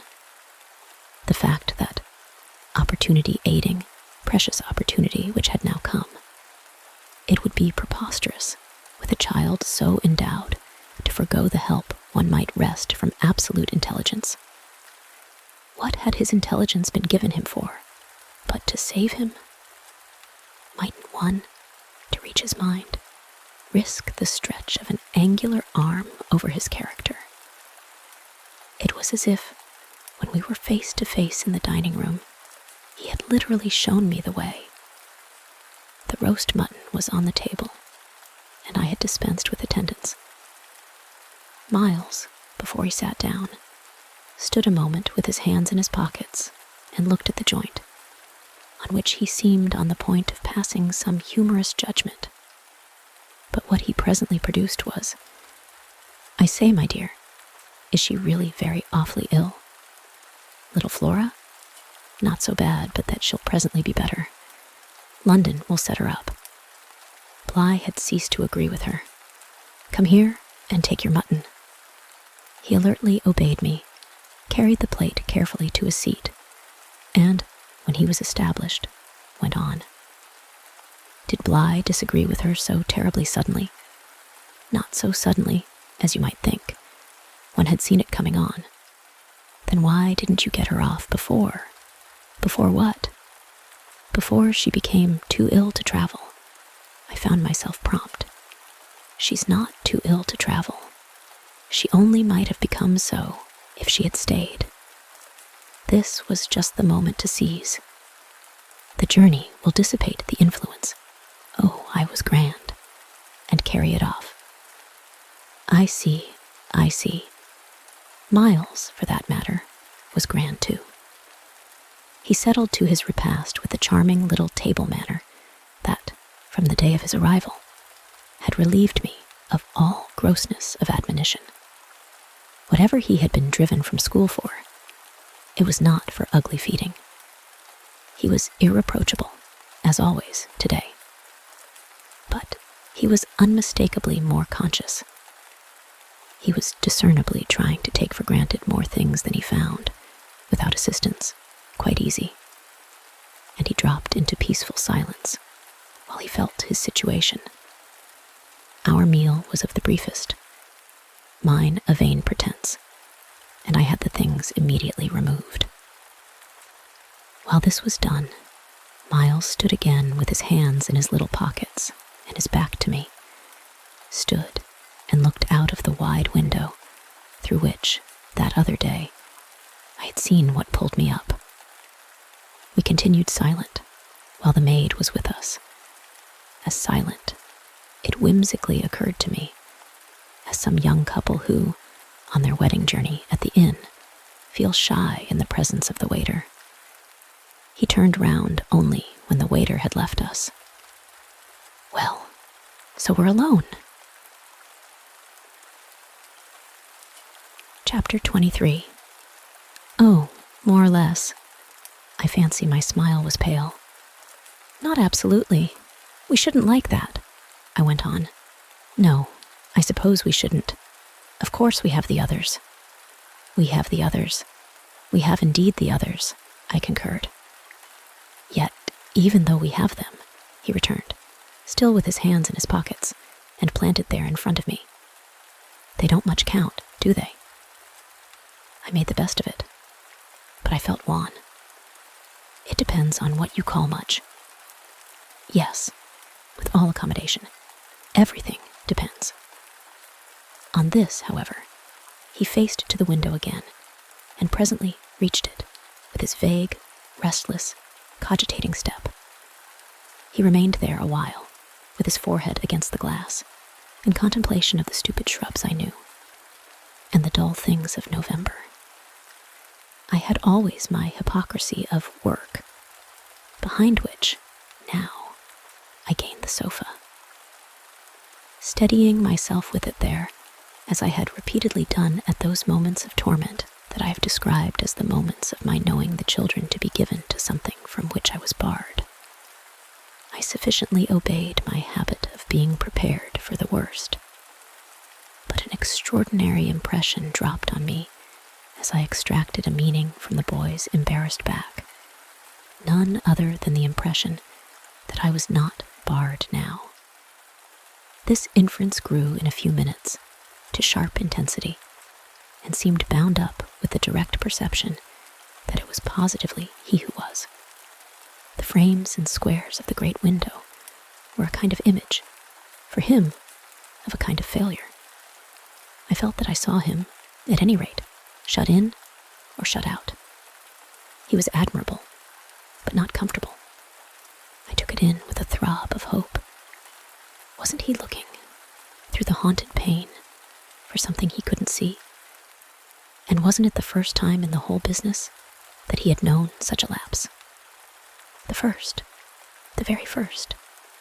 I found it a splendid portent. It made him anxious, though he watched himself. He had been anxious all day, and even while in his usual sweet little manner he sat at table, had needed all his small, strange genius to give it a gloss. When he at last turned round to meet me, it was almost as if this genius had succumbed. Well, I think I'm glad Bly agrees with me. You would certainly seem to have seen, these 24 hours, a good deal more of it than for some time before. I hope, I went on bravely, that you've been enjoying yourself. Oh yes, I've been ever so far, all round about, miles and miles away. I've never been so free.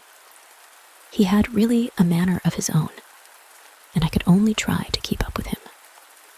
Well, do you like it? He stood there smiling. Then at last, he put into 2 words. Do you? More discrimination than I had ever heard 2 words contain. Before I had time to deal with that, however, he continued, as if with the sense that this was an impertinence to be softened. Nothing could be more charming than the way you take it. For, of course, if we're alone together now, it's you that are alone most. But I hope, he threw in, you don't particularly mind? Having to do with you? I asked. My dear child, how can I help minding? Though I've renounced all claim to your company, you're so beyond me. I at least greatly enjoy it. What else should I stay on for? He looked at me more directly, and the expression of his face, graver now, struck me as the most beautiful I had ever found in it. You stay on just for that? Certainly. I stay on as your friend, and from the tremendous interest I take in you, till something can be done for you that may be more worth your while. That needn't surprise you. My voice trembled, so that I felt it impossible to suppress the shake. Don't you remember how I told you, when I came and sat on your bed the night of the storm, that there was nothing in the world I wouldn't do for you? Yes, yes. He, on his side, more and more visibly nervous, had a tone to master. But he was so much more successful than I, that laughing out through his gravity, he could pretend we were pleasantly jesting. Only that, I think, was to get me to do something for you. It was partly to get you to do something, I conceded. But, you didn't do it. Oh, yes, he said, with the brightest superficial eagerness. You wanted me to tell you something. That's it. Out, straight out. What you have on your mind, Ah, then, is that what you've stayed over for? He spoke with a gaiety through which I could still catch the finest little quiver of resentful passion. But I can't begin to express the effect upon me of an implication of surrender, even so faint. It was as if what I had yearned for had come at last, only to astonish me.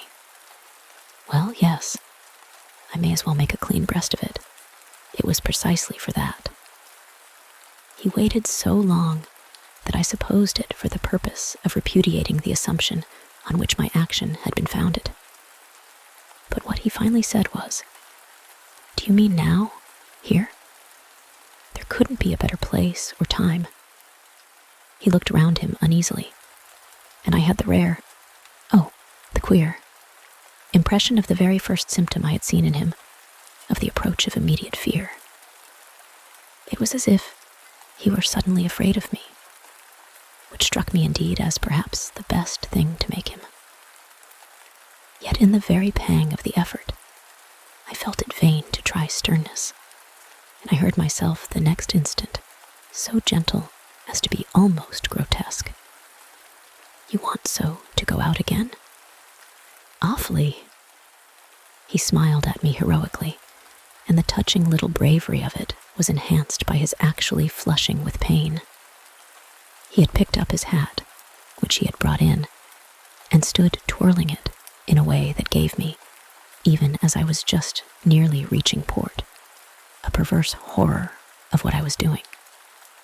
To do it in any way was an act of violence, for what did it consist of but the obtrusion of the idea of grossness and guilt on a small, helpless creature who had been for me a revelation of the possibilities of beautiful intercourse. Wasn't it base to create for a being so exquisite a mere alien awkwardness? I suppose I now read into our situation a clearness it couldn't have had at the time, for I seemed to see our poor eyes already lighted with some spark of a prevision of the anguish that was to come. So we circled about, with terrors and scruples, like fighters not daring to close. But it was for each other we feared. That kept us a little longer suspended and unbruised.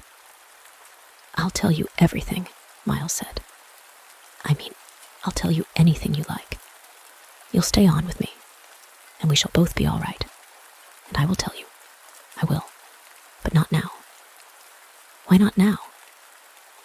My insistence turned him from me and kept him once more at his window, in a silence, during which, between us, you might have heard a pin drop.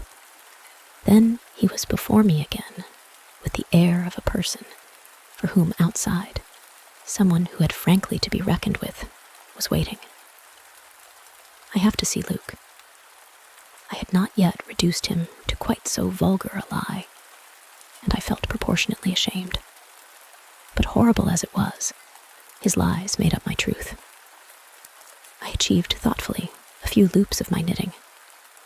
"Well then, go to Luke, and I'll wait for what you promise. Only, in return for that, satisfy, before you leave me, one very much smaller request."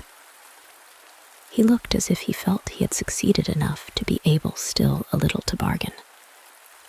"Very much smaller?" "Yes, a mere fraction of the whole. Tell me." Oh, my work preoccupied me, and I was offhand. "If yesterday afternoon, from the table in the hall, you took, my letter." Chapter 24. My sense of how he received this suffered for a minute from something that I can describe only as a fierce split of my attention. A stroke that at first, as I sprang straight up, reduced me to the mere blind movement of getting hold of him, drawing him close, and, while I just fell for support against the nearest piece of furniture, instinctively keeping him with his back to the window. The appearance was full upon us that I had already had to deal with here. Peter Quint had come into view like a sentinel before a prison.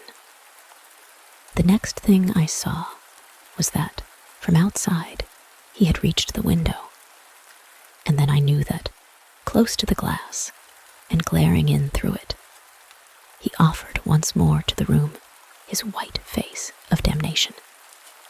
It represents but grossly what took place within me at the sight to say that on the second my decision was made. Yet I believe that no woman so overwhelmed ever in so short a time recovered her grasp of the act. It came to me in the very horror of the immediate presence that the act would be seeing and facing what I saw and faced, to keep the boy himself unaware. The inspiration, I can call it by no other name, was that I felt how voluntarily, how transcendently I might. It was like fighting with a demon for a human soul. And when I had fairly so appraised it, I saw how the human soul, held out in the tremor of my hands at arm's length, had a perfect dew of sweat on a lovely childish forehead. The face that was close to mine was as white as the face against the glass, and out of it presently came a sound, not low nor weak, but as if from much further away, that I drank like a waft of fragrance. Yes, I took it. At this, with a moan of joy, I unfolded. I drew him close, and while I held him to my breast, where I could feel in the sudden fever of his little body the tremendous pulse of his little heart, I kept my eyes on the thing at the window and saw it move and shift its posture. I have likened it to a sentinel, but its slow wheel for a moment was rather the prowl of a baffled beast. My present quickened courage, however, was such that, not too much to let it through, I had to shade, as it were, my flame. Meanwhile, the glare of the face was again at the window, the scoundrel fixed as if to watch and wait. It was the very confidence that I might now defy him, as well as the positive certitude, by this time, of the child's unconsciousness, that made me go on. What did you take it for? To see what you said about me. You opened the letter. I opened it. My eyes were now, as I held him off a little again, on Miles's own face, in which the collapse of mockery showed me how complete was the ravage of uneasiness. What was prodigious was that at last, by my success, his sense was sealed, and his communication stopped. He knew that he was in presence, but knew not of what, and knew still less that I also was, and that I did know. And what did this strain of trouble matter when my eyes went back to the window, only to see that the air was clear again, and, by my personal triumph, the influence quenched. There was nothing there. I felt that the cause was mine, and that I should surely get all. And you found nothing. I let my elation out. He gave the most mournful, thoughtful little headshake.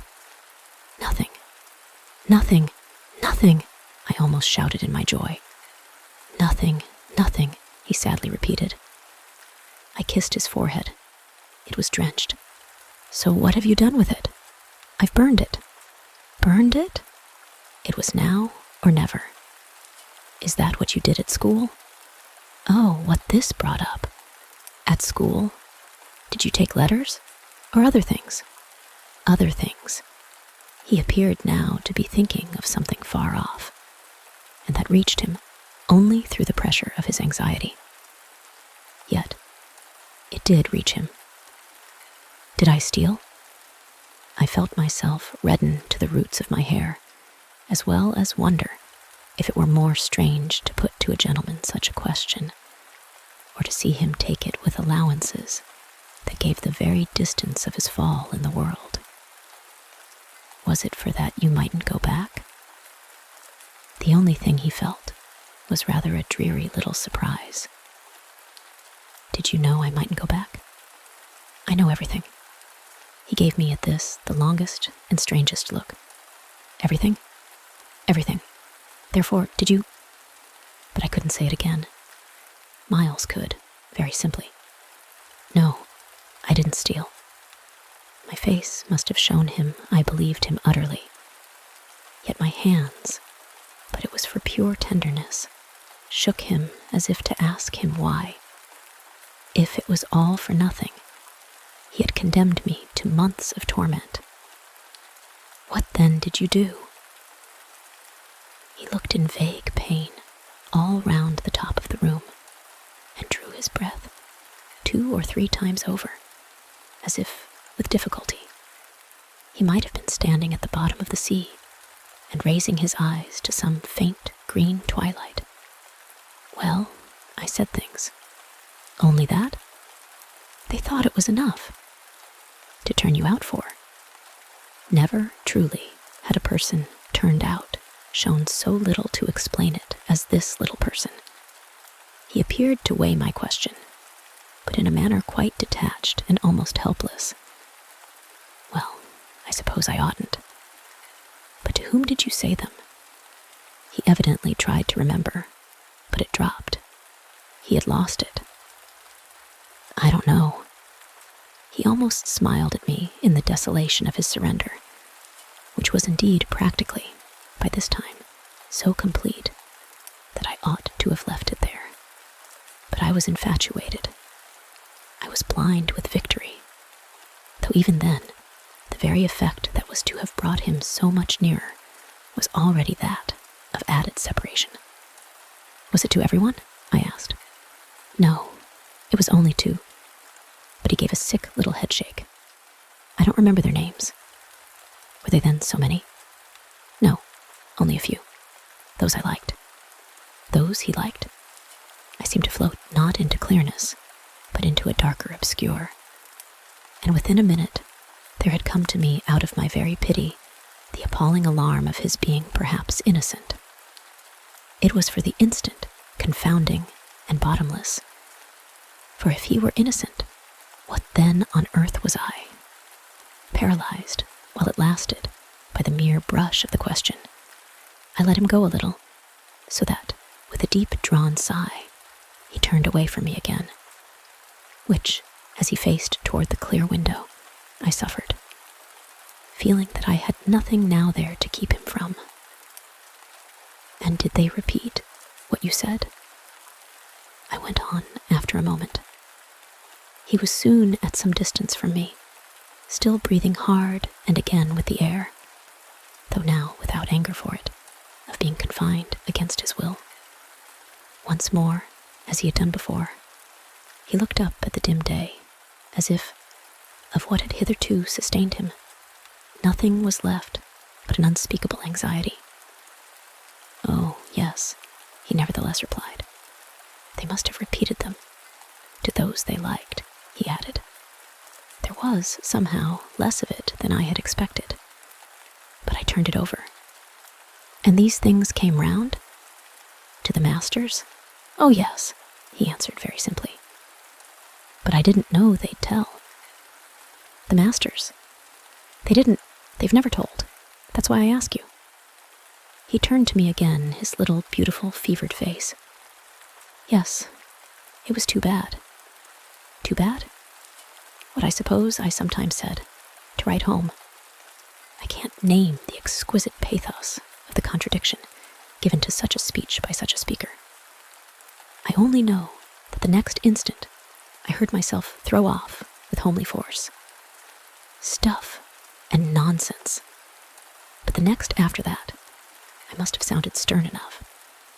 What were these things? My sternness was all for his judge, his executioner. Yet it made him avert himself again. And that movement made me, with a single bound and an irrepressible cry, spring straight upon him. For there again, against the glass, as if to blight his confession and stay his answer, was the hideous author of our woe, the white face of damnation. I felt a sick swim at the drop of my victory, and all the return of my battle, so that the wildness of my veritable leap only served as a great betrayal. I saw him, from the midst of my act, meet it with a divination, and on the perception that even now he only guessed, and that the window was still to his own eyes free, I let the impulse flame up to convert the climax of his dismay into the very proof of his liberation. No more, no more, no more, I shrieked, as I tried to press him against me, to my visitant. Is she here? Miles panted, as he caught with his sealed eyes the direction of my words. Then, as his strange she staggered me, and with a gasp, I echoed it. Miss Jessel, Miss Jessel. He, with a sudden fury, gave me back. I seized, stupefied, his supposition, some sequel to what we had done to Flora. But this made me only want to show him that it was better still than that. It's not Miss Jessel, but it's at the window, straight before us. It's there, the coward horror, there for the last time. At this, after a second, in which his head made the movement of a baffled dog's on a scent, and then gave a frantic little shake for air and light, he was at me in a white rage, bewildered, glaring vainly over the place and missing wholly, though it now, to my sense, filled the room like the taste of poison, the wide, overwhelming presence. It's he. I was so determined to have all my proof that I flashed into ice to challenge him.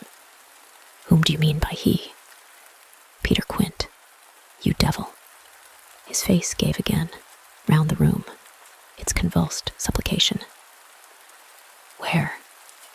They are in my ears still, his supreme surrender of the name and his tribute to my devotion. What does he matter now, my own? What will he ever matter? I have you, I launched at the beast, but he has lost you forever. Then, for the demonstration of my work, there, I said to Miles. But he had already jerked straight round, stared, glared again, and seen but the quiet day. With the stroke of the loss I was so proud of, he uttered the cry of a creature hurled over an abyss, and the grasp with which I recovered him might have been that of catching him in his fall. I caught him. Yes, I held him. It may be imagined with what a passion. But at the end of a minute, I began to feel what it truly was that I held. We were alone with the quiet day, and his little heart, dispossessed, had stopped. The end. Thank you for taking the time to listen along with me this evening. I hope this has helped to relax you and that you have enjoyed the story. If there are any stories you would like to hear in the future, please leave a comment in the section below. And please consider subscribing so that you won't miss out on all the stories coming to the channel very soon. And until next time,